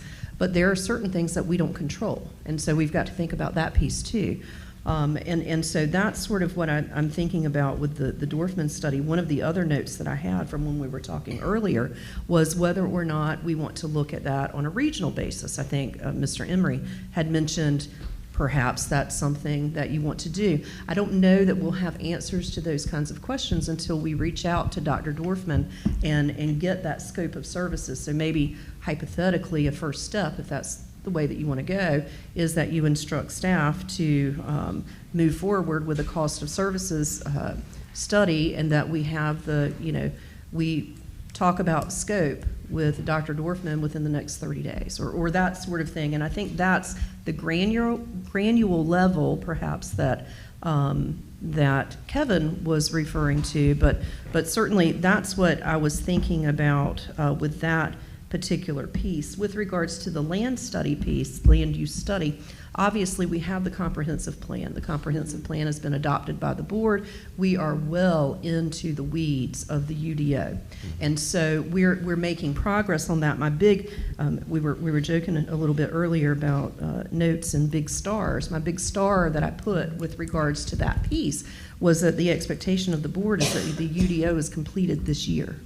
And so one of the things that we need to make sure that we're doing is that we're on track for that. Because if you think about it from the process perspective, what's required under the land use code is that's got to be, first we need to have some additional stakeholder meetings. Then we have to have it presented to the planning board. The planning board may have recommendations that we have to go back and bake a little bit more. And then we have the public hearing, the presentation to you, of course, and then we have to have a public hearing, and then you may or may not require more than one meeting to have adoption of that. And We are in April. And so we just need to make sure that as we're thinking through all of these things, that we think about that UDO completion. And I think that the UDO completion is going to be somewhat contingent upon what you decide with the cost of services study and your mix of growth and all of those other sorts of things that you have talked about. And then, and I don't know the appropriate place for this to be, but again, back to my little stars that I made when you were talking earlier, one of the things, and we talked about it from sort of an infrastructure perspective, we've talked about it in a bunch of different buckets, because as we know, all of these things that you're working on, all of these priorities are related. But I did have the star around EMS fire study convenience centers conversation. I don't know if for you, if that's a 12-month thing or not. I know that the fire study RFQ is out. The responses have come in. Things are being analyzed. We have a meeting about EMS station location next week. So those things are moving forward, but is that a priority that goes on the board? I don't know. And so that's some of what, at least as you're talking it through, some of the things that are popping in my head from a process perspective or an execution perspective. I don't know if, Rick, you've got other things that you wanted to add, or Chad, you had other things you wanted to add about that. But and probably one of the reasons I'm talking so much about the growth and the land use piece, and I'll probably have a lot to say in water and sewer as well, those are projects that I have been heavily involved in. And so I've been working on those with our excellent teammates, and we're making a lot of progress in these areas, but we want to be sure that we're meeting your expectation. I just had one thing too, and in that conversation with Dr. Dorfman is a timeline that he can do it too, you know, so that'll be something we can talk to him about as well.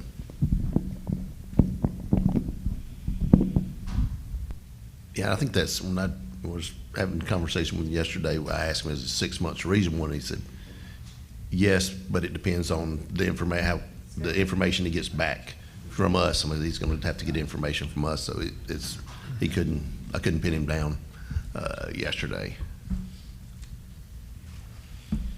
So what I'm hearing from the county attorney is meet with Dr. Dorfman within the next 30 days, if that's reasonable. After that meeting, develop a scope of work with timelines. Part of that discussion coming back to the board would be sharing the scope, getting approval, add, change, or delete, talking about the timeline, consideration of the towns, whether they're involved on the front end or the back end, are they a part of the process? And then that ties into the UDO. I mean, because one's going to impact the other. The cost of services study may impact the UDO and where the board lands on that. Did I hear that correctly? I think it's right to say that it could. It could have an impact. Because I think that the board has been very clear about what, if you look at the comprehensive land use plan, what is expected with that. And does the cost of services study change anything with the comprehensive land use plan and the new rules or laws that you put in place related to that? It could. It may not. It may already be in there. And so that's where I think we need to, they're going to have to work concurrently. And I think that if the board is inclined to really, instead of do a study and put it on the shelf and let it sit, if you plan on implementing, they're going to have to run concurrently. And so that's where my thought is with that. And also with regards to the cost of services study, of course, with those type of services, I just want to be clear for the board, because those are professional services. They are not required to go out for a request for qualification or request for a proposal process, but certainly we've got to look as part of the scope, you know, what those costs are and all of those sorts of things. So that process in getting those services in place could be quick, but in actually getting the study results back, it's going to wholly depend on the scope and what what we intend on doing with the information that we have.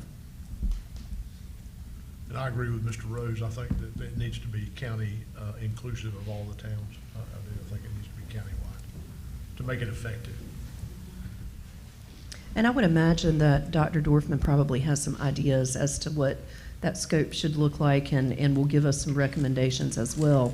And we can obviously share all of that information with you. And it also sounded like he had additional resources outside of just himself that could potentially be helpful. So I'm looking forward to having that conversation with him. So I think, I'm sorry, Mr. Chair. I was just going to say, with the timing, as we're talking about with the UDO and implementing that, and then I definitely want to get the towns involved, but if we get the towns involved, that just means the UDO is going to be further down the road, more information to gather. So I don't want to lose sight of completing the UDO, and I know we're talking about doing updates anyway, but I don't want us to be 18 months out because we're waiting to get this thing 100% right. So I'd rather put something in place, and I know concurrent sounds nice, but we went through this on the land use plan. Finishing is hard, and if we keep dragging it out, it's going to be another month and another month and another month. So I don't want to tie the two together. I understand they are entwined because we wanted to get that balance, but I don't know that we can't update the plan based on whatever it's finding. Of course, we need to talk. If he says this can get it done in 3 months, then that's a little bit different thing. I don't think it's going to be 3 months, but that's just my concern is when we tie those two together, and then if we bring the towns in, that we're going to really push this thing way out. And I don't know if, and of course he'll know when we talk to him about if we do include the towns, which I think is great. But if he'll have to evaluate those towns individually on their cost of services. Yeah, I mean, that's the other thing. If you're going to be getting financial data from some of the towns, that's probably going to be like pulling hen's teeth in some cases. It's going to be tough because we talked about staff yesterday and the difference. Yeah, they just don't have staff. They're working every day, sitting there ready to pull this information off some nice software package, and they can spit it out and run with it. So. I think we can have this, as Jennifer said, have that call within 30 days and just bring back some information to the board on our conversation with him and finalize scope. So, yeah, so when I think, for me, adaptability, number one, I mean, I like having this plan, but we can have a backup plan that's based on what he says and how this thing plays out, that we, it would be, in a perfect world, this would be nice, but I don't know that we live in one, but we can modify this. So I don't have a whole lot of heartburn. I just want to make it clear that this thing is likely to change based on any number of factors. But completing the UDO is pretty high on my list of things. That's also the joy of the UDO is we can update it as we see it necessary. And after we have the scope of services done, it could be that we then go back and update it to see that we need to. And Ms. Davis, you're absolutely right, because I am confident once we get into the UDO with the new rules and we live in it a little bit, we're going to find better ways to do things. Yeah. So certainly it's not an all or nothing Right.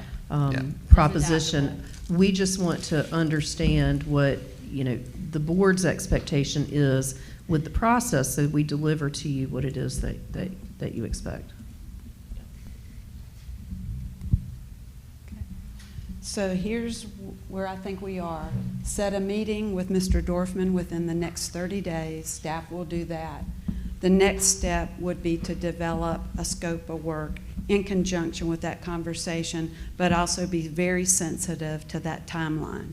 While they're doing that, continue the work on the UDO, see what that progress is, and the board may go ahead and adopt the UDO and the changes, knowing that the cost of services study may impact that at a future date. Confirm with the board the scope of services and the timeline, and as the county attorney says, there's no defined procurement process, but you have to do your due diligence, that type of thing. And then set a meeting schedule to come back and approve that relationship and that study procurement to be able to move forward. Those, to me, have I missed anything from staff or the board? She makes it look too easy.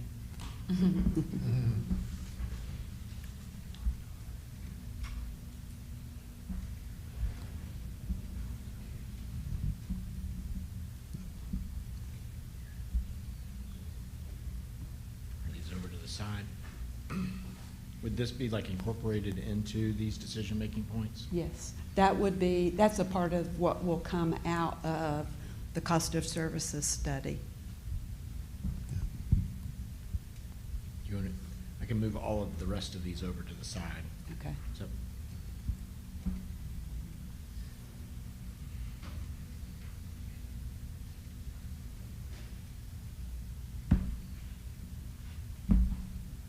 and as far as engaging the municipal leaders, that can be, I'm sure Dr. Dorfman can have some thoughts about how to engage them without maybe delaying the process. Yeah, I think so the mayors have a monthly meeting that I'm sure we could have a conversation. We could probably finagle an invite to that. And maybe he comes to that, or we can just discuss it with him. And like I said, I know that's monthly, so I don't know if they've had one in March yet or not, but they got one coming up in April, so we can do that. Probably helpful to talk to Dr. Dorfman before you. Yeah. And I'm gonna go, this goes back to the strengths, because I'm like, call Dr. Door, get a plan done. So the fact that we've got somebody that's, the strength is getting in the details and the analytical piece and responsibility, I'm glad that somebody else has that. Anything else on growth and land use? Any other steps that the board wants to have staff take in this area?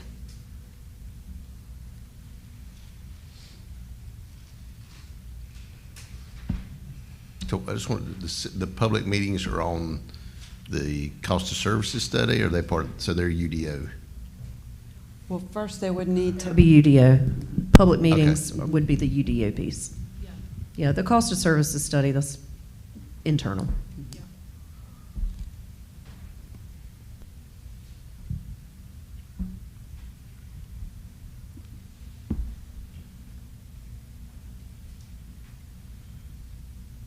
So I'm confused. So are we looking at the cost of services, or are we looking at UDO? What is the title of this thing we're working on? So the category is growth and land use. And so the UDO and the cost of services study are action steps under the bigger category of growth and land use. Okay, so this is like it for growth and land use under this. There's not a second item that we're working on parallel. This is like the item, one item per thing? No, these are action steps. If there's another action step that you want to add under growth and land use about another topic, then we can add it as a step.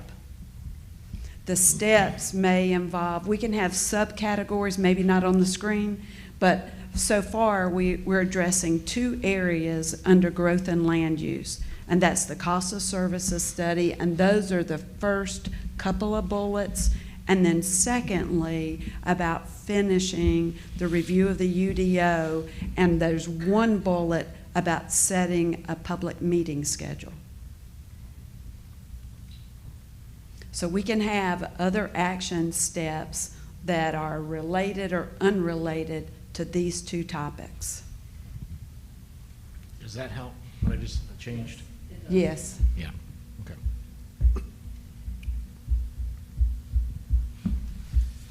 So do you want to dig deeper into action steps on UDO and get into that? So I don't understand why we got set public meetings for UDO under the Sorry. cost of services. Okay, there we go. There you go.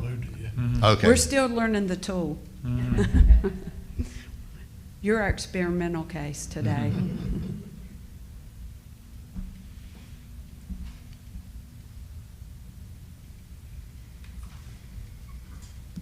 We probably need to put that complete UDO down under action steps, don't we? Yeah, under the, yeah. There we go. He's got it in places. He's just moving it over. Yeah. Yeah, so Kevin, I feel your, when I was in the estimating world, my prior, I was accused of moving things around a little bit, which was often typing and then having 15 people watch me do Yeah. that, so. Public typing's stressful. It is, it is. I'm just thankful for the spell check thing. Especially on TV. Yeah, that's, Yeah, that's right. thanks, Amy. I Yeah. appreciate that. Thousands of people watching. Is this granular enough for y'all? Do you want more specificity under these things? It's way more than I need, but I'll So look over to from the a- side from a- over here. For me, from a staff perspective, this is good because it gives me the general I don't want to get too pinned down. Next Thursday at 2 on- o'clock. Yeah. Right. Sounds good. I want some flexibility, but no, this gives me a general idea of what the expectation is, and it is helpful for me. And again, I don't want to, gotta go back and look at my list. I want to make Are sure. we talking, where did the March 26 come from? I wrote it Other down. than Kevin's fingers? It What is, didn't. what are we? It was supposed to be 18 months from the date of approval, and I can't remember when we approved it, but I can double check with Brad. So we'll put, Bradston. that'll be in italics, and we'll fix Yeah. whatever that is. Yeah, we'll fix that date. But I'll talk I with just put that Bradston. in there because I thought I It's heard. a year from now. Yeah, Yeah, that's what I I- heard yeah. the board say. So how would it be better phrased? Complete UDO in a timely manner? No, whatever that, if it's. if Whatever it's- that date is, Yeah, and we'll whatever get it is. clarification on that date. You can leave the March 26th and just put it in italics, and then we'll fix it. Yeah. I'd love to have it done by September. Do what? Well, that's okay. It may not be Okay. that fancy. Yeah, The no, tool may not do that. I haven't But- found where that button is yet, but But we know. yeah. We know. The other thing, and not to cause more confusion on the growth and land use piece, and growth and land use and water and sewer are so much together. But was there any expectation from the board with regards to action steps on stormwater management other than the employment issues that were? Mm-hmm. No, you're good. One thing, just want to make sure on those public meetings, they're already in the scope of services. They so are. we- Yeah. Just not additional meetings, right? So, okay. Yes. Sorry. So the question that I had is that we've had some conversation about stormwater management. Other than the filling of positions and continuing that work, is there any priority expectation that is related to that? As you know, you've recently had presentations about proposed ordinance changes, those sorts of things, but is there anything that you desire to be on that list that is related to that piece? Refresh my memory, they were going through collecting feedback from stakeholders. That is correct. So we're still pending adopting that policy. We are, yes, it was presented to you, we had public stakeholder input, it was presented to you, we're gathering additional input, it's in legal review, and so the project's moving forward, but is there any specific I'd like to have some expectation? finality to it, something reasonably, close, not just open-ended out yonder in the future. Yeah, I thought the goal was to try to have it wrapped up for the budget so we could go into Yeah. effect July 1. June 30th. Yeah. For June, yeah, definitely June. I'd love to see it done by June 30th, if that's reasonable.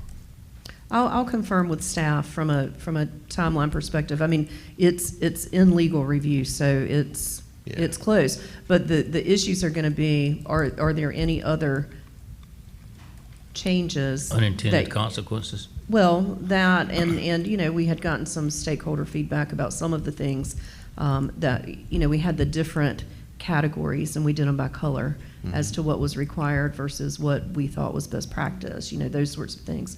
And so is there any other feedback from the board related to that? And of course, those questions don't need to be answered now because we need the smart people at the table that can answer them that are not me, but Chandra and her team, Beth and Jessica and whatnot. But if there's something different that, from what you've already seen, we obviously would need some feedback on that. I would think that, to your concern, Commissioner Godwin, is if we're looking at some, there's probably gonna be some fees, because it's not as simple as it was, so we'll probably have that, if I'm imagining with our fees for next year, that will probably be something baked in there, or we'll have to go back and modify it after the new fiscal year starts, but I would hope that June Yeah, would be you want it, but to, we you want need to to set ask your people fee who's gonna be schedule doing it. once in the Yes, year. absolutely. So, yeah, I was gonna say, technically, if that can work, that we can get it into the budget and the fee schedule for next year, that would be Yeah. great for everybody.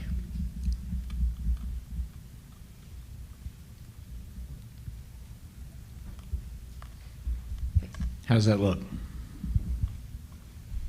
And like the font size and all that's good? I'm just kidding. How does it look in terms of the content?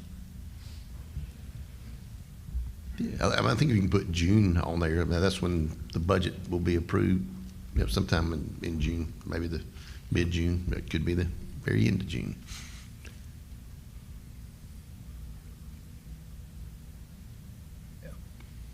Are those enough legal disclaimers and caveats I put on there, council? Good for me. And then I did get clarification in looking at some notes that the UDO is scheduled for adoption by the end of this year. Okay. So we can clarify that March date to December. Okay. Makes me feel a little bit better. But it's going to require a lot of hard work from all of us. Yes. I'm confident we can do that. So do we need to add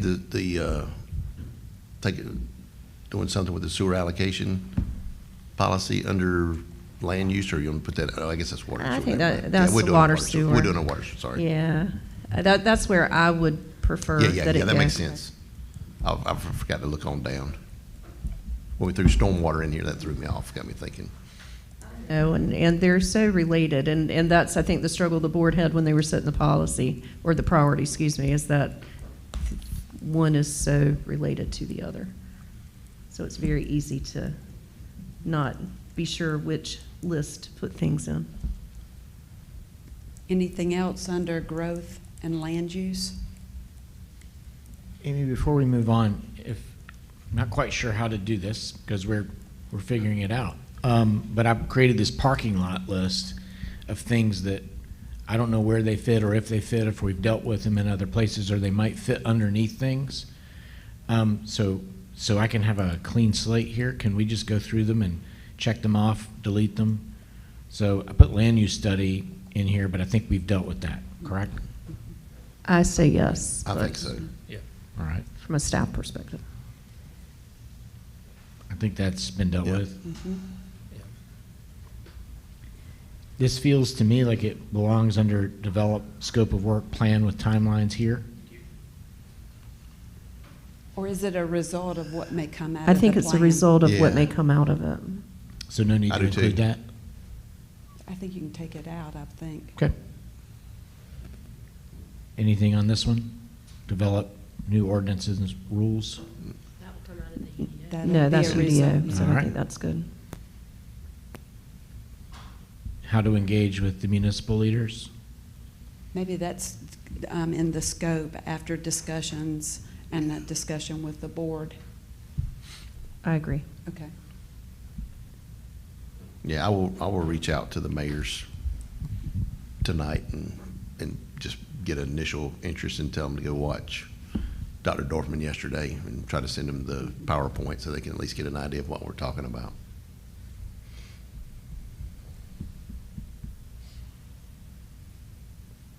So I put it in a comment under here. That's fine. Same thing. No, that'll take care of that. Good?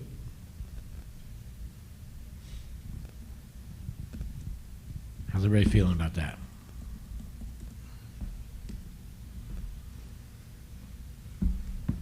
Ready to Beautiful. move on? I think so. All right.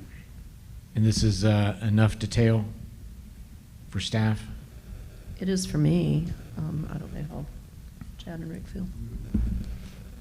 And where were we next? We're going to go visit water and sewer. Water and sewer. Here we go. Okay. So as I recall, Neil, do you want to look back at my notes? I think in the public utility areas, one, regionalization and the begin of looking at that concept and maybe here defining that concept. But then two, in the short term, continue to pursue the purchase of bulk water as well as build internal capacity. That was the second component of that. And then finally, reserving capacity for future development. So that was the key components of that. So why don't we start with clearly the short term and looking at potential purchase options or building internal capacity. And so from that perspective, what might that look like?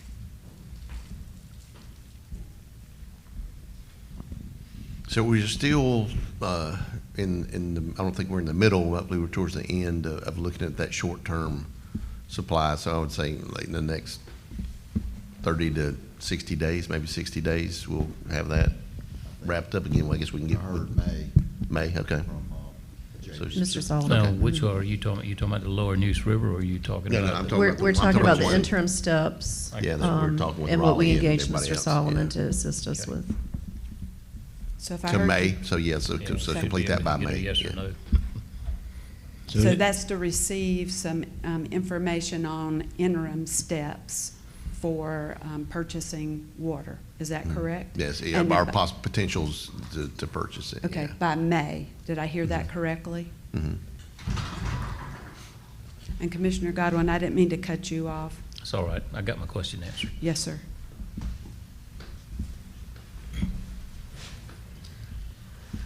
From the perspective of also, has staff been working on what it would look like on developing internal capacity? I heard the cost of $700 million for a plant. So Yes. obviously you've spent some time. Yes, the Public Utilities team has a capital improvements plan that's been approved by the board that outlines all of those, or what is required, and what plans that they have. I think that one of the things that we've been talking about is the affordability of those plans, which is why that first step is so important. But from the utilities perspective,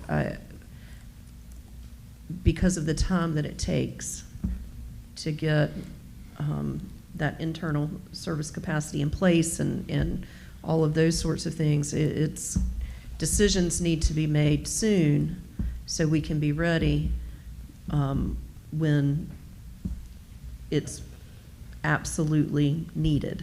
But you have all the information you need at this point for it, with it being in the CIP, or is there additional steps? So from the Lower Neuse perspective, I think we have everything in place. That's my opinion. And when I talk about the Lower Neuse perspective, that's what Mr. Stovall was talking about earlier with regards to the plans to expand that water capacity for Johnston County for many, many years.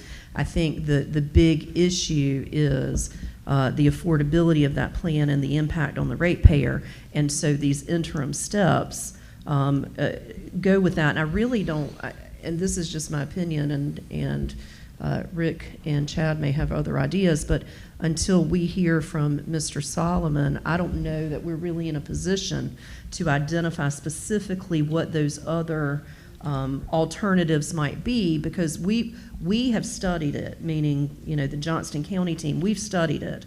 And what we were hoping for is, sometimes it's nice to have that outside look, Right. to have somebody say, okay, did we miss anything?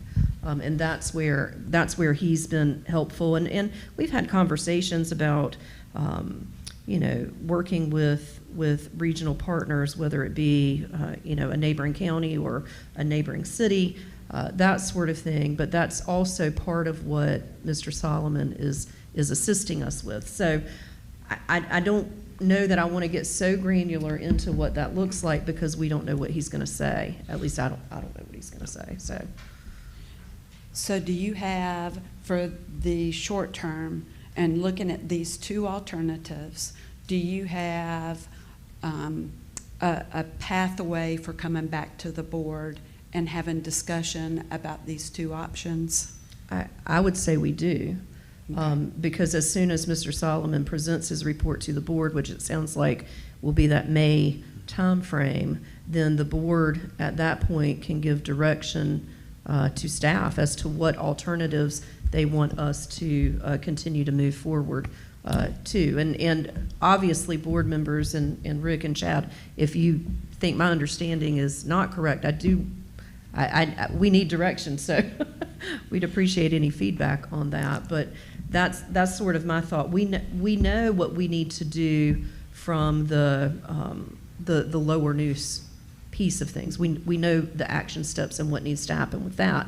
We just don't know if there are any other alternatives, and Mr. Solomon is helping identify those. And if they are, then when we report back to the board, we are going to have to come up with those action steps for any interim solutions that might be offered. But at this point, it's premature to say what those might be. I have a question.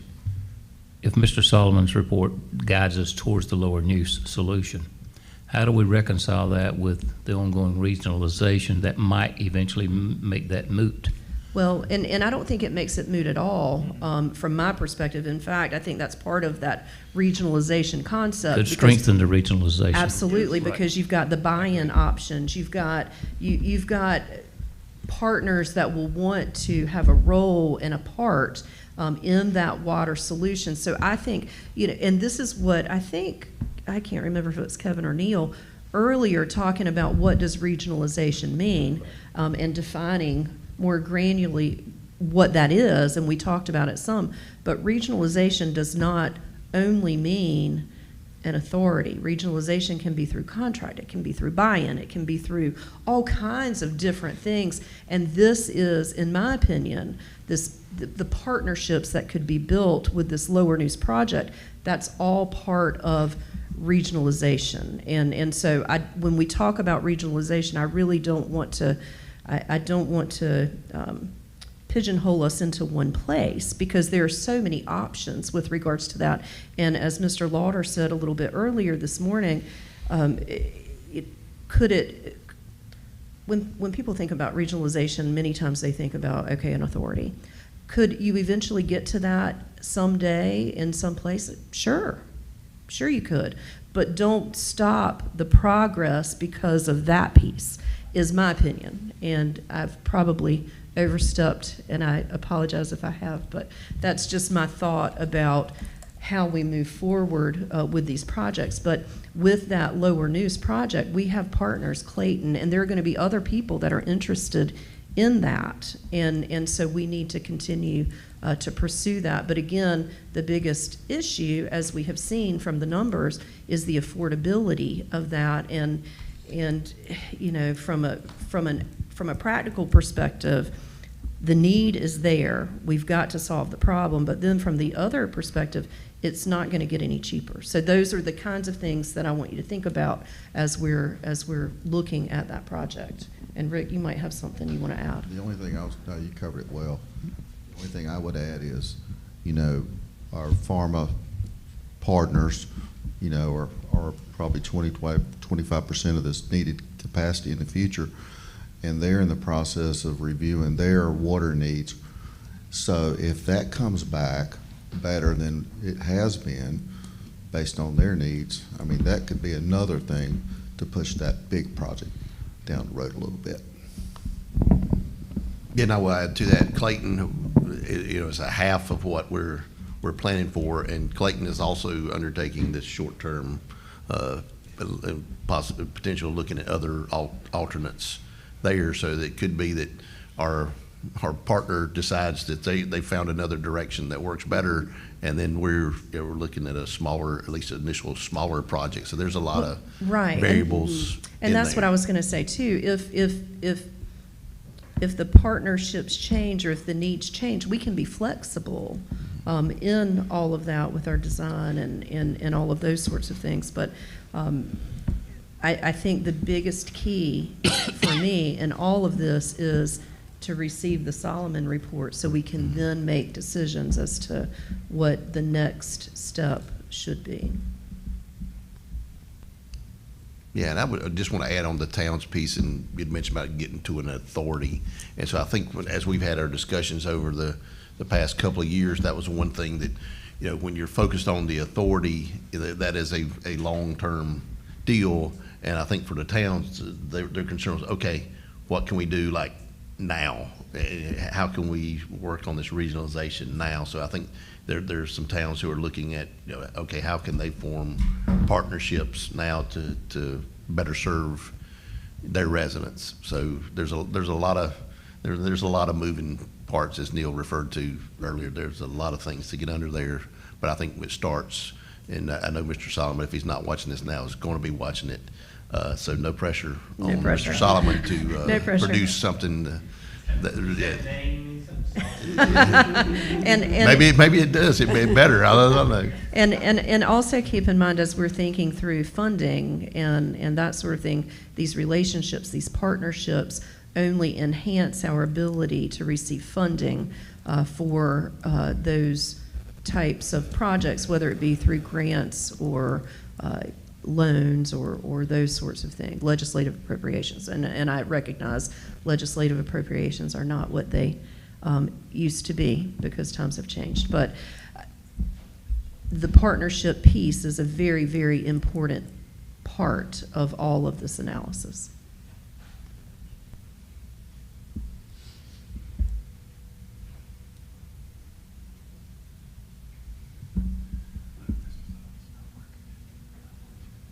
So how does this look?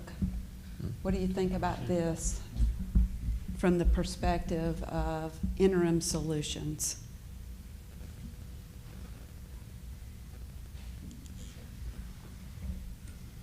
It might be helpful if you read them out because Okay.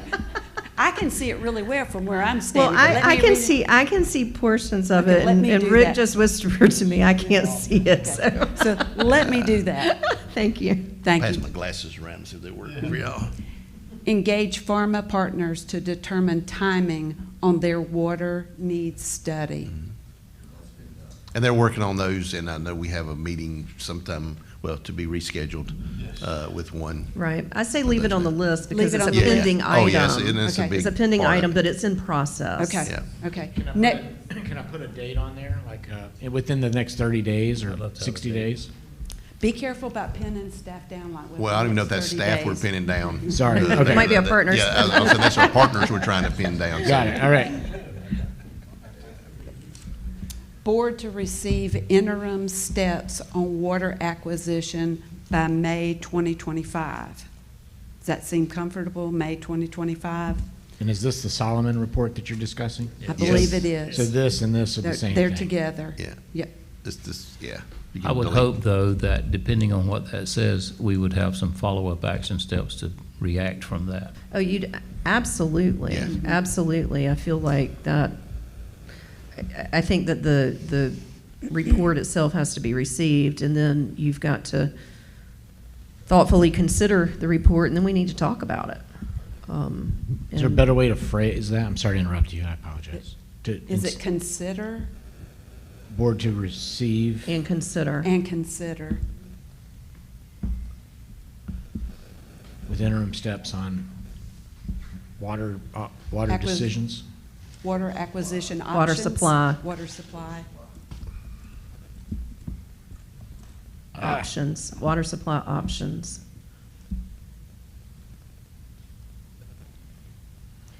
And then, you know, and I don't know, I don't want to pin the board down, but it would be helpful if we could get direction. You know, you're going to receive and consider the report. Well, then when are you going to tell us what it is that you want us to do? And it may be that you need additional information and those kinds of things. I think we need to pin us down. Now, that's the whole point of being here. I think that your public utilities team would, from what I recall, and I could be wrong, but they'd really like to be moving summer, Well, I think one way or the other. And J.D. Solomon also said there's no likelihood we're going to move on a number of parallel tracks. We're not discounting the lower news plan altogether. We can move forward with that up to a point before we start committing major money because we've got to go through design. That's right, that's right. as we explore these other options he may bring to us, it just may give us the ability to mitigate that initial cost in this plant.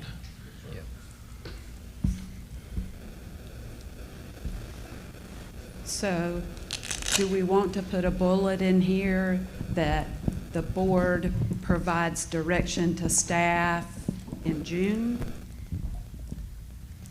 2025? Put it in June. We'll, Okay. we can change it if we need to. That's right. I mean, as Mr. Well, we're the Stovall would ones gonna say, we can sit- have a plan and then a backup plan. Yeah, backup plan, And then a yeah. plan for There's the always plan. July- Yeah, there's July too. Yeah, right after that.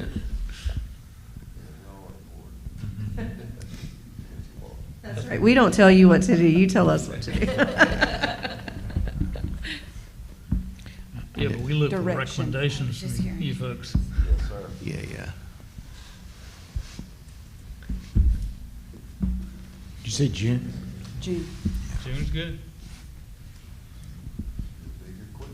Yep. We can multitask. We can do this little. My thought was if there's anything, the reason I said June, if anything needs to be put in the budget, that might be easier to do. That was my thought, not to push the board, but that's a golden time to get things if you need some additional funding. Great idea.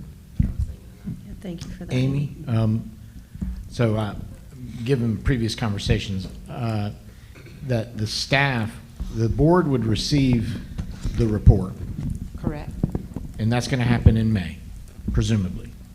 So then they're going to need some time to work on the recommendations to the board. So that's June. But the board's saying to pin them down and require them to create an action. So you're going to present it at the same meeting and then have them report on it or make direction on it? No, typically, we have 2 meetings in the month, and so typically we present at one and they provide direction at the next.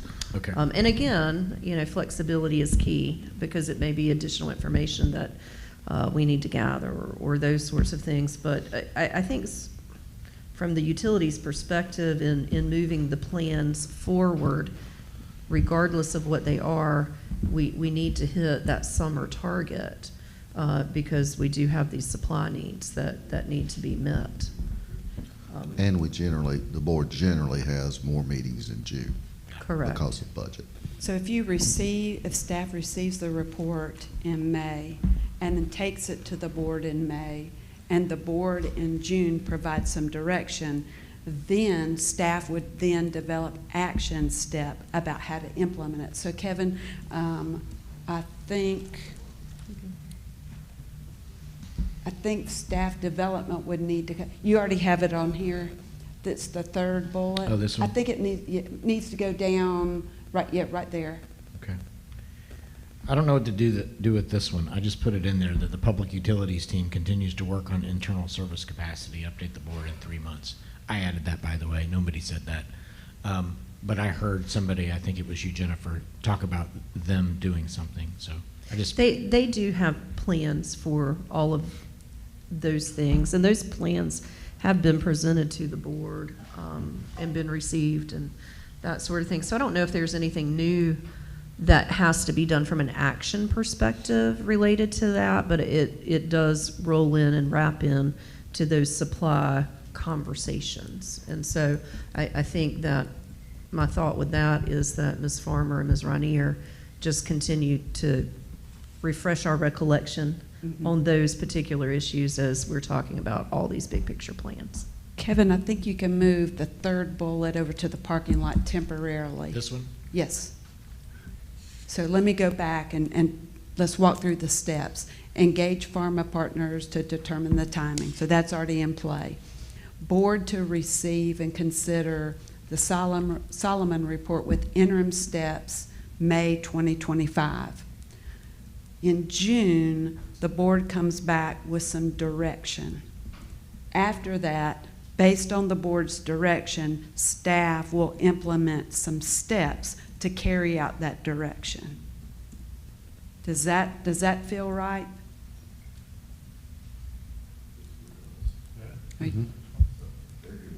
I say staff likes it, but does the board?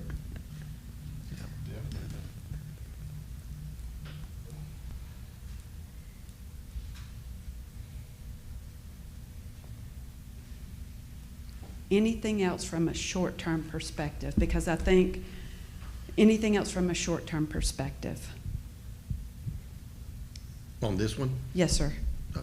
Okay, then Jennifer, unless you had anything else short-term, I'm going back to my memory and my notes. The longer term was about regionalization. Have I missed anything? No, I don't think so. One thing that I did want to mention, and I got some clarification on this. You know, we talked a little bit about sewer allocation policies and residential sewer service policies and those sorts of things. And those water and sewer policies are going to be addressed concurrently with the adoption of the UDO. So we're working through that.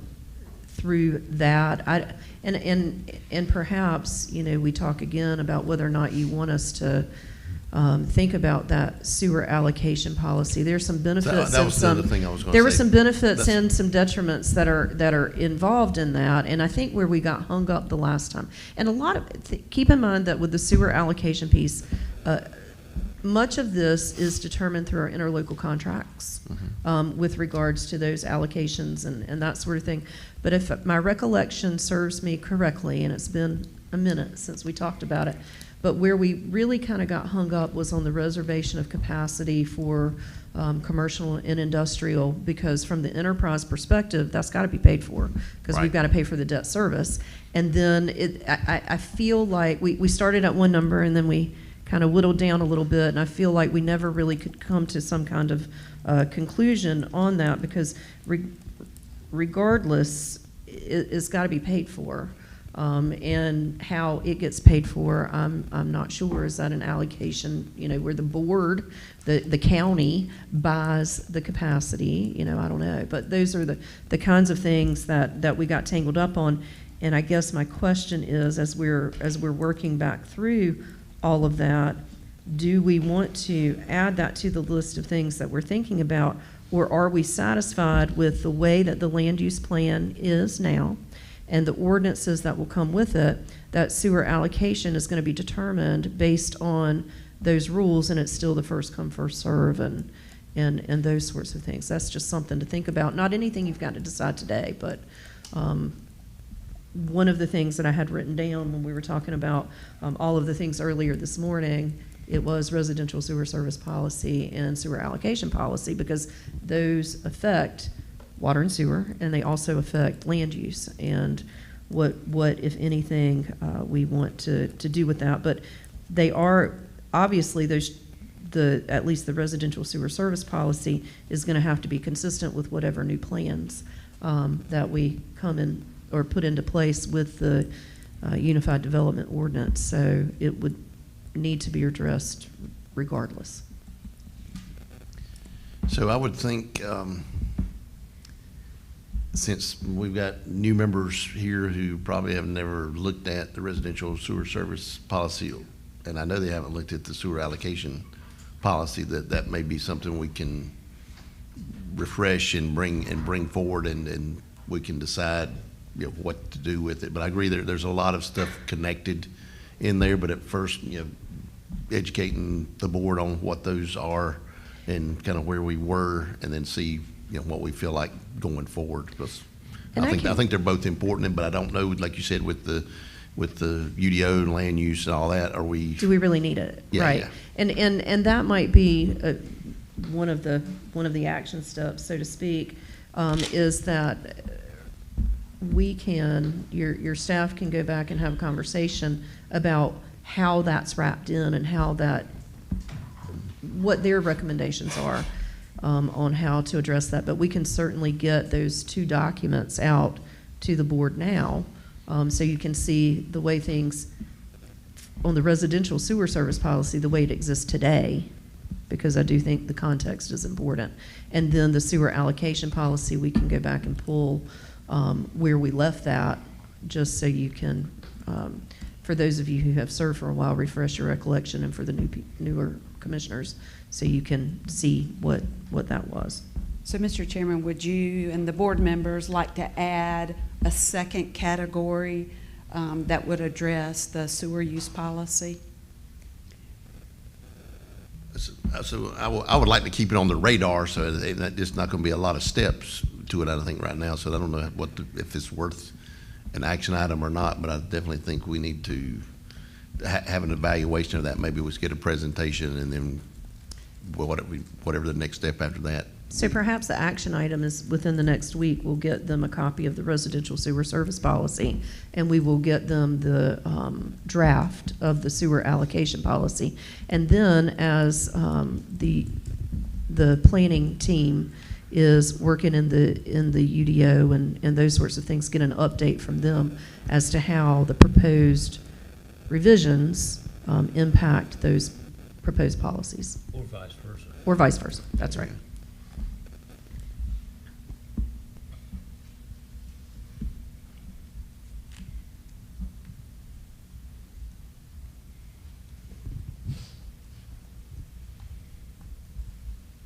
So Kevin has added, within 2 weeks, provide the board with sewer capacity policy information.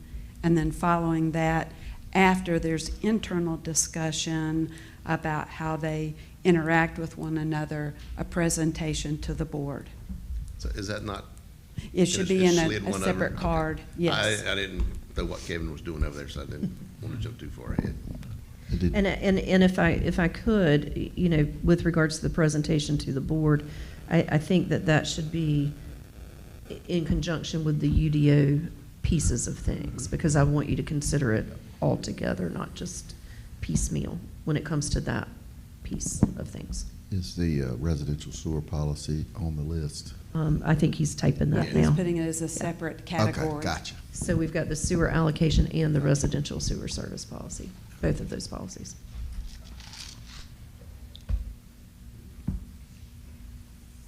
Yeah, I mean, I really think the challenge for us and staff and everybody else is as we dovetail all these things in to a UDO that's itself being developed, it's going to be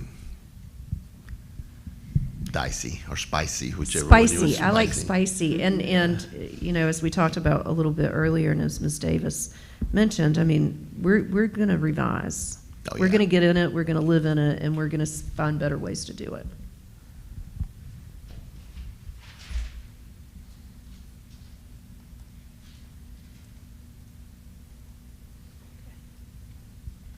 Do I have the terminology correct? It says, within 2 weeks, provide the board with residential sewer capacity policy information. Does that? Should that be commercial too? It's the residential sewer service policy. So just take, yes. Yeah, sewer service policy. And draft sewer allocation policy.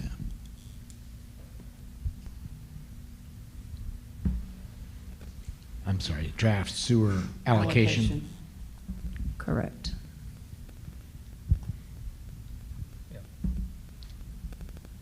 And it's not hard to figure out where the residential sewer service areas are. When you go look at development out in the county, you can figure that out when you ride around.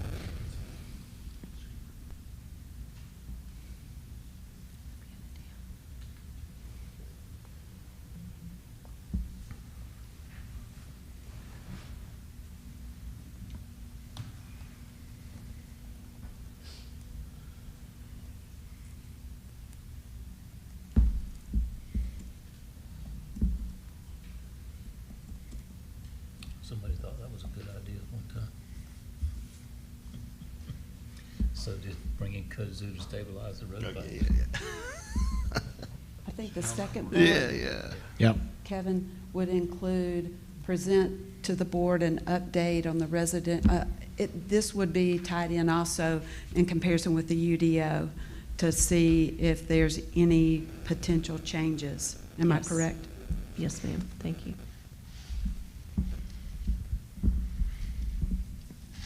Is that enough? You think that's all right? Tie in with the UDO.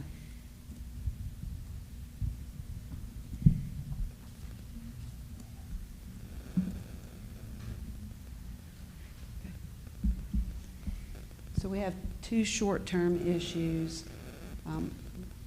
water capacity and options, and then the sewer, the policy, sewer service, and then the sewer allocation. Anything else from a short-term perspective?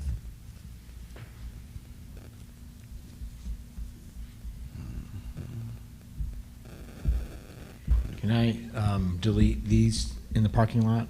First one's public utilities team continues to work on internal service capacity. I think so, yes, because they're already doing it. Good. And then delete June, July action, staff presents action recommendations based on, that's, I think, incorporated over here. Yes. Okay. All right. And as I recall, the longer-term solution or goal was to look at regionalization. So I want to ask the board, do you want to put anything up here about interim steps that you want to take toward regionalization so that staff will have some direction? I realize what you're doing here with looking at the options for purchasing order, as the county attorney has just said, those are steps that may have an impact on regionalization or a first start or be included. But from your view, is there some other steps in the next 12 months that you want staff to take towards regionalization? Whether it's looking at models or working with the board to define what regionalization looks like or could look like? So there's a couple of things. One, and I'm gonna try to spit them out before I forget them, is we talked about sewer service areas and Clayton in particular about doing something with them on that. The other is the towns, and probably with some participation with us, just as, since we're the provider for most of those towns, are looking at having Central Pines look at some more interlocal agreements and other ways to regionalize, some of their towns. So, and we just saw the proposal on that today. I think it came from Central Pines. So I don't know all the steps in that one, but I know that is something that's going to be an interim where we're looking at even intra-county regionalization amongst some of the towns, which there's with the towns that are participating, there's no way that we won't be involved in that in some way because they send their sewer to us or potentially could send it to us. So would one of those steps to be to consider the Central Carolina report? Yeah, right now it's a proposal, yeah. Proposal, yes. How would you recommend phrasing that, Amy? I think yeah, we'd have to evaluate the proposal, and then we'd need to meet with the towns involved, and and then kind of determine, the board can determine if we're interested in, and then what those next steps are, which would be spelled out in the proposal that we haven't looked at yet. Yeah, I've seen that an email came through. I've not spent any time looking at it. Maybe yet. Review and consider the report recommendations, and then the second step might be to meet with the towns. Would that be appropriate? Yeah, it's a proposal, not a report. Yeah, So okay. yeah, so it'd be the scope of work. Review the scope of work. Okay. I'm assuming, based on prior work they've done, the fee will be, in the grand scheme of things, pretty minimal. But we'll still take a look at it.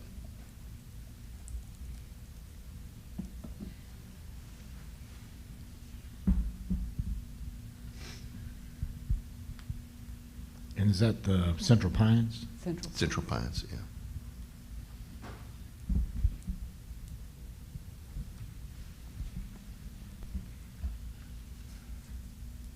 Oh, are you asking? What's that? The town, there was an S on town. Are you asking Central Pines, the town, or Yeah. is I the was just Central wanting Pines regional? Yeah, Make sure I got it, yes. Yeah, I did kind of blend that right in there, so. We have a 12th town now, yeah. Mr. Chairman, just forwarded that email to the board too. Okay, That okay. proposal from Central Pine came in this morning.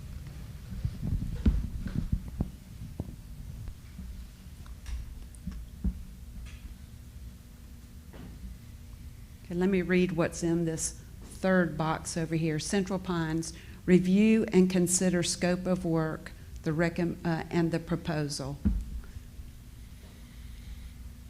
We can take out recommendations.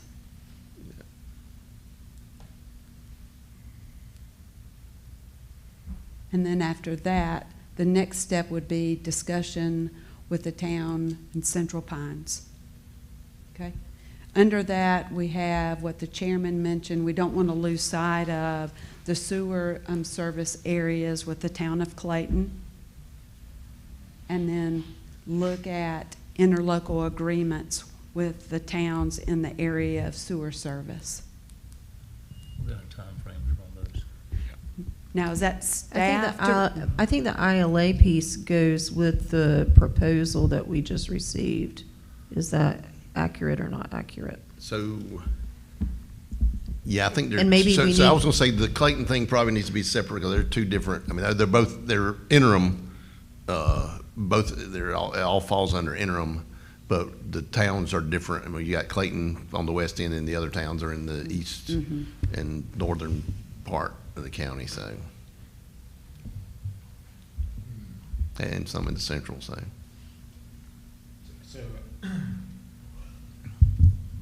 So we could just take that off the list. I'd throw it over to And another a one. new category. Yeah.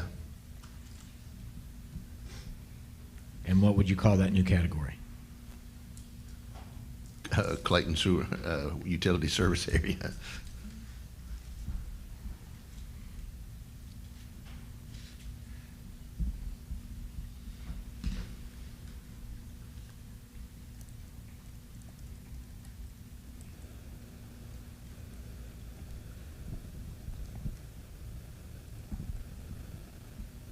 Okay. Yeah, and it's water and sewer, so if you just want to make utility service area.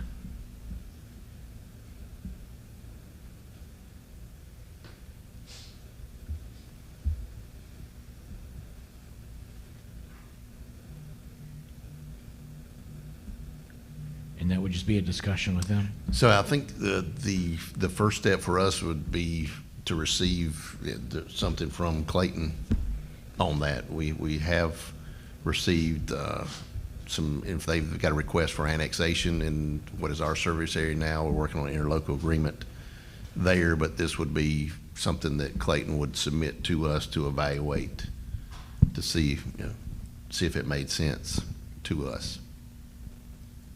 And I can't commit them to. I think that the timeframe. process has started, at least on the county side. Right. Yeah. I think it has started.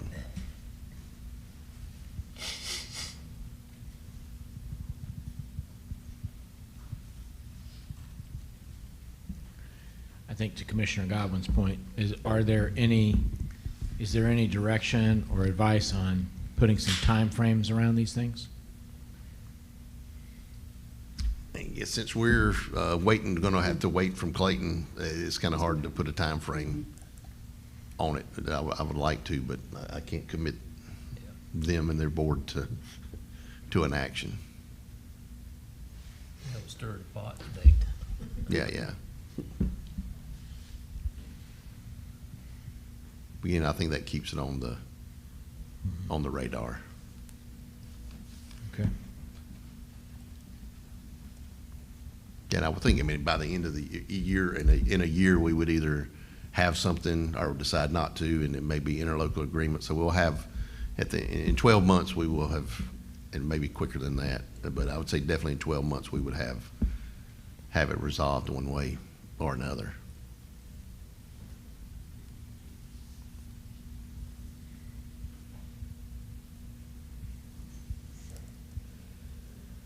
Now, is this correct? The Central Pine study, the title would be long-term regionalization? I think the Central Pines is interim. Yeah, I think that's an interim.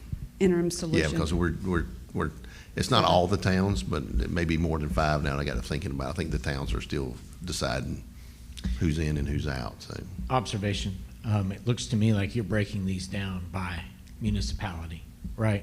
So Clayton and then the rest of them. Correct. Yeah. So Amy's really pushing you in a very nice way to talk about regionalization and wants you to define what regionalization is, and the answer that you're giving back to her is to talk about individual towns. But this is short term. We haven't got to the long term yet. So I think the Okay. question that That- Amy is, sorry, Amy. I think the questions that Amy is asking you is if you're thinking big picture, and remember, by the way, as an aside, I told you I was going to push you a little bit. I hope that's all right. But the big picture question is, what is regionalization to you? Is it Johnston County, or is it multi-county out of Johnston County? And you're talking about short term, I get that, but we're asking you longer term. You hadn't got there yet. You went from short term to interim, and then I thought long okay. term was next. I got you, Mr. Because I Chairman. expect this is going to be more talking from this end when we get to long term. Okay, as long as we're heading in the right direction. Okay. Thank you. So should we, Kevin, just to keep things separate, should the second card be, instead of long-term regionalization, maybe, okay, the third card, should it have interims? Yeah, I thought. So we can yeah. keep these straight, just for me, since I'm Yep. gonna be writing up the report here.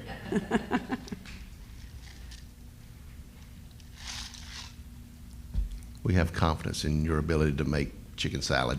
I'm gonna do my best. Okay. Are we satisfied with the card titled Clayton Utility Service? We're gonna receive the request, the board will review it, and then we have a question mark about action by the Board of Commissioners. And I guess to Kevin's point, do we throw interim on that as because the long term may look different than that? So maybe that's an interim. Yeah, so I'm thinking, and again, we're into categorizing stuff here, so the Clayton stuff sort of fits with the Central Pine stuff in an interim type of solution, so we can move all of the Clayton stuff over to this interim card, and that's interim steps. Would y'all, does that make sense to you, Mr. Chairman? It kind of does, but I like having them separate because they're Okay. we're That's fine. dealing with two different Watch groups. this. Yeah. Watch this, I'll do this.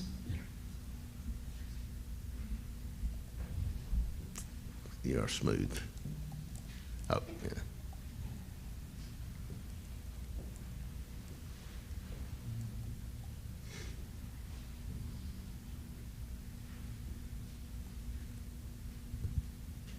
Oh, those are, you got them I think it's reversed. backwards. It's backwards. Oh, So- You're still sure smooth. is, yeah, I You're got still it. smooth. Yeah, I got it. He's just checking us. Yeah. I like it. It's gotten serious. He's taking his jacket off, so it, I'm it's getting gotten ready. serious. For the next discussion, I'm gonna roll up my sleeves. Okay.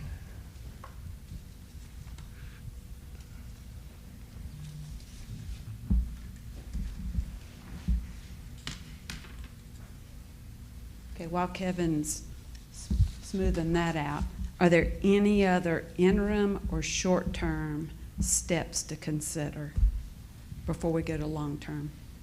So can we take a break? I don't think there's any other, but can we take a break? Absolutely. And let's take a let's take Thank a you for let's asking. take a Mr. Lauder, before we take a break, can I give you two pieces of information that are very relevant to what you've been working on? Okay. So the first piece of information is that all of the bulk wastewater agreements are complete. So just wanted to make sure that that was clear. The other thing is that there is that separate proposed water wastewater agreement for that service area concept that we've been talking about, and or at least the one project, and that is has been provided to the town for their initial review. Now that doesn't solve the whole problem of the utility service area conversation, but that is that one sort of pressing Right. piece. So that's the status of those two things. okay. Ready for a break? All right. Yeah, we will take a recess until 2:20. 15 minutes.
All right, welcome back. We will continue on. We will reconvene and then continue on with the long-range priority for water and sewer.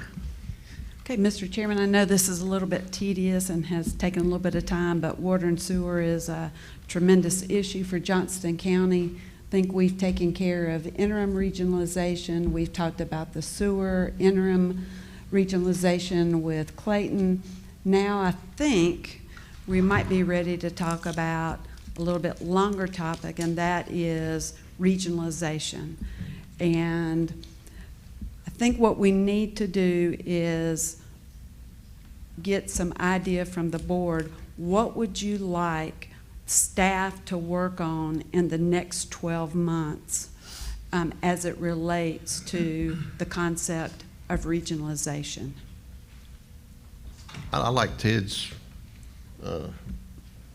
comment. Think about it every day when they come to work. So I think that.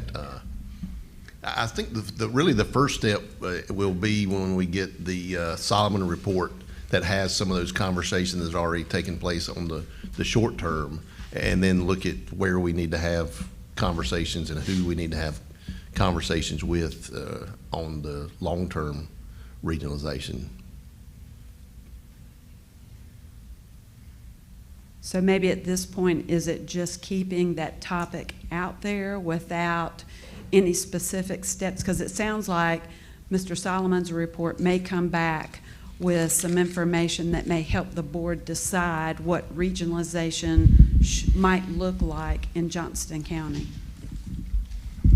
I would say, despite all the blabbing I just did on the other ones, I think that's simple enough that we know that it's a priority. Staff knows it's a priority. We'll get that report, and then just like we'll make recommendations to staff based on what we get in that report. If I could offer an analogy, back in the 60s, if you went to NASA and you asked everybody from the top person down to the janitor, what's your mission? It says, put a man on the moon. And that's what we need here in terms of our staff. And he said, what's your mission? Is to pursue regionalization. You Great. Keep it in front of everybody, and they think about it, and they subconsciously are going to start working toward that at every opportunity. Well, I think it also goes back to, and echoing off of Commissioner Lauder, is if we can go ahead and have those staff positions of long-term planner and in the short term, then that will help already in the long term of getting those positions. So I think if that's in the short term, then that will automatically go over into the long-term plan. That's an excellent point, because my memory had let that slip, but yeah, that's a great point. So do you want to add anything here about dedicated staff, add dedicated staffing? I think our scribe has. Okay, he's ahead of me.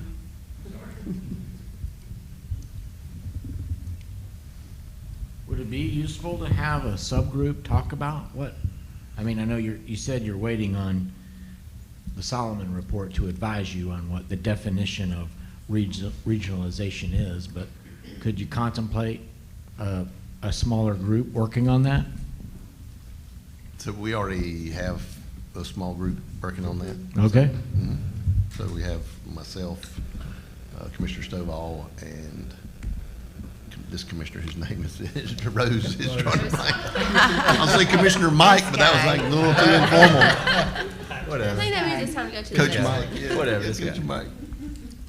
Axel Rose. Axel Rose. Yeah, yeah. Could be. I like Axel Rose too. That'll work. Yeah, he is. I forgot he's in the band too, so he Well, may be recap. related. Okay. Mr. Chairman, if you can, I'll recap. From a water perspective, again, we're going to engage the partners to determine the timing of the water needs study. Secondly, the board will receive and consider that Solomon report with interim steps on water supply options. We're expecting that in May. After that, the board provides some response and maybe some direction to staff in June of 2025, especially if there needs to be some funding allocated for the next steps. And then based on the direction from the board, The staff will then come up with an action plan about how to move forward based on the board's direction. In the area of interim regionalization, there's a Central Pines proposal that has just come out. Are you? Okay. All right, let's go back to sewer. So in the area of sewer, within 2 weeks, the board will consider residential sewer service policy and draft allocation policy. We'll present it to the board and update based on that discussion. It's tied in, and consider if there's any changes that are needed to the UDO based on that study and discussion. Okay, now we're at Central Pines. Review and consider the scope of work and the proposal. Have discussion with the towns, with the town, and then interlocal agreement with the towns. Have a review of that. Okay? Yeah, there was in the first town, is towns. Towns, that's what I thought. Yeah. Okay. Towns with a Z.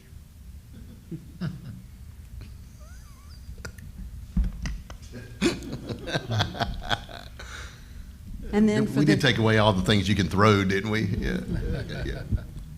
Then for the town of Clayton, receive the request from Clayton. Once that's received, the board will consider the request, and at some point, the board will take action. Okay. And then looking at regionalization, that Solomon report may have some insight about where to go and how to move forward.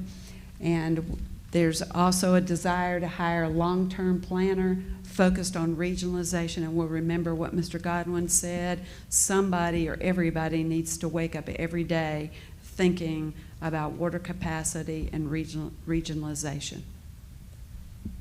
Okay.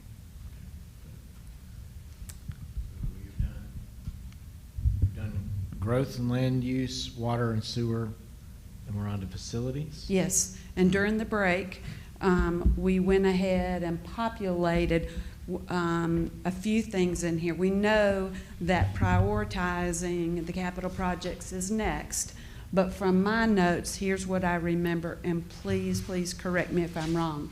There was some discussion from a facility point of view about formalizing the capital improvement plan from the work you've done already from your master plan. Am I correct?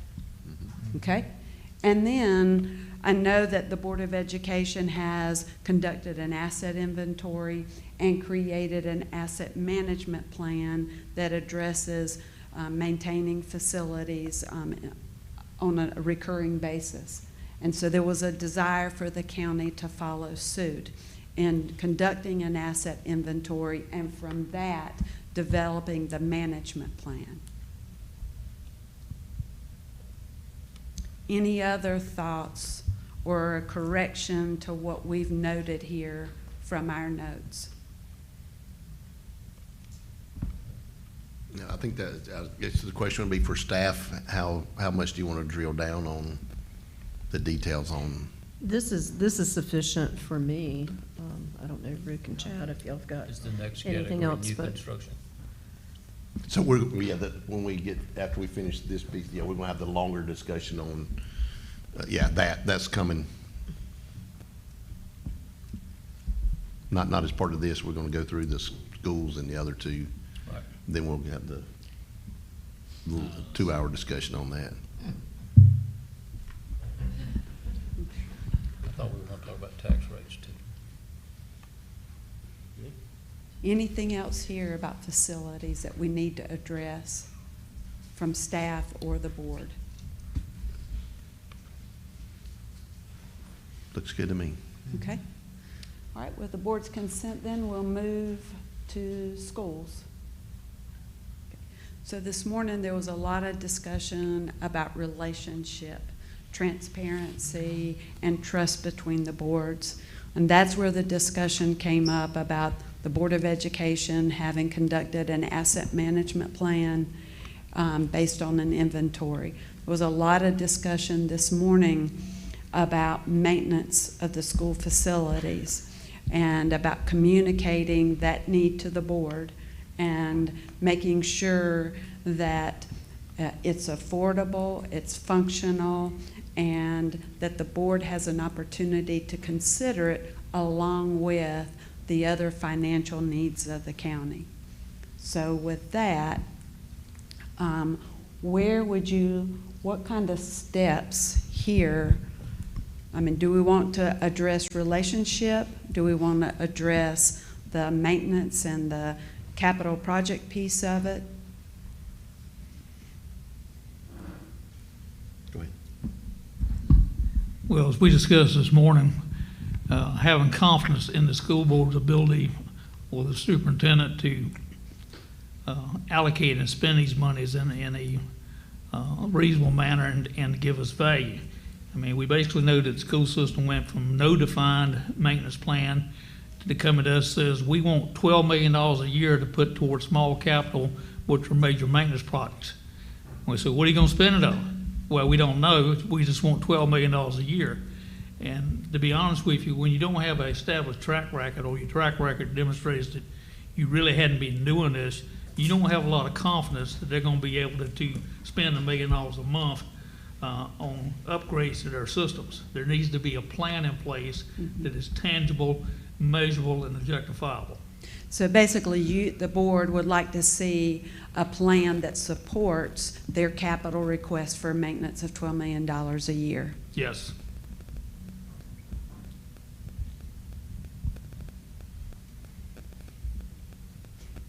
It would actually be, go ahead, Kevin. Go ahead. That supports, it's actually a plan, the Board of Education submitting a plan to the county.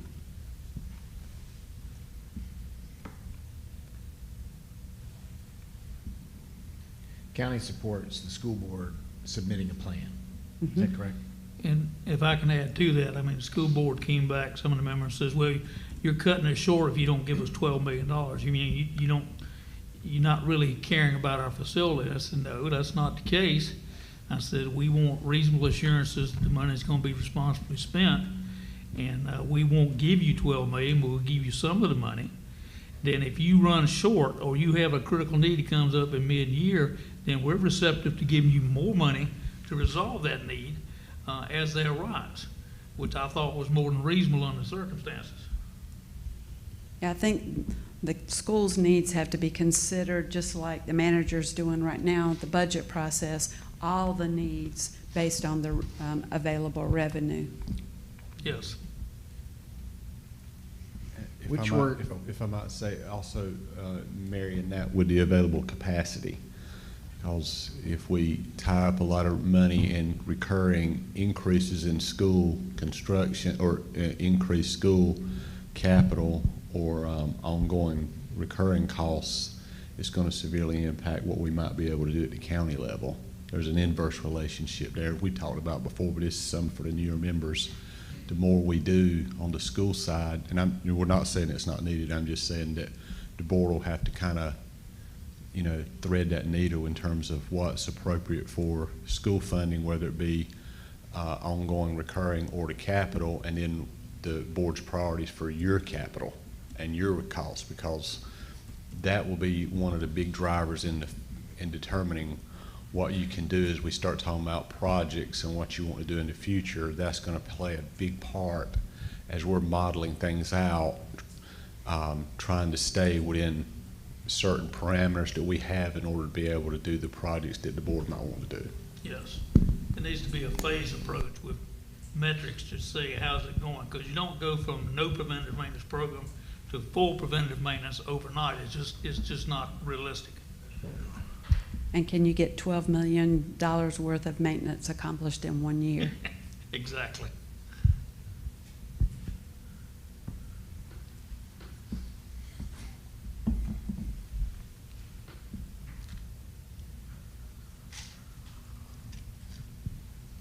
What word would you choose there? County support, encourages, requests the school board submit? Is requires an option? At least request. Yeah, I would say request.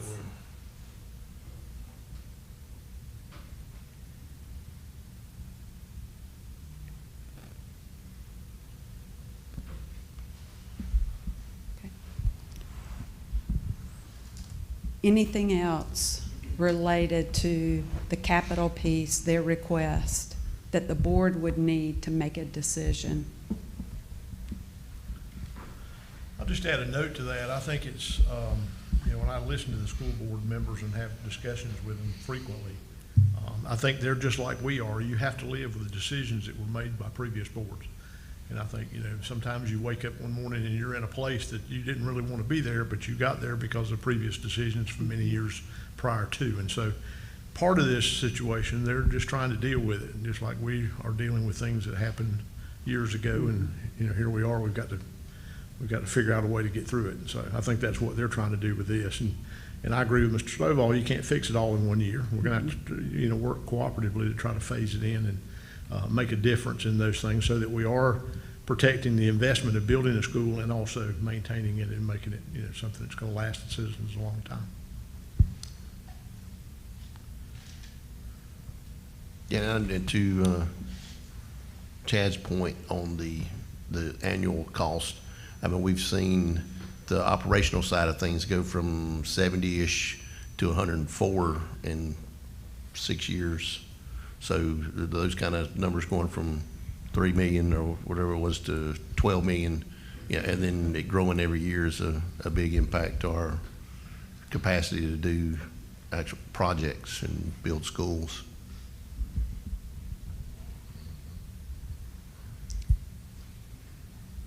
Is there anything else? I think Commissioner Stovall, you look like you might have something to add. Well, I was thinking about adding, and we saw a substantial increase in last year in operational costs, but when you look at the enrollment numbers, they've been relatively flat for the last 3 years, even though we've had a lot of people moving in this county. So that tells you that we've got parents that are opting for alternative school systems, charter schools, homeschooling, et cetera. But yet again, the school system says we need to go from, I think we fund them at 88 million the previous year, and it went up to 104 million this past year, which is way above any inflationary indicator, without enrollment numbers to actually support that. And it's those types of shocks to the system that the county's finances have a hard time absorbing. And that becomes recurring. And on top of a request for a recurring $12 million. In capital to address these deferred maintenance needs. If I may add in, Mr. Chairman, this is why our association-wide legislative goals is important and a good indicator that our top #1 legislative goal for all counties in the state is to request that the state increase school funding on operational for teachers, for teacher pay. And it makes sense what you're saying, because if they put more money there, then it lessens your operational spend, and you can spend more money on capital. Yep. I just wanted to bring that into the conversation, that the association is seeing this, and you're not alone in the other 99 counties. Every county I go to, we're having the same discussion. It's about maintenance of county facilities. Counties have felt so stretched they haven't been able to maintain their own. Secondly, schools have been behind, and then it's the operational cost. And then the discussion, as Commissioner Stovall said, how does that funding or those increases relate to declining school average daily membership? And it's a struggle. I think it's also important to consider the fact that, like for Johnston County Public Schools, if the enrollment is relatively flat, but there's been an additional enrollment in charters, that the funding passes through the public school system to the charter schools. So you've still got an increase in students, and that money's still following the students. It just happens to be dispersed as a pass-through to the tune of about $10 million. So out of that 104, $10 million of it went out to charter schools. And so I just think we have to be sure we look at the big picture, and I realize that it's a lot of money and it's a lot of moving parts with all the other needs that the county has, but it's part of it. So.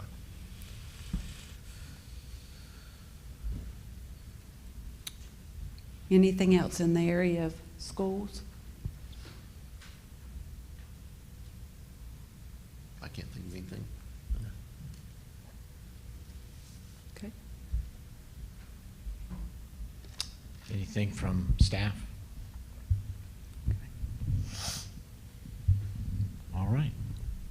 Are y'all ready to proceed to the next? Which, workforce?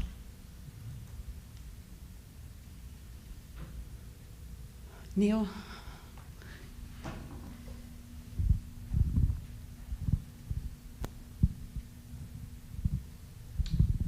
In the area workforce, really talked about those 2 vacant positions, which we covered that a couple of times. And then the only, in the land use area of staffing, but I guess more of the time in a long-term sense with succession planning for the executive and key staff. So that, and the dashboard was noted as needs in regards to staffing.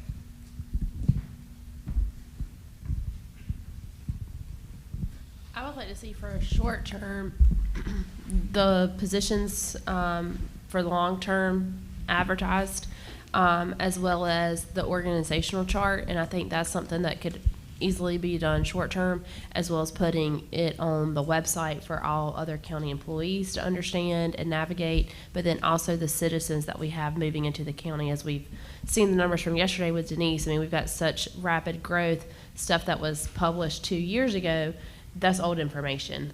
And so just being able to have that updated, and I know that was one of the things in the budget possibly of doing the rebranding, but then also the redesigning of the website. I think that dashboard will also help with the workforce and all of our county employees going forward, as well as us with county commissioners, understanding all the different roles within the county departments, but then also being able to have that structure of knowing what's under each department. And I think that will also help with our citizens moving into the county, knowing what to do and where to go to for help. And that will also alleviate staff for being able to help with those questions as well. So want to add dashboard? It's up there. Oh, is it? Okay. I would love some more detail on that, other than just dashboard, some more either a descriptor or a time frame on something about the dashboard. So I'll say now you're getting pushy. So I think the biggest thing, and then for us, it's the clarity, the rollout of the clarity.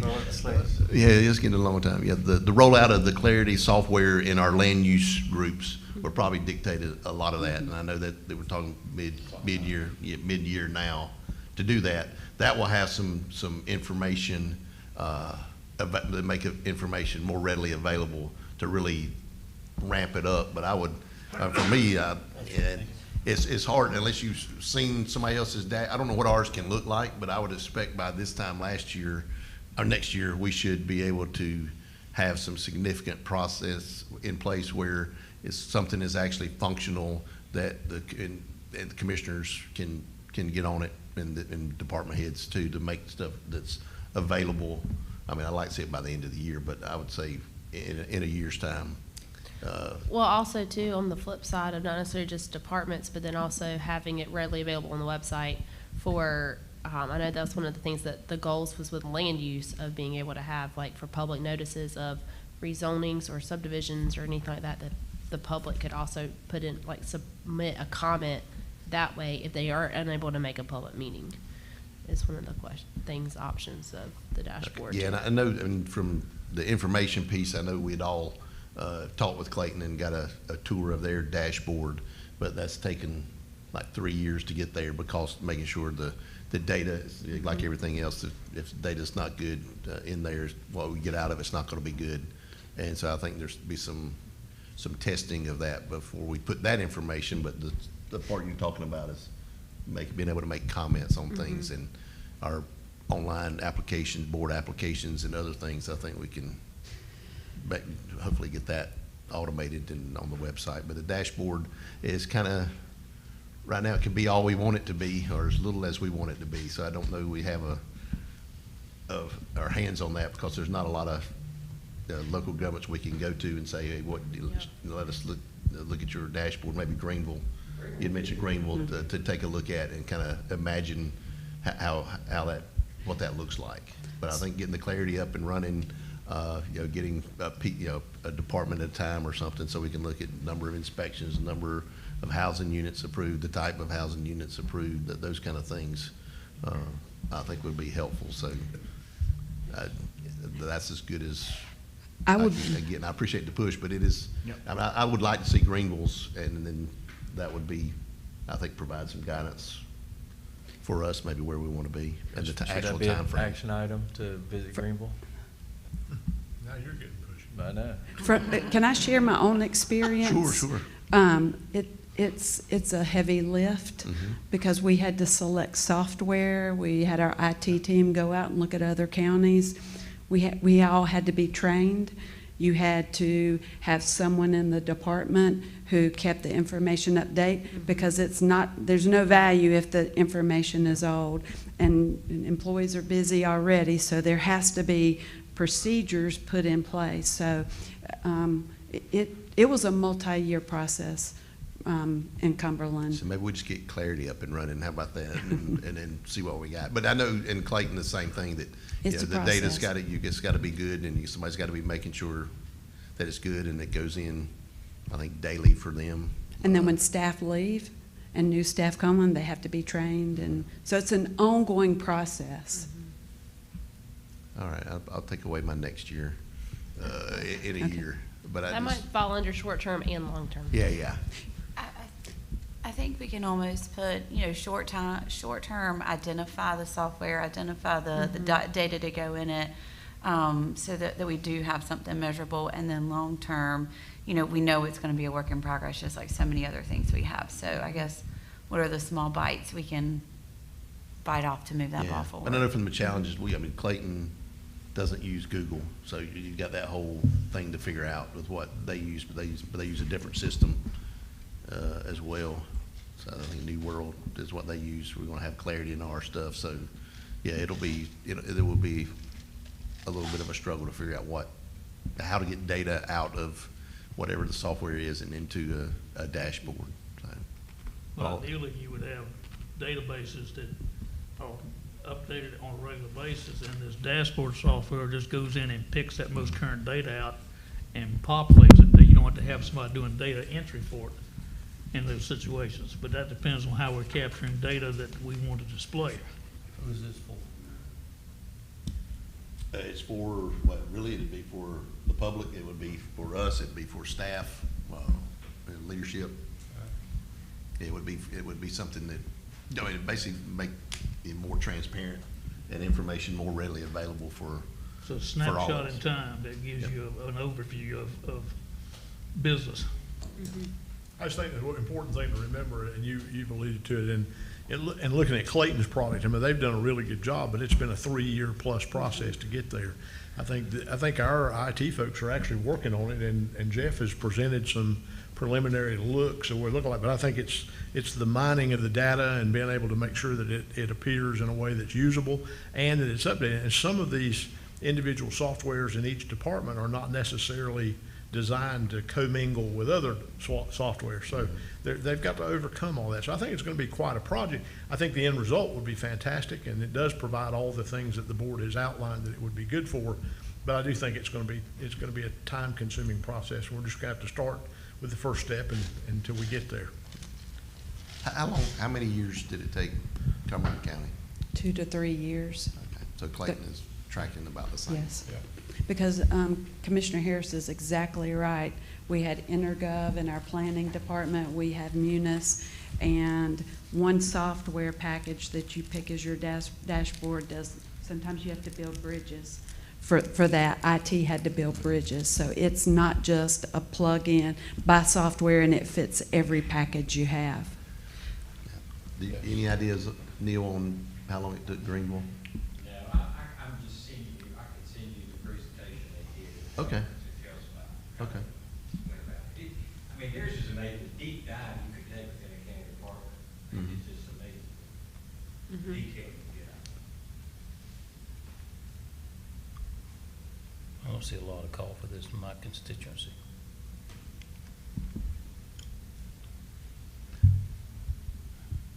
I just discovered. I'll just to that, sometimes the technology, I'll just, do my father-in-law as an example. He knows I love him. But he didn't see much use for this either until about 3 years ago. and he wears it out almost as much as I do now, so I think in 3 once years the I'll be there. once the technology is available and people know they can go look for information and we can go look for information, I think that people will use it. So I just discovered a new thing. So I can label it county data dashboard, and then I can put this under the description. And you can italicize and bold right there. Yeah, I can italicize it here. So I'm gonna go back. I'm gonna go back and do all those other ones and italicize the March 2026. Yeah. Basically, we're never gonna get to July 20th, 1969. See how long it takes to perfect software? Yeah, exactly. That's Exactly. when they landed on the moon. Good. Yep. Anything else under workforce? We have, let me read what we have. The county dashboard development. I think Kevin has some steps in there that may not be showing up. And that's, I think your IT department is already looking at software. And it is a good idea to take a look at what other counties have done and kind of get their scope of work and what process they did to implement it. I had a commissioner in Cumberland who said, "Steal with pride." I still do that. Nothing wrong with that. So there's two action items underneath this one, short-term ID software, and the other one is look at Greenville and Clayton. Cumberland as well, yeah.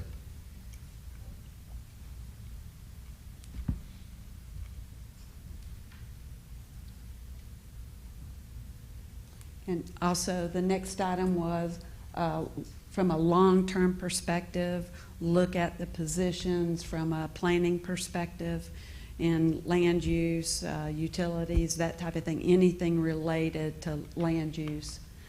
Develop and publish a county organization chart, put that on the website. And again, succession planning from an executive team point of view, department heads, and any key positions. Is there anything else? I would just ask for the organizational chart and tying it with the website. Adam, what's the time frame for the website redo? We're looking at the RFQ to go out in the next month or so. Okay, so an RFQ in the next month, okay. Yeah, I just wanted, I didn't want you to, and the time and how that would be is we put the organizational chart on what we've got now, is that more work or less work, but if we can get it, I'd like to get it up as soon as we can, but I didn't want to make it. That'll be something that we would be able to transition. Okay. Yeah. And so I guess I'd look over to this side, how long is a reasonable time to develop an organizational chart? So I guess the first question is, are we talking about, we're talking about basically, let's say two charts, but two layers of charts. One is the org chart that you typically see at the front of the audit that has, citizens, board, that, and shows the different departments and that sort of thing. And then we've got the department level org charts. For example, in my office, there's me, there's a deputy, there's, 3 other attorneys, that sort of thing, and show each department in that way and who's responsible for what. And I will say that HR has been working with public information and that sort of thing already on some of that. I think it depends on, I guess it kind of depends. If we just want the data on there, putting the information together is not that hard. It's when you put the information together and you've got to have the headshot and you've got to have the descriptors and all of those sorts of things, that does take a little bit more time. So, a couple months, I think, realistically, to What was put the that RFQ information for? together. The website redesign. Okay. So I'm definitely not the creative one. I wasn't even envisioning headshots. I was just looking at blocks. Blocks. So, but I there was- may be some I other, was the doing communication headshots. people. Well, the communication Ms. people Davis have made different something approaches. said something about pictures earlier, and Yes. I will I was say doing that It's gonna be the wrong every day. I will say that the HR has put one together for their team, and it's very helpful because we know that if we have an employee relations issue, that goes to Cameron, you know. So Right. we understand, it just takes some time to put it together. We used to use organizational charts all the time, and once you build the chart, then you're just updating the data. It's not a difficult process. You know, one person leaves or you add another position, you just add another branch to it, put the headshot in there and you're done. So it's just building it is the time consuming part of it. I think that it would be good to have that because county government org charts look so much different than municipal because of 5 or 6 or 7 maybe department heads that report to separate boards by, you know, and then also we have, you know, elected sheriff and register of deeds. So yes, I think that would be very helpful because I think sometimes, and I understand citizens may not realize all those structures that are in place. So I think it'll be very helpful. You know, and then also we have, you know, elected sheriff, register of deeds. So Hit the volume up on the top. Tom, yeah, it's on the top. There you go. and I understand citizens. Yeah, and the new iPads are backwards from the old iPads. So I've done that, turn the volume down the wrong way and it goes up. Yeah. All right, so, and I'll defer to our communication people on what that actually looks like, but I'm good with I'm good with blocks with names. I just put that in there. I don't know if you want a date on that or not. I just develop a published county org chart by June 2025. Does that give everybody enough time? And then I put a note in here to discuss and tie this discussion with the website development. It was June to. Clarification that this morning it was mentioned that, you know, we've got probably half of our organization is in 3 or 4 agencies, but there was something said about going just to a certain. Yeah, I mean, I don't know. I don't want to drill all the way down. Yeah. Maybe the other ones, but I'm thinking you got department heads, and then if it's a director level, Yeah. then that ought to be sufficient instead of going down to utility worker 3 or whatever it is on the chart. That's just my thoughts. We're glad to do it anyway. Yeah, I'm open to a better idea than mine. So, I just think it needs to be each department. I mean, I should be able to pull up utilities, and there's an organizational chart, here's who's in charge, here's the next in command, and go right on down the list. You know, it's really not that complicated.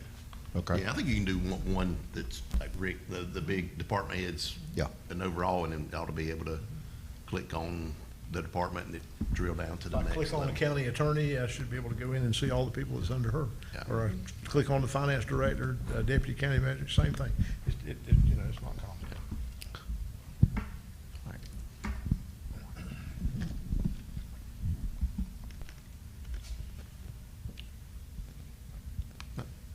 Anything That was else? done.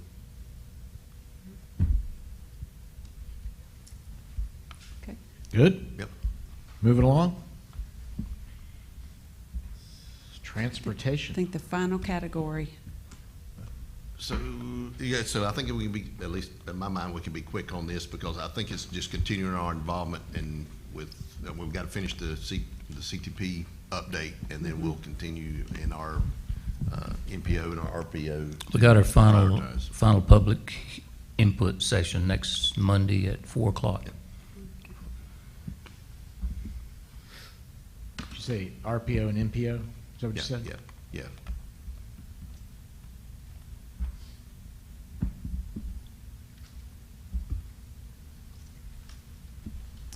And Commissioner Godwin, you said you have a final what? Yeah, the development of the CTP plan, the engineering firm that's dealing with that has had multiple public input sessions, and the last one is this coming Monday at our library in Smithfield at 4:00. And then they'll be wrapping that up, bring us a final draft, I guess. Didn't they mention May, possibly in May? When they Yeah, presented I the can't other one. remember. Yeah, I think that's right. I think they mentioned May.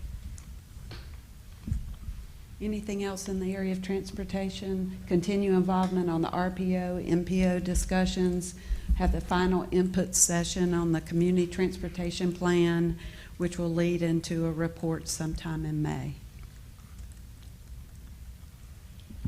Commissioner Stovall had mentioned earlier about the a key component of all that, of course, is the proper requirements when we're looking at subdivisions and that sort of thing.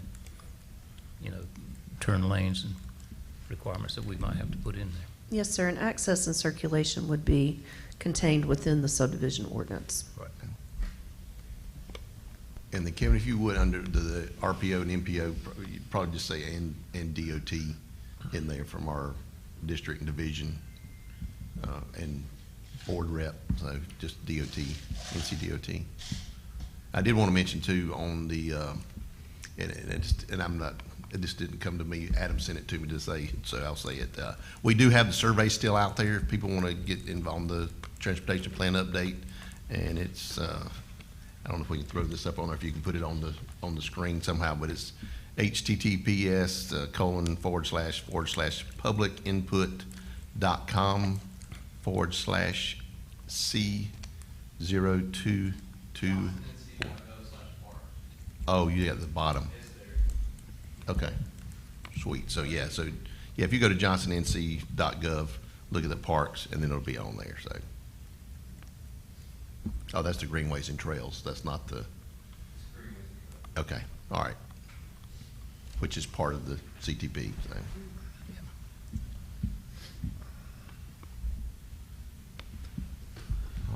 I think that ends our discussion Yeah, on the action steps. We're on. Thank you for your patience.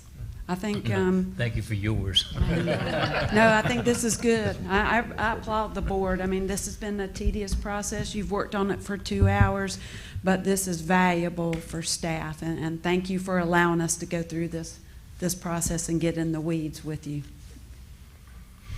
I'm directing. I feel like, I don't know what I feel like. Composer. I'm wondering if we switch, like Neil takes over from here, just to have this discussion, and I can still drive the computer, if that's all right. And Mr. Chairman, my understanding might need some help teasing this out, but y'all have already done some homework on this section.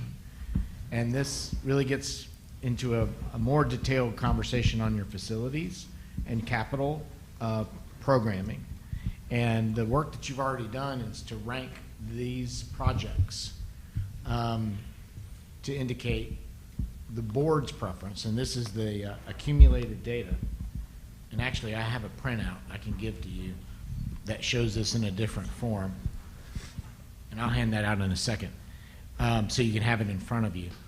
But it shows how they were ranked and sort of the numerical ranking that it was given, because some of them are close. And then the discussion I believe you want to have, Mr. Chairman, was, is this correct? Because given the data that you've given, what you see on the screen is how y'all as a collective have ranked these projects. Like, meaning the DSS building, we need to get that done as soon as we possibly can. And then the second is the courthouse renovation. And as I said, some of those numbers are fairly close. So there's going to be discussion on the board, I assume, to be like, well, that might not be right. It might, number 2 might be number 3, or number 4 might be number 3, etc. And we've discovered we can move them around now. So we can have that discussion about moving them around. And then Neil's going to lead us through that discussion. And Mr. Chairman, did I accurately describe what you're trying to achieve here? Yes, you did. I did, just for clarification for us too. So you took our 1 through whatever 20 ranking, 19 ranking, and then added them up, and low score was number 1. Okay. And you're going, and then I guess the other thing for clarification for us as we're going through this, and it was kind of on the priority that we just did, but we are establishing this based on the priority or need rather than it costing a certain amount of money and be cheap and we can move it up higher. But this is truly on what the need, and our priority is based on need, not affordability at this point. That's what we're I going to guess look at. we'll get into affordability when our staff starts looking through whatever we come up with. Does that sound okay with everybody? The way to, Yes. okay. And hopefully at the top, we can sort of give some direction to staff to move forward on some of these top priorities so they can get the process moving. So what my thought was is just go down through them, and what I'm going to ask, if this is the ranking we have, and if I get to one you just feel heartburn about and say, wait a minute, that's not the way I see it, I need the commissioner to interrupt and say, wait a minute, I want to have a conversation about this. I want to interrupt right off the bat. Okay. So this is, and I noticed when I looked at the tallies that two of us, Commissioner Stovall, had on-site improvements as number one. And the reason I did it is because I felt like that had to be done before you got to any of the projects. So I don't even know if that's I don't know what it is. a separate one. It's turn lanes, signals, water, sewer. It's the prepping of the site to Yeah, accept yeah. the buildings. So to me, that's that's Which, kind of a which given. site? Which site is it? So it's well, that's true. It's the new site. Oh, I just saw that as. What's the another new part of the site? building. Help us. I Yeah. don't know what the new Yeah, site I is. saw that as. Yeah, so it's I don't know how many acres we got. 130 acres. Okay, so you're looking at a complex. Yeah, so we've got Okay. acquired the land, so we know where. So the improvements to put in place to. Yeah, yeah. So to me, that was number 7 on that list, was part of any buildings. And I see what you're saying, because we got some renovations and other stuff. Yeah. But I think thought- that was on I site. thought on-site and off-site improvements was renovations.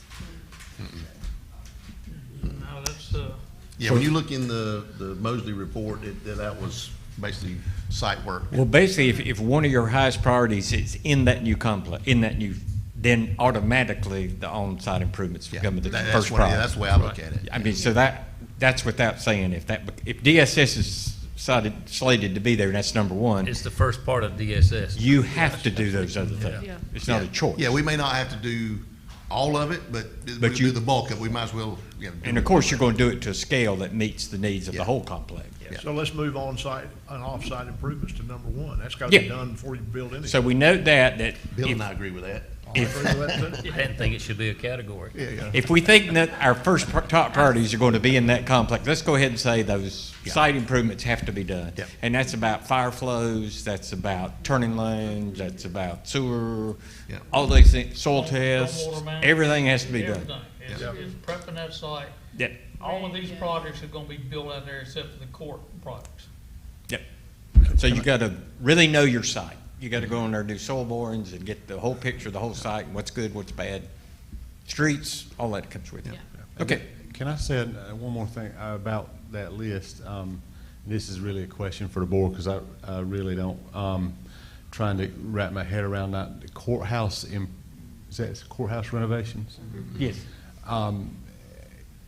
The courthouse renovations, as I see it, is the folks in the courthouse have to be out before the renovations can Yeah. begin. That Is was my concern, is I feel like courthouse So needs to be. I'm not after. sure if it should be You're just getting ahead of that high, because there will be some other things that have to take place before we can do that. That's just, that is for y'all. I mean, So, that's, so let me ask, so I know we have Daniel Clifton over there Dan, you might want to come slide up closer, because I have a feeling you're going to be drawn into this conversation.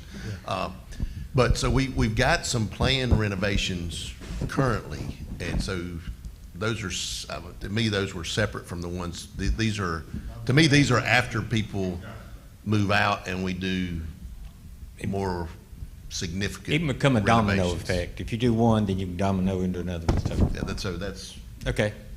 We have, yeah, we have budgeted. You got to have a microphone. Hold on. It's on.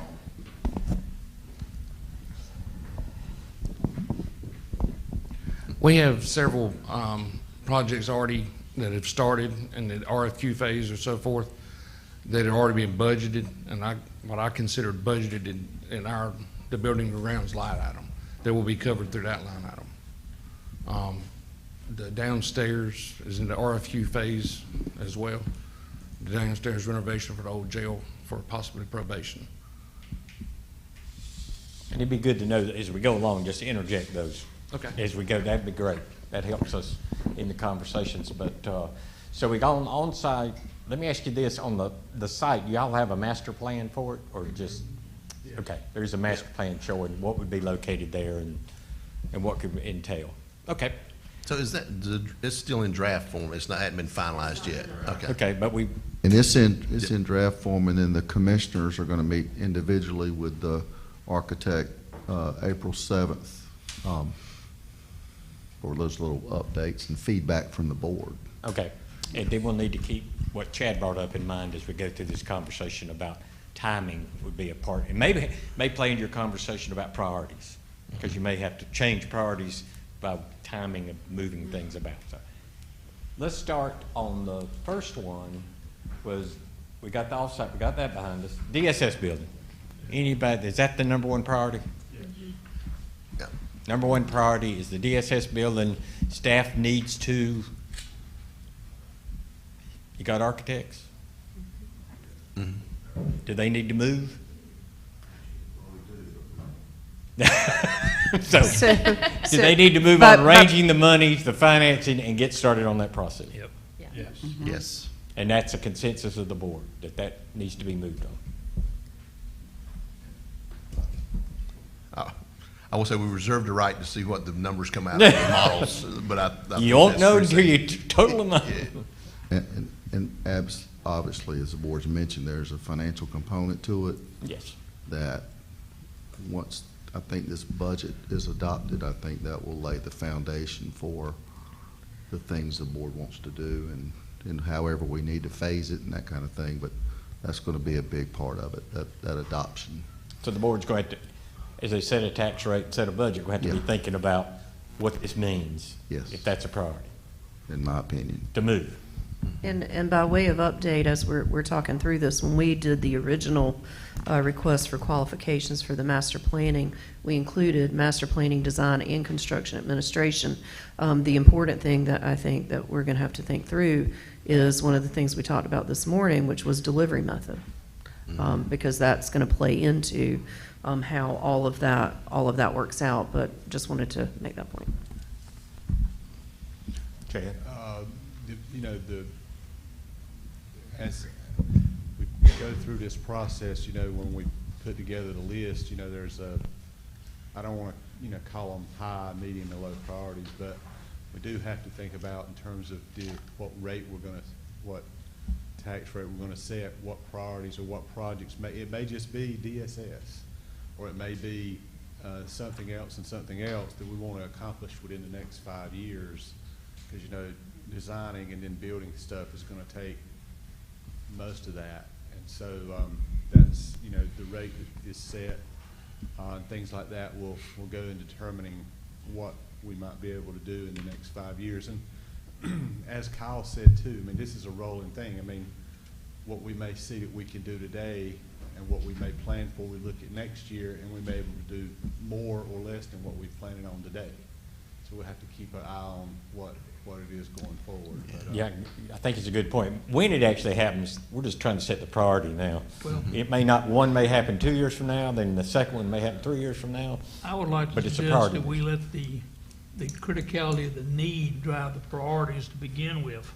Then we determine what, if and when we can afford it. Then we adjust those priorities based upon those numbers. But, you know, if the most pressing need right now is social services, and then we need to focus on that. Yeah. We got to do the site work first, though, before we can accept the building. You know, but right there, you're looking at about $115 million worth of work just for those two items.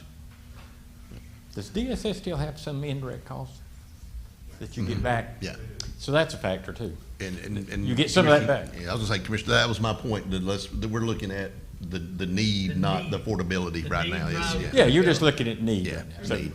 But Well, we got the DSS first. I think one thing I also want us to focus on is, you know, we've been talking about a DSS building for, what, 20 years now? They're in 5 different buildings, and 2 of them we lease and 3 of them we own. You know, when we broke ground for the detention center, the sheriff said that the county had been talking about that detention center for 19 years. You know, I think it's time that we start doing something rather than just planning it. We plan it to death. I think it's time to move on with some of it. So I get a consensus there, go ahead and look at that staff, look at that financing, start looking at design, and let's move forward on the DSS bill. Yes. And also, I would like, when we look at those numbers, if we could get what the offset to the debt service would be with the no more leasing buildings and the sale of those properties, that would help out too. Yeah, you have to look at that. What do you do with the old facilities, or what you have? And DSS is an old hospital. Yeah. Part, yeah. And I think we also need to look at, if we vacate the existing DSS building, is there an interim use that would help us satisfy another critical need on a short-term basis? You could put some courtrooms over there until you can renovate the courtroom. It may satisfy one of those other priorities that you could put in a vacant DSS building.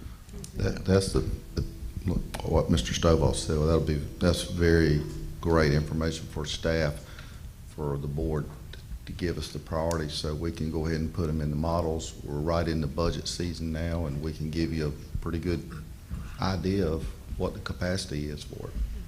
With those other projects we have that haven't been sold yet too, that have already been approved, so. So is go ahead. If we start today a DSS building, you're looking a minimum 3 years out before it's gonna be available Sure. to us. Oh, yeah. And that's an accelerated schedule there. Yeah, DSS, so we're, DSS number one. When you talk about number two, courthouse renovation, what does that mean? Adding courtrooms? Does that mean moving the county offices out and letting the court take over the whole building? What is courthouse renovation? I'm just asking. Courthouse renovation to me meant after we built an administration building and move all those people out of the courthouse, then we go in there and renovate it. And it has a trickle-down effect to allow the clerk of court and all those other people to take up space that's currently being used by administration, finance, and so forth. That's what that meant to me. It may mean something else to somebody else. So from your viewpoint, until you do administration building, it's hard to renovate the courthouse. Correct. That was my thinking It's too. my understanding the court system said they need courtroom space more than anything else right now, though. Which would be using administration. Correct. The courthouse building, what's left in there may not lend itself to courtrooms. Yeah, I think so. When we had our conversation with Judge Locke and Judge Wood, and Daniel can speak, I don't think there is really any other rooms in the existing courthouse that we could make or turn into a courtroom. Correct. There, with the location of support columns and structural steel, there's no way to get the wide open space needed for a courtroom. So a courtroom should be an addition to the courthouse. That's where the judicial annex comes in on number 3. That's building additional courtrooms. The courthouse renovation is to renovate the existing courtrooms and the existing office spaces to better utilize for the judicial system. Then that judicial annex would create new courtroom space, superior courtrooms, those type of things, and judges' chambers and so forth. So which is the priority, the courtrooms or the administrative judicial space? Yes. If they're going to renovate the existing courtrooms, then we have to have new courtrooms first. You gotta have somewhere to hold court. Yeah, that's what I'm at. You know, if you ask the judge, he may say one thing, the clerk of court may say something else. If we're talking about priority and the urgency of the need, the judicial annex, based on conversation with the judges, should come after DSS. Is where that should come.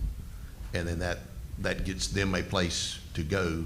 And then the courthouse renovation, the admin building would be after that. And then the courthouse renovations. So that's the way I would. So the annex would be, as Kevin's moving the annex, and then you do, that'd be courtroom space, then you do the administrative building so you can do the renovations. Yeah, that's right. Yeah. That's yes. To me, that's the way. That makes sense. Is that reasonable?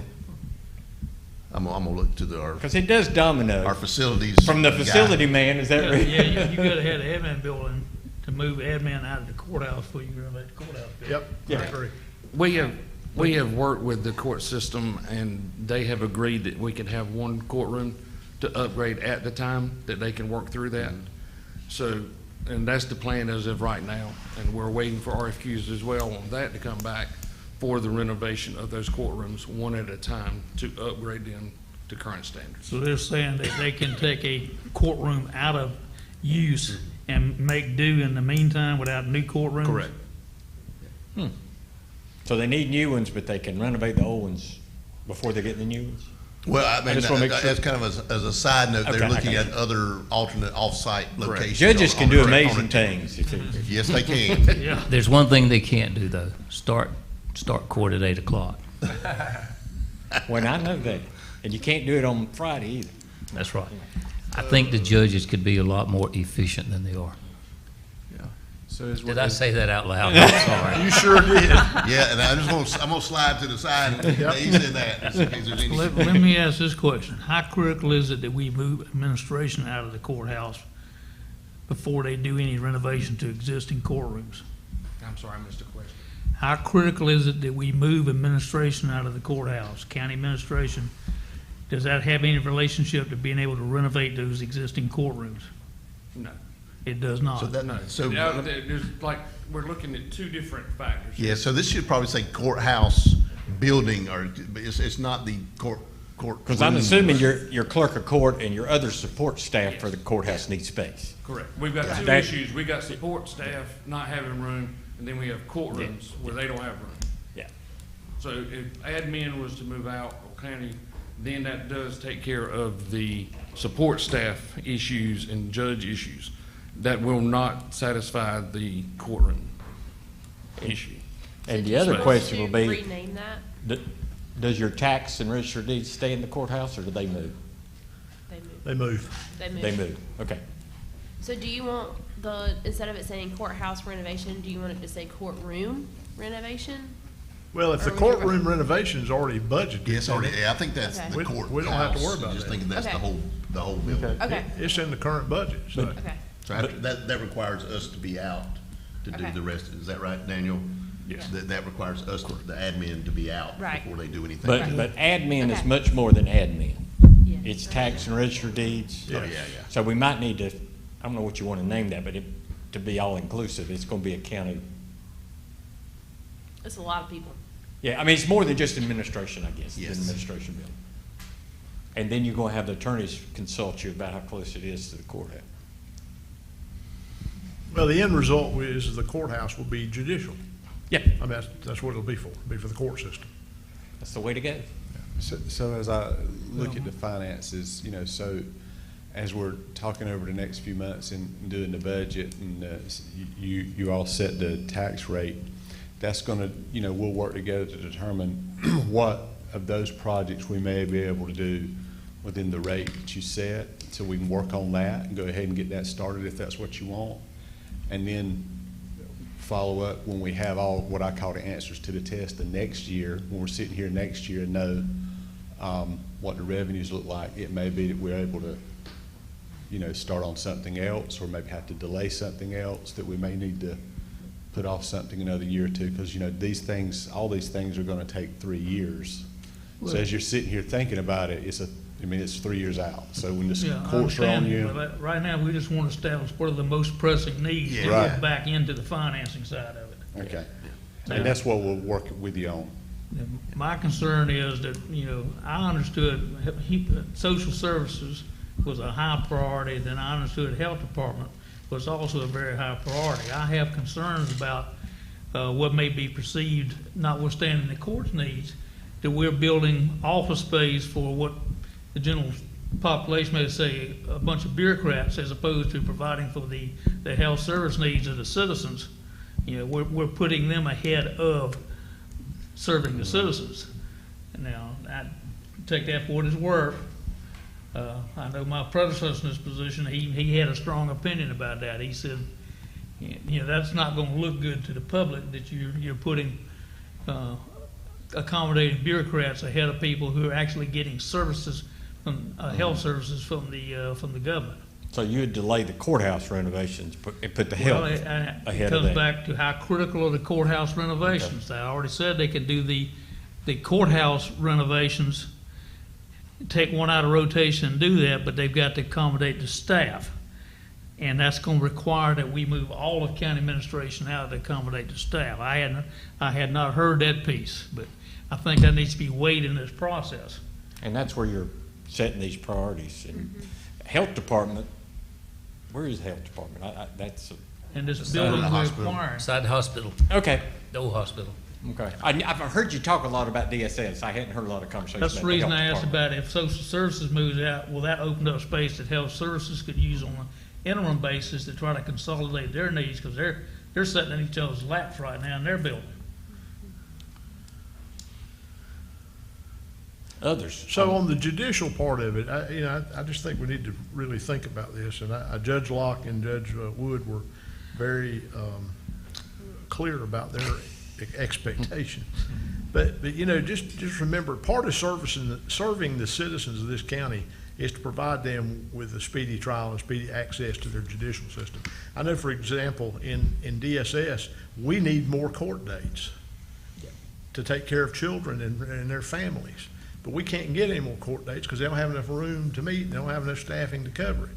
And so until we fix that problem, so what happens is when that courtroom's taken offline, and Ms. Slusser, you help me with this, then those court dates get pushed out.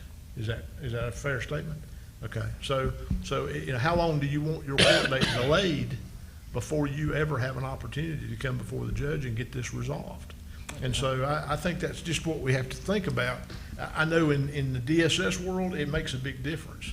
Because it may be a child custody situation, it may be a situation where a family is dealing with a difficulty that they need that judge to hear that case, and they need to move on with it.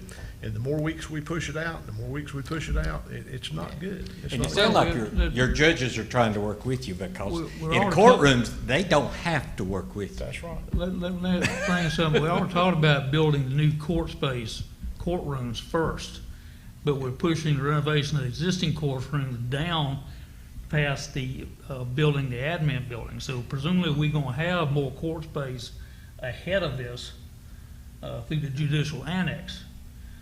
Would that alleviate that concern? That I'll still give them more flexibility to have court space while we take an existing courtroom out of rotation. So I thought that's current though, right? Current. That would be current. This is just. That's not on here. And let me make sure we got on the right page. Everybody's on the right page.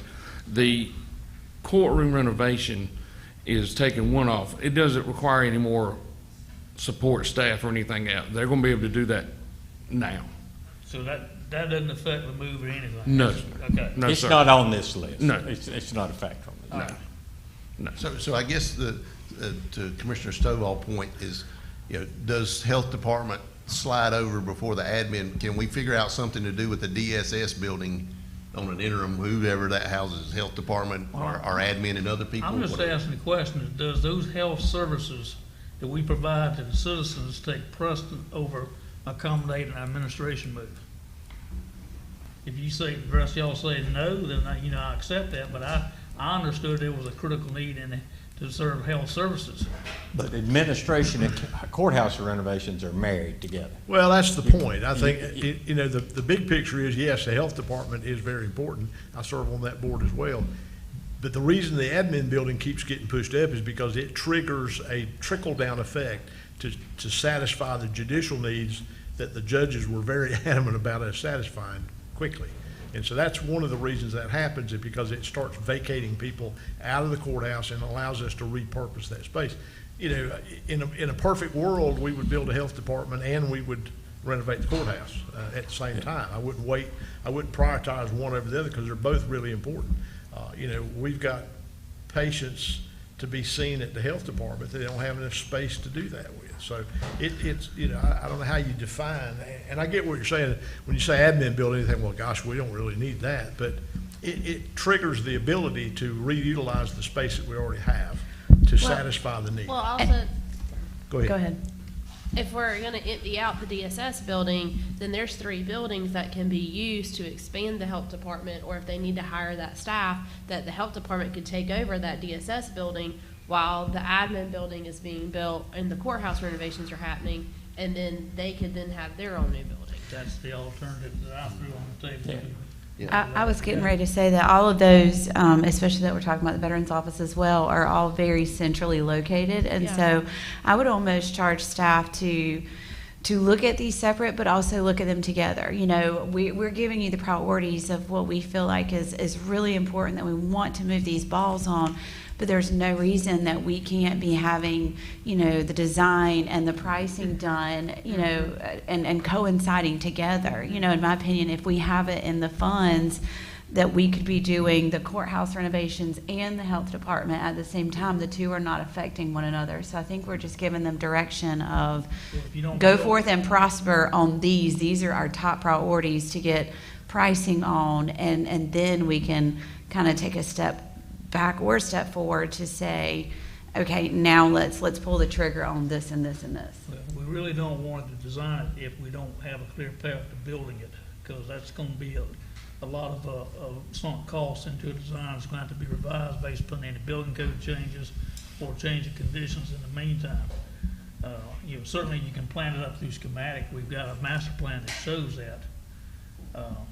But when we start a project, we need to, in my opinion, we need to be prepared to carry it through to fruition to get the best value for the money, whichever buildings they are. And I'm not saying that one building should go ahead of the other here. I just want to point out, let the need drive it. If it's the courts, then so be it. If we can use the DSS building to alleviate some of the strain and pressure on health services, then that would be a good investment right there. I don't know if being close to the hospital offers advantages to health services or not, but You have to imagine it does, yeah. Well, it's a conversation you could have with the health board about, is there a piece of your program you could move into a standalone building? Does it have to be under the same roof? That's the kind of conversation. The other, let me ask a question on the annex. Is it gonna be on site at the courthouse? I assume it is. Where's it gonna be? That would make the most sense. That would make the most sense. Okay, I just want to make. It's to be evaluated. Yeah. So that's part of the, okay. it's going to be really expensive. Because it may be about when you renovate and construct a new building at the same time, do you bid them together, or do you, you're gonna do it separate, or, anyway. So I want to go to Commissioner Stovall plan and backup plan. So once we get to the admin versus health department, it looks like we could have a dual path. Is, okay, if we decide health department is the top priority, then we figure out how to move the admin people into the DSS building. If we decide admin is more important, then the health department we can figure out how to use the DSS building. That's going to be a swing play. The DSS is what do we put in there? It gives you some options, recognizing that we're not likely going to be able to fund all these at one time or on the schedule we would prefer. Yeah. Yep, and then you like to think about, if you move the register of deeds, you got to have a vault and things that go with that, and tax office and what you have supporting that. So there's a lot of moving pieces in all that. So that's a good point. But are we good with this list, knowing that there may be flexibility in how that's? Let's just go ahead and say, I know we've heard concerns that health should move up in priority, or are we good with that priority as we had it? If there's certain projects that are, and I'm hearing some that are more critical, there's some projects that are more critical that you're identifying as the critical, like the DSS and any of the other ones that you want us to look at more immediate and look at tax rates and our budget and everything else, and we can model that out and get back to you and say, well, if these three projects are more on the critical need that needs to be looked at and and designed out, because we want to go ahead and make sure we have the funds to do it, this is what everything has to look like in order to be able to do those projects. If it's not going to be that, then we only do one of the three, and then we come back 12 months later and see how everything shook out and see if we can add the other two. You know what I mean? Yeah, because tax rate. Yeah, tax rate, budget. And the health department's going to be a much bigger lift than the county admin, because you got labs and all the plumbing and well, you're looking at rooms. admin building is a little over $50 million in today's dollars, and the health department is $63 million. I'm surprised they're not more. Of course, I don't know what your definition. Who all would be an admin? All y'all. I was looking at 73. HR. Oh, so you'd be bringing people together from different agents, from different buildings. So those leases would go away, so you factor that. At the DSS building, you get 50% of that back over amortized interest. Yeah, the DSS building. Tell me what you want to do with the health department. Leave it there, move it. Or you're good now and you'll revisit this as the numbers evolve. Courts take precedent, and we can use the DSS vacated building as a relief measure, then we can leave it where it's at. Yeah, because it's right across the street. Yeah. Okay. Yeah. It is in proximity, I know. Yes. Yeah. Yeah, the next one is a smaller one, Veteran Services Office. I'm a big proponent there. Veterans go overlooked sometimes. Well, they that need. would be an ideal location is after they move out of that DSS. DSS, building. yeah, that's true, yeah, that is, Health department's out of DSS, then veterans always can move in. yeah, there's, I think, a building already that's kind of been identified that would be a great spot for Yeah, the veterans. So one of the buildings on the DSS campus is the old Ag Center. And Yeah. so that agricultural center could be converted back to be able to be used as a nice veterans office. Yeah, I think it great. could be, with very little renovations, probably could be, and Daniel, you're Very shaking your easily. head. So it could very easily make a super nice veterans Yeah. center without a lot of cost involved. Yeah, I noticed you had one thing about being in DSS. On the record, don't put veterans in the DSS building. Well, it There's a used to be- stigma to it, and veterans Yeah, don't like it. It used to be the old Ag Center, and DSS just gobbled it up when they built a new Ag Center out on 210. But, you know, the only thing I would say, there is one building up there at the DSS campus it's a pretty nice building. The old hospital building, you know, I mean, it's rough. It's not a great facility, and I don't know that I get too excited about plopping people in there. You know, we could talk to the health department and see about them utilizing that one smaller building. I think it's building C, is that what it is, 3? Two, building 2, DSS 2. yeah. And so we could, you know, possibly do that. I don't know how Dr. Pearson would work that, because she's gonna have to move providers and nurses and support staff and all that over there. I'm not sure how that would work. She would have to decide how that would do. But I'm sure it would be a temporary fix until we could ever build the new health department, so. Okay. But it would not be an ideal situation. That, and getting, moving veterans would also free up some more space in the land use center until that could be built. For planning. Yes. Yeah, you got all these dominoes going Yes, on. You sure. start moving people. Now, I know we got, so veterans, we feel like it can be addressed with the existing building? Is that what I'm hearing? Yes. Just renovations? After DSS has moved out. Yeah, after DSS, but that Yes. would. So then we got, help me here, I get EMS, logistics and warehouse. What is that definition of, what does that entail? It's a warehouse for the EMS. Emergency Services has equipment stored all over the county in old barns and everything else. And we've got some leased space in Four Oaks. That's the logistics center for the ambulances, for the EMS supplies. And so what we're proposing is to have an EMS or emergency services logistical warehouse that would not only be the central location for all the equipment, but it also could serve as a distribution center for the citizens in the event of a storm, hurricane, whatever, which we've had to do in years past. I think when Fran came through, we had to set up a distribution center. So this building would be set up for that. Now, there was some discussion about coupling that with a new maintenance shop for Daniel's folks, and I'm sure he'll have some information on that.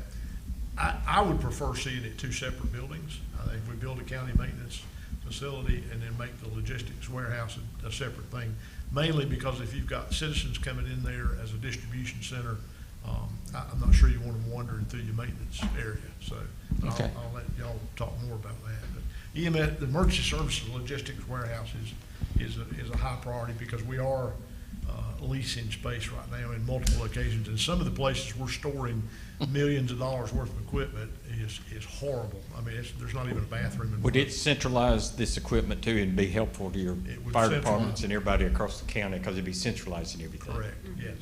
So And it would put us in a facility that would be storm safe. Okay, Which we're not now. okay. You got a mix now. And it would have the appropriate climate Yes. for certain kind of equipment. Yeah, that's the other thing. It would be climate control, so that the medications for the ambulances and the supplies and equipment for emergency services would be, the shelf life would be much greater, and it'd be more controlled.